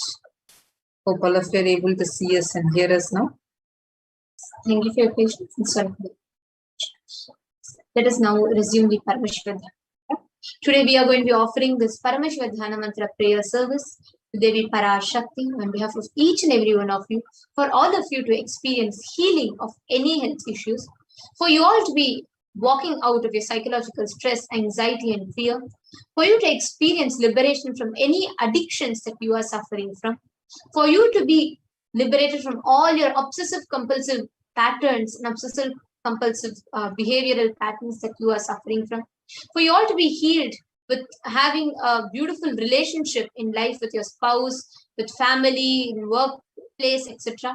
For you, all of you to have a breakthrough in wealth, for each and every one of you to have breakthrough in your health dimension, for all of you to experience abundance, prosperity and well-being, for all the children that are orphaned during the pandemic to be healed, for each and every one to be healed from any insecurities that they are suffering from, any direct or indirect effects of the pandemic to be completely healed, for the leadership consciousness to be awakened in you, any kind of genetic or inherited disorder to be completely healed, for you to experience completion in your muscle memory and biomemory, for you to experience peace, bliss and joy in your life, for you to have a settled, stable and a successful career, life, relationship, health, well-being and family.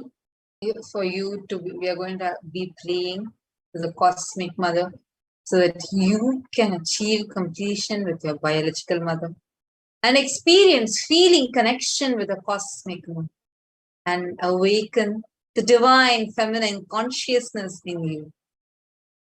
And you're going to be praying for the grace, blessings of the Supreme Pontiff of Hinduism, Jagat Guru Maha Sannidhanam, His Divine Holiness, Bhagavan Shri Nithyananda Paramashivam, to always be with you. Let us all enter into the Paramashivoham. Please stay. Om Nithyananda Paramashivoham. Om Nithyananda Paramashivoham. Om Nithyananda Paramashivoham. Om Hrim Nithyanandaya Namaha. Om Ham Haum Shivaya Namaha. Om Nithyanandam Paramasukadam Kevalam Jnanamurtim Dvandvatitam Gagana Sadrisham Tattvamasyaadilakhyam Ekam Nityam Vimalamachalam Sarvadi Sakshi Bhutam Bhavatitam Triguna-rahitam Sadgurum Tam Namami. I surrender to that Sadguru whose eternal bliss, the bestower of supreme happiness, the one whose embodiment of wisdom, who is beyond duality, who is omnipresent, to whom the supreme goal is giving the enlightenment experience, who is eternal, pure and unshakable, who is a silent spectator of all thought processes, who is beyond emotions, who is without the three qualities called Sattva, Rajas and Tamas. When you make a conscious resolution in the presence of the avatar, the power of Sankalpa itself will deliver the experience and manifest the reality. Om Mamo Pata Samasta Duridakshaya Dwara Bhagavat Shri Nithyananda Paramashiva Prityartham. I am making this conscious resolution today for destroying all my karmas and sins, and in order to please Bhagavan Shri Nithyananda Paramashivam. Asya Devadevasya Mahadevasya Kilanda Koti Brahmanda Nayakasya, who is the God of all gods, who is the greatest of gods, the Lord of universes and multiverses, who is the Lord of the cosmos, Sakala Jagat Srishti Sthiti Samhara Tiro Bhava Anugrahakya Panchakritya Parayanasya, the one who does the cosmic actions of creation, sustenance, rejuvenation, pulling out of delusion and liberation. Adimadhyantarahitasya Aprameya Parakramasya Tattva the one who is the beginning, middle and end, the one who is immeasurable. Akara Ukara Makaratmaka Pranavatmakasya Vrishabharudhasya Mahadevasya Kamikadivatulanta Mahadantrakya Shaivagamaswarupasya Sakala Nigamagamaswarupasya Shuddhadvaita Shaivaswarupasya Nithyananda Padastasya Nithyananda Swarupasya Shuddha Sachidananda Vigrahasya Rupa Rupatitasya Sakala Nishkala Swarupasya Nitya Niranjana Niramaya Nirvikara Akhanda Visheshanasya Shri Nithyanandeshwari Parashakti Sameta Shri Nithyanandeshwara Paramashivasya Shri Nithyanandeshwari Parashakti Sameta Shri Nithyanandeshwara Paramashiva Avatara Bhutasya Sarvadeva Devi Swarupasya Bhagavataha Shri Nithyananda Paramashivasya cha Prityartham Shubhe Shobhane Muhurte Adya Brahmanaha Dvitiya Parade Shri Shvetavaraha Kalpe Vaivasvatamanvantare Ashtavimchati Tame Nitya Yuge Pratame Pade Jambu Dvipe Bharata Varshe Bharata Khande Meroho Dakshine Parshve Shakabde Asmin Vartamane Vyavaharike Prabhavadinam Sashtyaha Samvatsaranam Madhye Shubhanama Samvatsare Shubhayane Shubharatau Shubhamase Shubhapakshe Shubhatitau Shubhavasarayutayam Shubhanakshatra Shubhayoga Shubhakarana Evam Guna Viseshana Visishtayam Asyam Shubhaditau. During this second half of the lifetime of Lord Brahma, during the Kalpa called Shvetavaraha, during the regime of Vaivasvata Manu, during the first quarter of the Yuga called Nitya Yuga, in the island called Jambu, in the continent called Bharatabarsha, in the Indian subcontinent called Bharatakanda, during the southern side of the Mount Meru, the Shaka era, during the auspicious year, which is one of the set of 60 years, which is in practice, of which Prabhava is the first year, in the auspicious Ayana, in the auspicious season, in the auspicious month, in the auspicious Paksha, on the auspicious Tithi, on the auspicious day, during the auspicious Nakshatra, auspicious Yoga, auspicious Karana, during such an auspicious moment, Adi Kailase Kalpavrikshasya Daha Nithyananda Nagare Smritasmritana Muktidayake Mahakshetre. For all, now we request all the participants, whether you're offering this for yourself or for someone else. If you are offering for a meal, kindly chant the meal names now. Namadheyasya. We request all the participants that are offering for any female, whether it's for yourself or someone else, kindly chant the female names now. Namnyaha cha yajamananam avayoho sahakutumbanam bandhuvarganam dayadivarganam mitravarganam sodaravarganam samesham. For all those who are participants, hosts and me with their families, relatives, inheritors, brothers, and everyone. Sarva bhishta siddhyatam chintita manoratha vapyatam. Sarvamangala praptyartam uttarottara navachinna Siralakshmi praptyartam. Always let there be all types of good and auspiciousness. Always let there be unbroken flow and steady flow of abundance, prosperity and wealth. Kutumbe sarvesham sarvabhishta siddhyartam chintita manoratha vaptyartam. Let the family always have all kinds of auspiciousness and anything which is desired be fulfilled. Samesham adhivyadi nivrityartam samesham chiradipada paryantam vidyamananam sameshu angeshu janita janishyamana sakala vida nana vidaroganam vyapohartam tadvara Tadvara rogadagatrapuhu siddhyatam. Let all the chronic diseases be healed. Let all kinds of diseases and disorders in the body, starting from head till toe, which has occurred or which is yet to occur in the various parts of the body, be healed. Let a strong, diseaseless, healthy, handsome and graceful body be obtained. Samesham paraikatribhishya kritakarishyamana sakala vidha mantra tantra yantra Vishachurna abhichara stambhana marana uchchatana vidveshana vashīkarana adi mantrika prayogebhyaha rakshana praptyartam tadvara samesham sarva bhishta siddhyatam.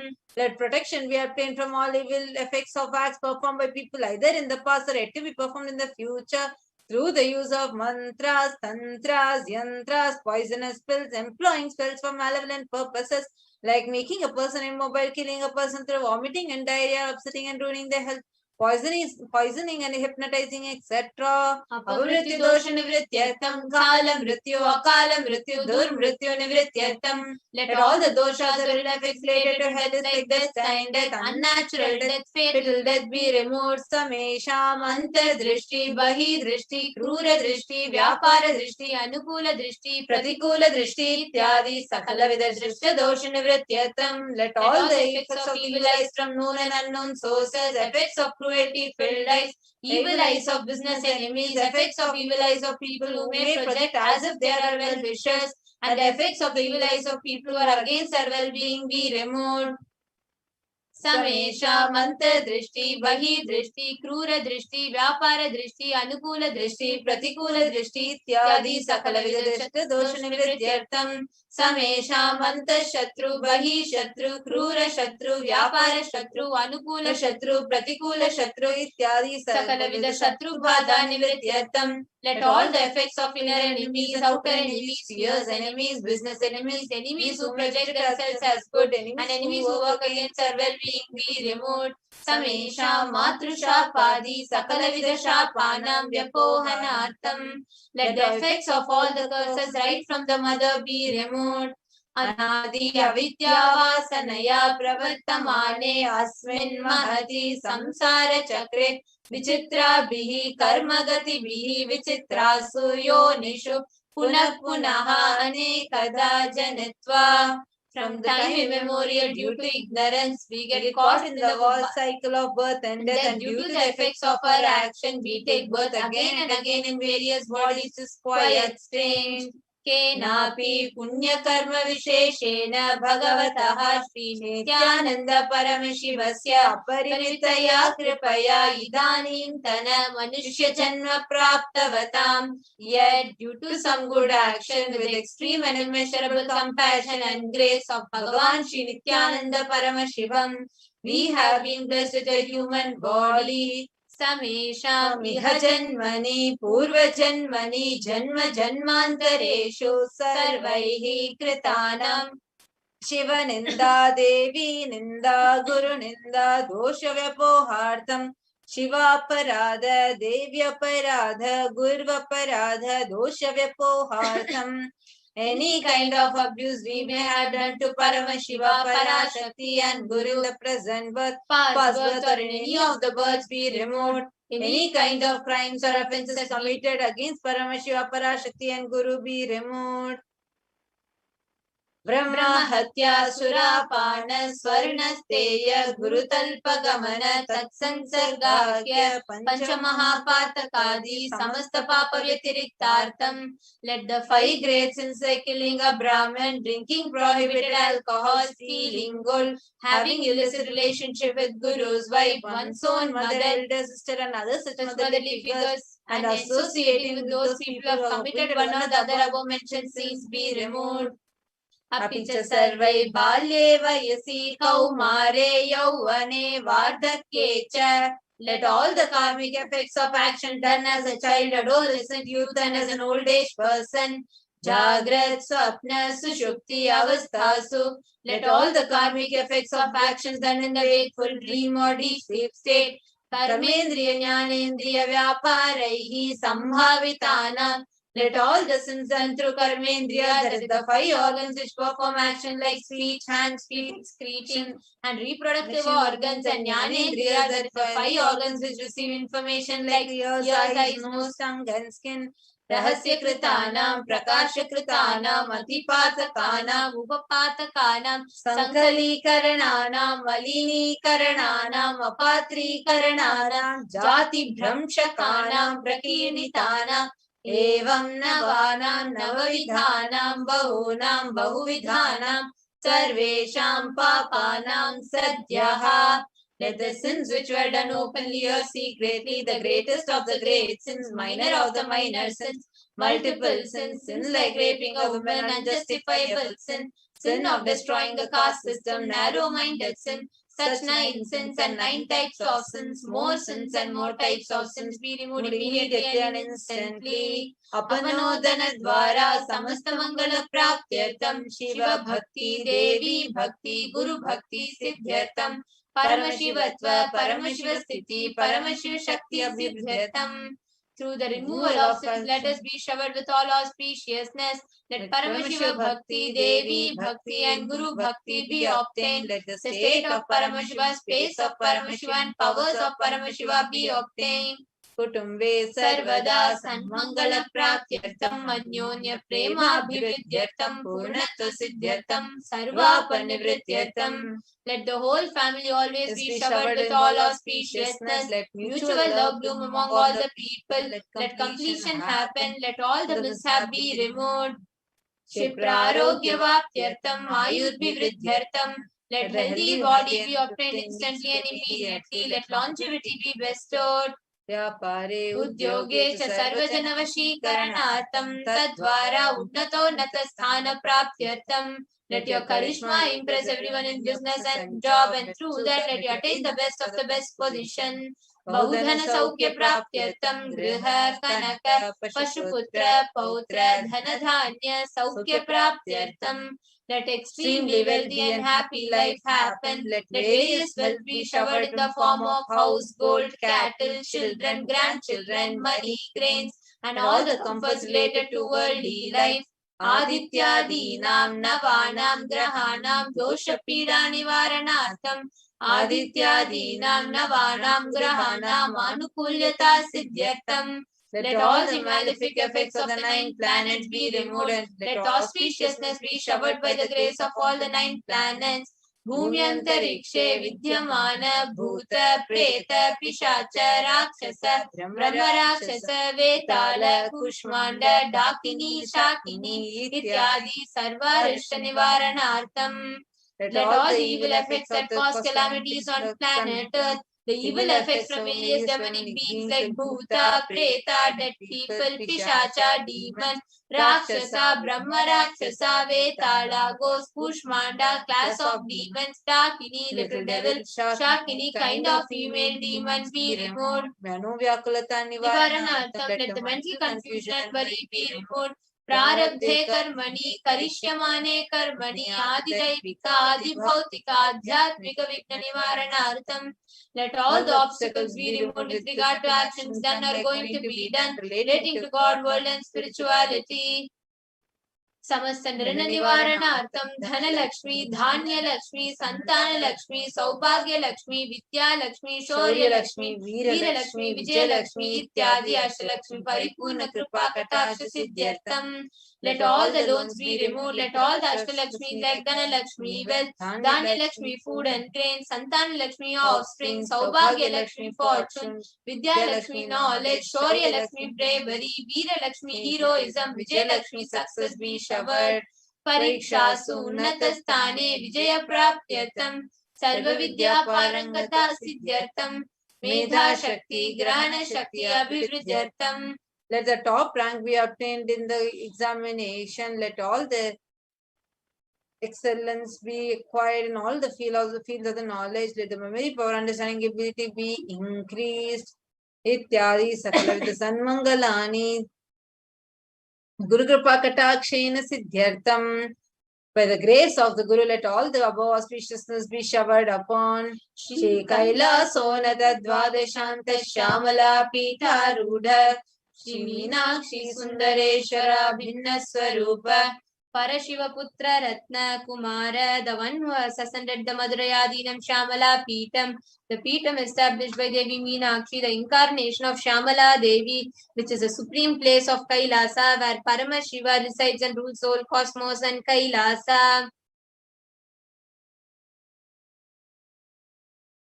The one who is no different from Meenakshi Sundareshwara, the most beloved son of Paramashiva, the young boy, Gurumanya Tulyavatara, Shri Parvati, Stanyapana Labdha Divya Jnana Vishruta, Sakala Nigama Gama Sarabhuta Dravida Veda Pravaktra, the young boy who is in the gem amongst gurus and unequaled avatar, the one who received enlightenment by drinking the breast milk of Devi Parvati, author of the famous Dravida Vedam, which is the essence of all the Vedas and Agamas.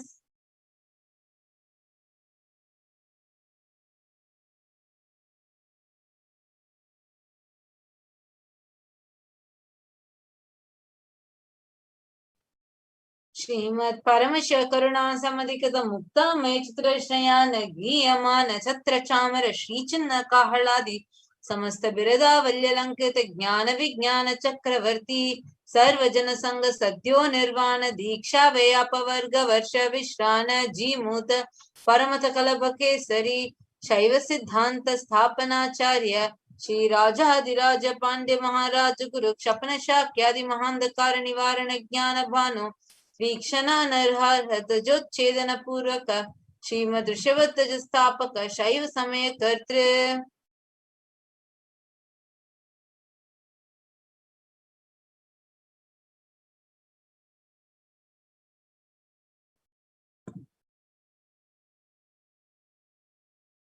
The one who is the ruler of the Sarvagnya Pita, the seat of omniscience, who the avatar of such above mentioned attributes, the Guru of the whole world, Shri Jnana Sambandha Deshika Swami, Appar Sundaran Manikyavachaka Swami, O the ruler of the kingdom of enlightenment, the Shyamala Pita Mahasamastana, which was revived by Jnana Sambandha Swami, the one who has ascended the seat of omniscience, the 293rd Guru Mahasannidhana. Arunagiri Yogishwara Paramparagata, Arunachala Sarvagnya Pita Guru Mahasannidhana, the one who has ascended the seat of Arunachala Sarvagnya Pita in the lineage of Arunagiri Yogishwara. Kailash परंपरागत कांची कैलास सर्वज्ञ पीठ त्रयस्त्रिंशदुत्तर त्रिनवत्युत्तर द्विशततम गुरु महासन्निधान. The one who has ascended the seat of Kanchi Kailasa Sarvajna Pita in the lineage of Kailasa. Nityotsava Nitya Mangala Nitya Kalyana Nitya Rajita Kailasa Paramparagat Adi Kailasa Nithyananda Pita Mahasamastana Mahasimhasana Pita Karatre. The creator of Nithyananda Pita Mahasamastana Mahasimhasana Pita, which is eternally celebrating auspicious festival having the attractive energy of enriching. साक्षात् श्री परमशिव समुद्भूत कैलास परंपरागत वैवस्वत मनुष्यों हरिश्चंद्र भगीरथ श्री रामचंद्र शूरसेन इत्यादि अनवच्छिन्न सार्वभौम चक्रवर्ती परंपरागत चतुष्षष्टि योगिनी मंडित चतुष्षष्टि संप्रदाय प्रवर्तक मनुधर्म शासन सूर्यवंश प्राप्त सर्वज्ञ पीठ सुरांगी साम्राज्य मूर्धाभिषिक्त चूड़ामणि साक्षात् श्री परमशिव समुद्भूत कपिल महागुरु पुनरुद्धृत महानिर्वाणी पीठ अष्टोत्तर सहस्र श्री महामंडलेश्वर the 1008 Sri Mahamandaleshwar of Mahanirvani Pita established by Bhagavan Paramashiva himself and revived by sage Kapila. Sakshat Sri Paramashiva Simhasana Abhishekta Samasta Gananayaka Sri Mahaganapati Samarambha Navachinna Pitadishwara Guru Parampara Prapta Atala Pita Ashtotara Sahasratama Ashtotara Sahasra Shri Atala Pitadishwara Dharma Mukti Sargapura Swarna Pita Trayovinsha Guru Mahasannidhana. The 23rd Guru Mahasannidhana of Dharma Mukti Sargapura Swarna Pita Kailasa Paramparagata Adipita Sarvajna Pita Jagat Guru. The Jagat Guru of Adipita Sarvajna Pita in the lineage of Kailasa. Shri Kailasa Punaruddharaka Shri Kailasa Paramacharya Shrivad Paramahamsa Parivrajakaacharya Varya Sachidananda Pranavaswarupa Shrotriya Brahmanishta Shrimad Jagadguru Srila Shri Bhagavat Shri Nithyananda Paramashiva Shri Jnana Sambandha Deshika Paramacharya Swaminam Prityartham, who is in the state of Paramahamsa, the Acharya of all sannyasis and Parivrajakas, and the embodiment of the pure truth, consciousness and bliss, the embodiment of the sacred syllable Om, the knower of the Vedas, the one who is established in superconsciousness. Tesham Padara Vindayoho Bhakti Siddhyartham Guru Kripa Kataksha Siddhyartham Shema Stairya Virya Vijaya Ayurarogya Aishwaryanam Abhivriddhyartham Dharmartha Kama Moksha Tirvida Phala Purushartha Siddhyartham Samasta Duritopashantyartham Samasta Mangala Vaptyartham Bhagavat Shri Nithyananda Paramashiva Prasadena Sakutumbasya Jnana Vairagya Jivan Mukti Praptyartham Cha Shri Nithyanandeshwari Parashakti Sameta Shri Nithyanandeshwara Paramashivasya Shri Nithyanandeshwari Parashakti Sameta Shri Nithyanandeshwara Paramashiva Avatara Bhuta Sarvadeva Devi Swarupasya Bhagavataha Shri Nithyananda Paramashivasya Dhyana Shodasopachara Sarvopachara Archanaradhana Pujam Prarthanam Karishye. Om Ananda Gandhalayaya Namaha. Om Bhavaroga Beshajaya Namaha. Om Kalpatarave Namaha. Om Pashupataye Namaha. Om Pashavimochakaya Namaha. Om Ipsita Paladayakaya Namaha. Om Bhagyavritti Parivartakaya Namaha. Om Adhivyadi Vinashakaya Namaha. Om Samasta Kalyana Gunanvitaya Namaha. Om Vidadi Purishaya Namaha. Om Shri Kailasa Pataye Namaha. Om Shiva Shakyaike Swarupaya Namaha. Om Hrim Nithyanandaya Namaha. Om Ham Hum Shivaya Namaha. Om Shri Nithyanandeshwari Parashakti Sameta Shri Nithyanandeshwara Paramashivaya Namaha. Om Shri Nithyanandeshwari Parashakti Sameta Shri Nithyanandeshwara Paramashiva Avatara Bhuta Sarvadeva Devi Swarupaya Srila Shri Bhagavat Shri Nithyananda Paramashiva Shri Jnana Sambandha Deshika Paramacharya Swamine Namaha. Om Nithyanandam.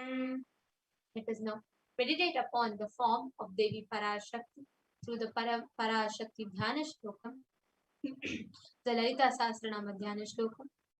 Sindhuraruna Vigraham Trinayana Manikya Mauli Spurat Tara Nayaka Shekharam Smritamukhi Mapina Bhakshoruham Panibhyamali Purna Ratna Chashakam Raktodbalam Bidbrati Saumyam Ratna Gadasta Rakta Charanam Dhyayet Paramambikam.